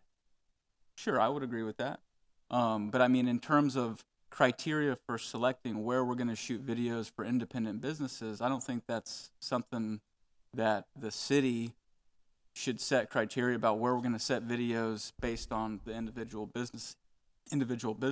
So, ultimately, I think the budget was $30,000 for this marketing campaign, of which X amount was spent on 2 billboards and other materials. So, I mean, I don't know what the actual breakdown for this commercial cost, but it's not as if, it was something that we broke the bank on. I mean, if you discount the billboard costs and the other costs, I mean, commercial could have been 10 or 15 grand, right? And I'm not putting my nose up at the dollar amount. I think that might be high, but I'm just saying, I mean, without consulting any of us, he can spend 25. So I mean, I don't think it's that big of a deal. I mean, could communication have been a little bit better as to where we're shooting? Yes, but for individual businesses, it's not their commercial, it's our commercial for us to choose how we want to highlight it. I mean, if we want to provide better communication as to where, when, or how, I'm all for it. But I mean, I think Mark gave a reasonable explanation as to where and why we shot what we did. We were looking for streetscape or outdoor dining scenes. We were looking for flaming cheese on the river.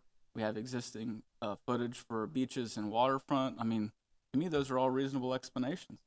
So, I don't know. I mean, I think all the explanation that was given tonight is relatively fair.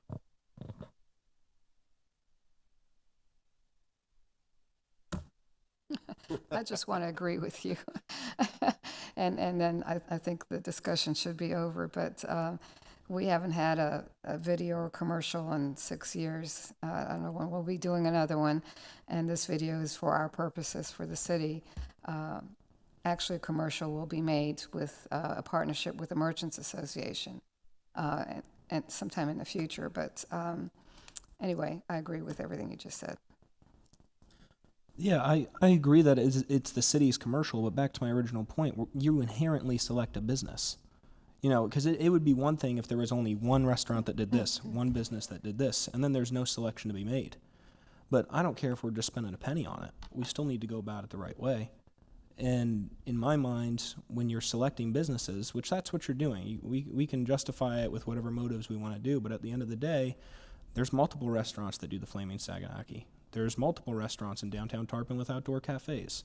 So there just needs to be a better process towards picking something when there's so many options within the city. Because then it becomes the city's decision, and there's no voice for the citizens on it.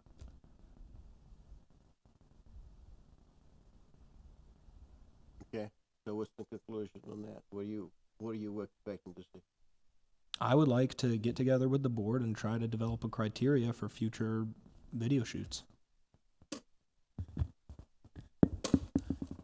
Is this a workshop recommendation in this aspect? Put on the workshop so we discussed it. Are you the upcoming workshop in a week? No, Because I've already you made already a have topic. That, Yeah, unless you want to make that one of your items. I've already chosen an item for that. So We do it on the following one. sure. Okay. All right. Are we good? I'm ready to go home. Well, that concludes the agenda tonight, and we go to staff comments. Chief? No comments, Mayor. Thank you. City Attorney? No comments, thank you. Mr. Licouris? Just a reminder, the workshop next week will be upstairs. Okay. Also, What time is it? 6:30. 6:30? Yeah, Tuesday, 6:30. I'm sorry, I thought you finished. No, I just want to, again, I told you no celebrating yet. I sent you the memo about the bills hopefully getting through the House and the Senate. Again, still has to go through. The president has to sign it. So while it is good news, we'll be celebrating when President Trump signs that document and the funding gets restored for the dredge. So again, we got Congressman Bilirakis working on it. We got Senator Scott working on it from the Senate side. We think everything's going through for the president's signature. So hopefully we'll have that resolved and that money will be reinstated. Again, the design phase hasn't been how we've kept together with our plan design phase. So hopefully that'll go, and we are rushing to try to do a design for that extra area of the basin to hopefully time it right, so maybe we can get in and get in with the dredge and piggyback on it already being out there. That'll be a tremendous savings. So we're still working on that. How we do with our portion, the turnaround? That's what we're feverishly designing. Designing that so we can do it at the same time. They're doing it as fast and as efficiently as possible. They know we're running on a timing issue. Okay. So we hope to be able to meet that deadline. I'm having a meeting with Representative Gasparilla next week. And keep reiterating that doesn't make any sense for the federal to dredge and leave a bunch of silt to fall back in from the side. They still should contribute and do that also, but we'll take what we get and work on it. Madam City Clerk, No any comment. comments? No comments. Commissioner Carr. Thanks, Mayor. I'll try to make these brief. Resident Greg Barnes mentioned earlier today about the irrigation meter. If city manager could follow up with me about that, because I believe the statements that were made was what was perceived when we were approving those. So if we could follow up later Well, this look, week. if you remember the last time presented, thanks to the clerk's office and some work, what was presenting at the meeting wasn't actually fact. I'm not saying that this is the case, but there were some drastic differences at the clerk's office. So yes, we heard, and we'll be looking at those figures and see what the actual facts are and what's going on. Paul was so Paul's already set to move on that to check the homes out there and see if those numbers are actually correct. Thank you. Also, to follow up with the dredge, I've been in communication with Senator Scott's office and Senator Rubio's office. Senator Rubio's office called me like at 6 o'clock Friday to follow up about the turn basin. They did recommend that it was more of a local level and not a federal level. The odds aren't great in getting appropriations in the federal level for that. So I did speak with Representative Sprouls of the state of Florida. He mentioned interest in getting together. It's not going to happen this year, but we may have to get creative on what funds we use, because we may have to piggyback and fund it, and then we may need to find additional funding if it's from the county level, which I've met with Dave Eggers about, from tourism dollars, or if it's coming from the state level, or if it's all three, Tarpon Springs, state, and county, that we look at. But just keep an eye on, we may have to fund it somehow at the beginning, and then we go back to these other portions of the government and ask for additional funding. One thing I want to also reiterate is that I did meet with a couple other county commissioners, Charlie Justice and Pat Gerard, a week and a half ago, and reiterated the different projects. And I know you met with the county administrator. And I sent out a memorandum to the board just reiterating that the city of residents of Tarpon Springs this year are projected to pay $9.1 million worth of taxes to the county, and that we need to remind the county that we have plenty of projects that we want the county to do in our city, and not to spend all the tax money in different parts of the county, Clearwater, St. Pete, Largo, etc., that we want to see our fair share coming back up. And also for transit, the city of Tarpon Springs residents pay $1.3 million in taxes. But we have a local hospital funding Healthy Hop, which I think is a great initiative. And then we also are funding the PSTA Jolly Trolley as well, from a city's perspective. So those are two things that I think are very beneficial to North County and Tarpon Springs, that the city is basically funding those aspects. And those are areas I think we need to hold PSTA also accountable on. And then I did receive a letter, I'm assuming the rest of the board did too, about some type of soccer allegation in the city, about the Tarpon Springs Soccer Club issues. I just want to make sure if someone could look into that from a recreation standpoint. Did you get a copy of this letter? Yes, I got a copy. If it's false, then it's fine. Just want to make sure someone's looking at it. So, thank you. Vice Mayor. Thank you, Mayor. I just first and foremost, I want to commend Commissioner Carr with a lot of his dialogue and follow-up with county leaders and also regional leaders as it relates to championing for the city of Tarpon Springs and making sure that we get our fair share. So thank you, Commissioner. I think you're doing a fantastic job on that. Some of Commissioner Carr's comments sparks a train of thought for me anyways, as it relates to new legislative law and grant funds that are available for the septic sewer conversions. I know that we have some sewer septic and sewer projects ongoing within the city, but now that there are grant funds available for those types of projects, I think it's important that we look into that and try and apply for some of those funds simultaneous to doing these projects. And also, as it relates to sewer and septic in these projects, I was made aware by staff that our capacity for reclaimed water is now pretty low, to the point that we can't really offer after we get done with some of our reclaim projects that we have now. We're not at a point where we have enough capacity to offer other areas of town. So part of the Tarpon Keys comments about their irrigation supply. Now, I don't know that we have a reclaimed line close to them, But even if we did, without converting some of these old homes or neighborhoods that are on septic to sewer, we won't have the affluent to convert to make more reclaimed water.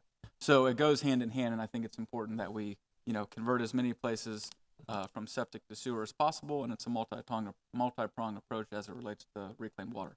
I thought it was really nice. I saw a lot of city staff tonight wearing shirts that had our city seal on them. I thought that was really nice, especially the clerk's office as they helped with the 4.0, and then I noticed Mr. Smith and some other members of staff were wearing those shirts, so I took note and I thought that looked nice. City manager and I had a conversation this week about our GIS mapping systems, especially in areas that were promoting and encouraging redevelopment on a daily basis within the CRA and some of these development corridors, Safford Avenue, Lemon Street, et cetera. We don't have, being that they are older parts of town, we don't have as sophisticated GIS mapping on file as we do in other areas of the town. And I would just say that as we're looking to redevelop these areas and literally promoting every day, buy this, subdivide that, blah, blah, blah, we need to have accurate records, so it becomes easier for us to say, okay, take this project and capacity is there for sewer and water's here, and just have an accurate record, so it becomes easier for these redevelopment projects to actually happen. That's all I got. Thank you. Commissioner Steele.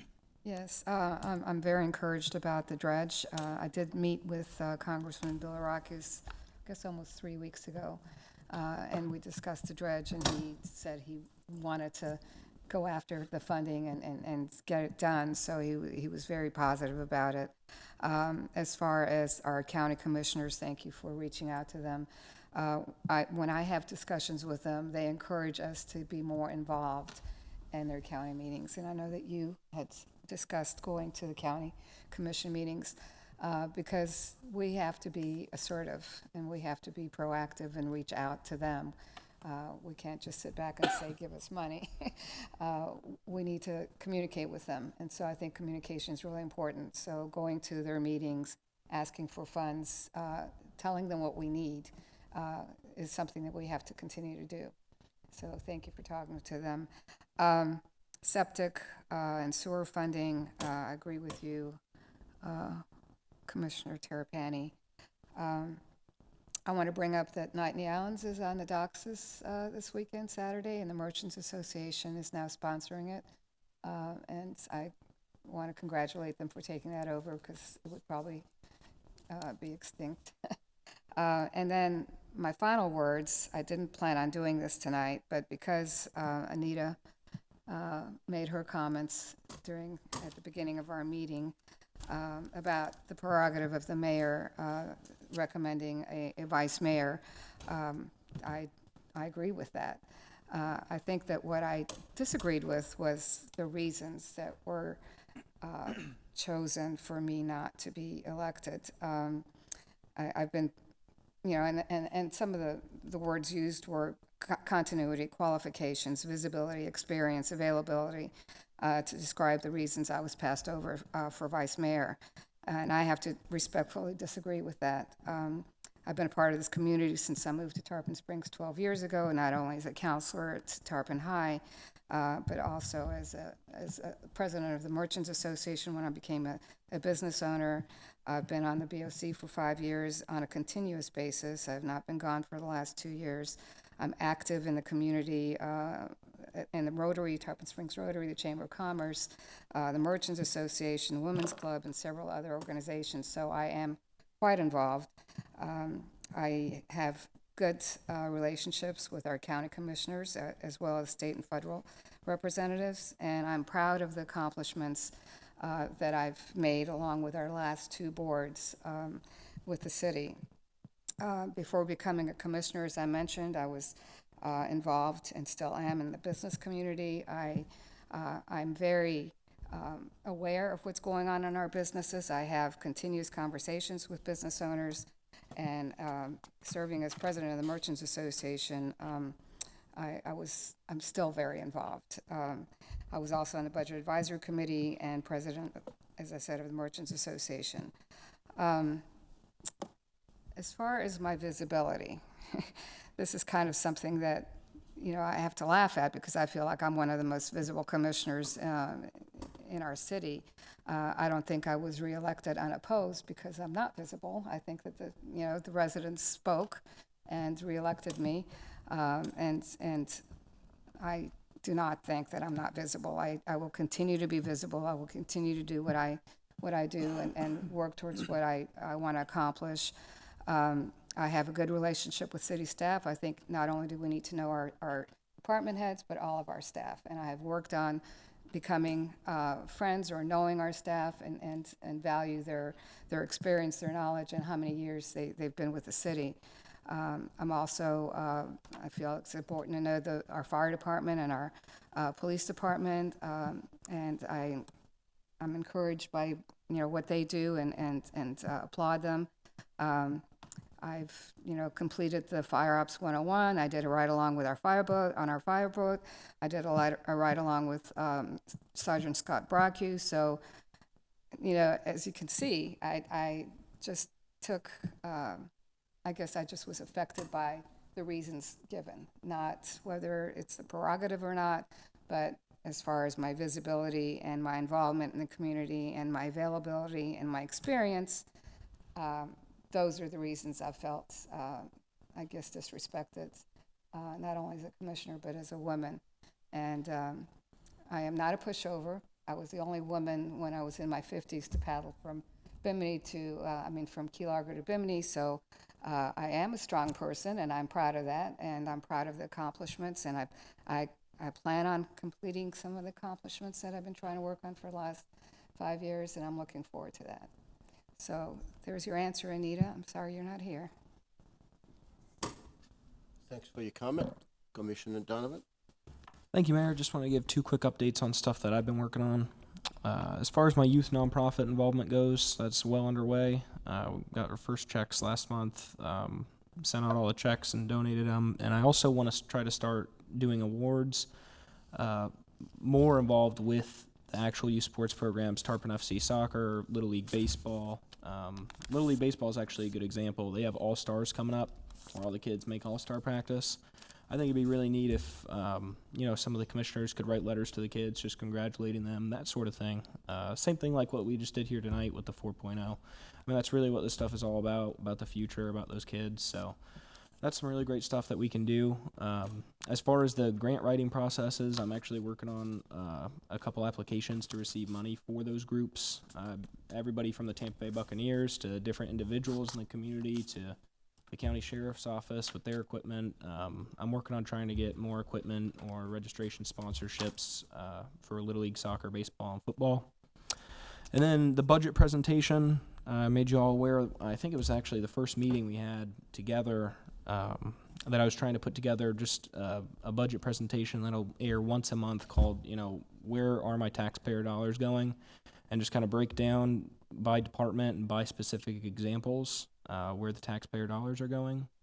I had a meeting with Mark and a couple department heads on that, and it went very well. We're just kind of in the process now of editing that PowerPoint. I got to get around to that hopefully this weekend.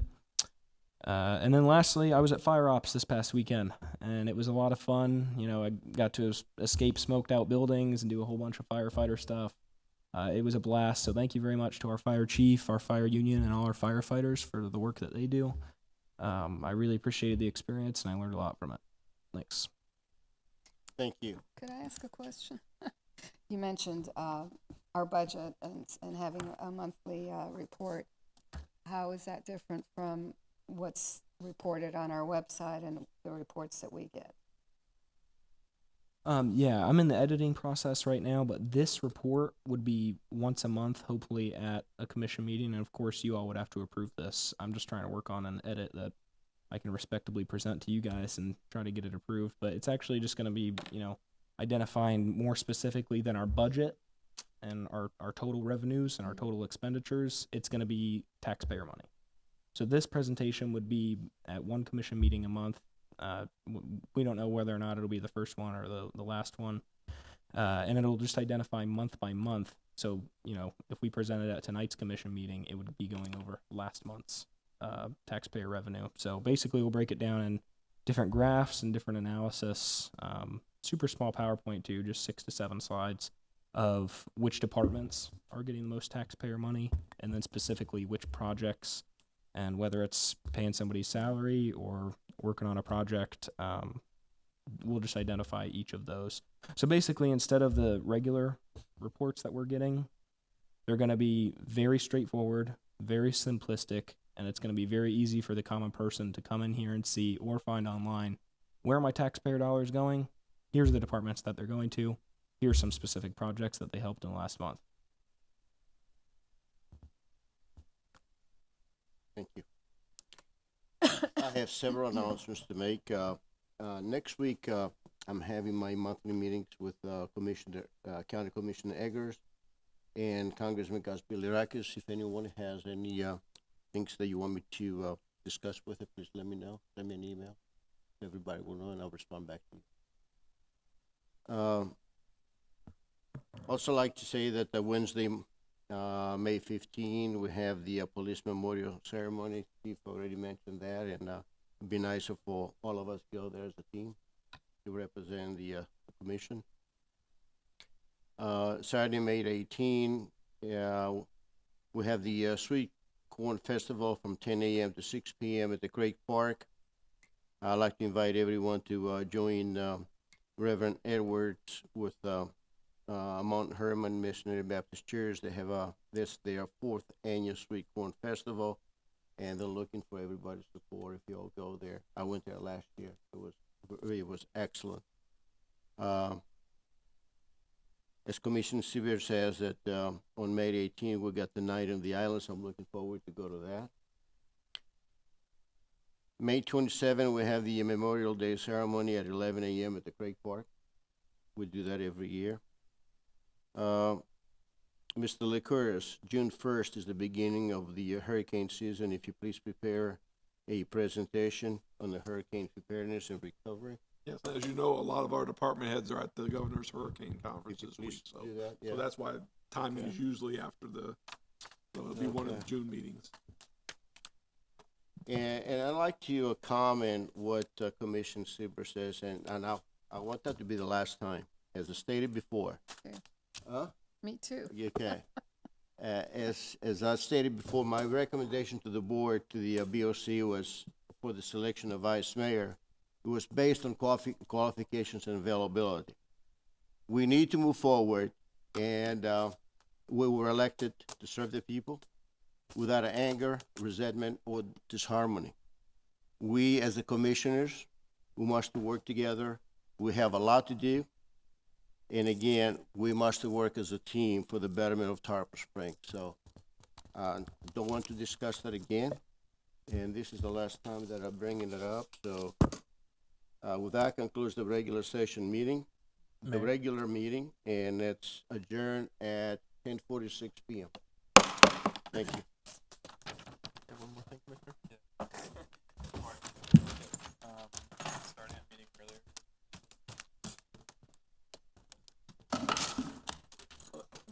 Time of work.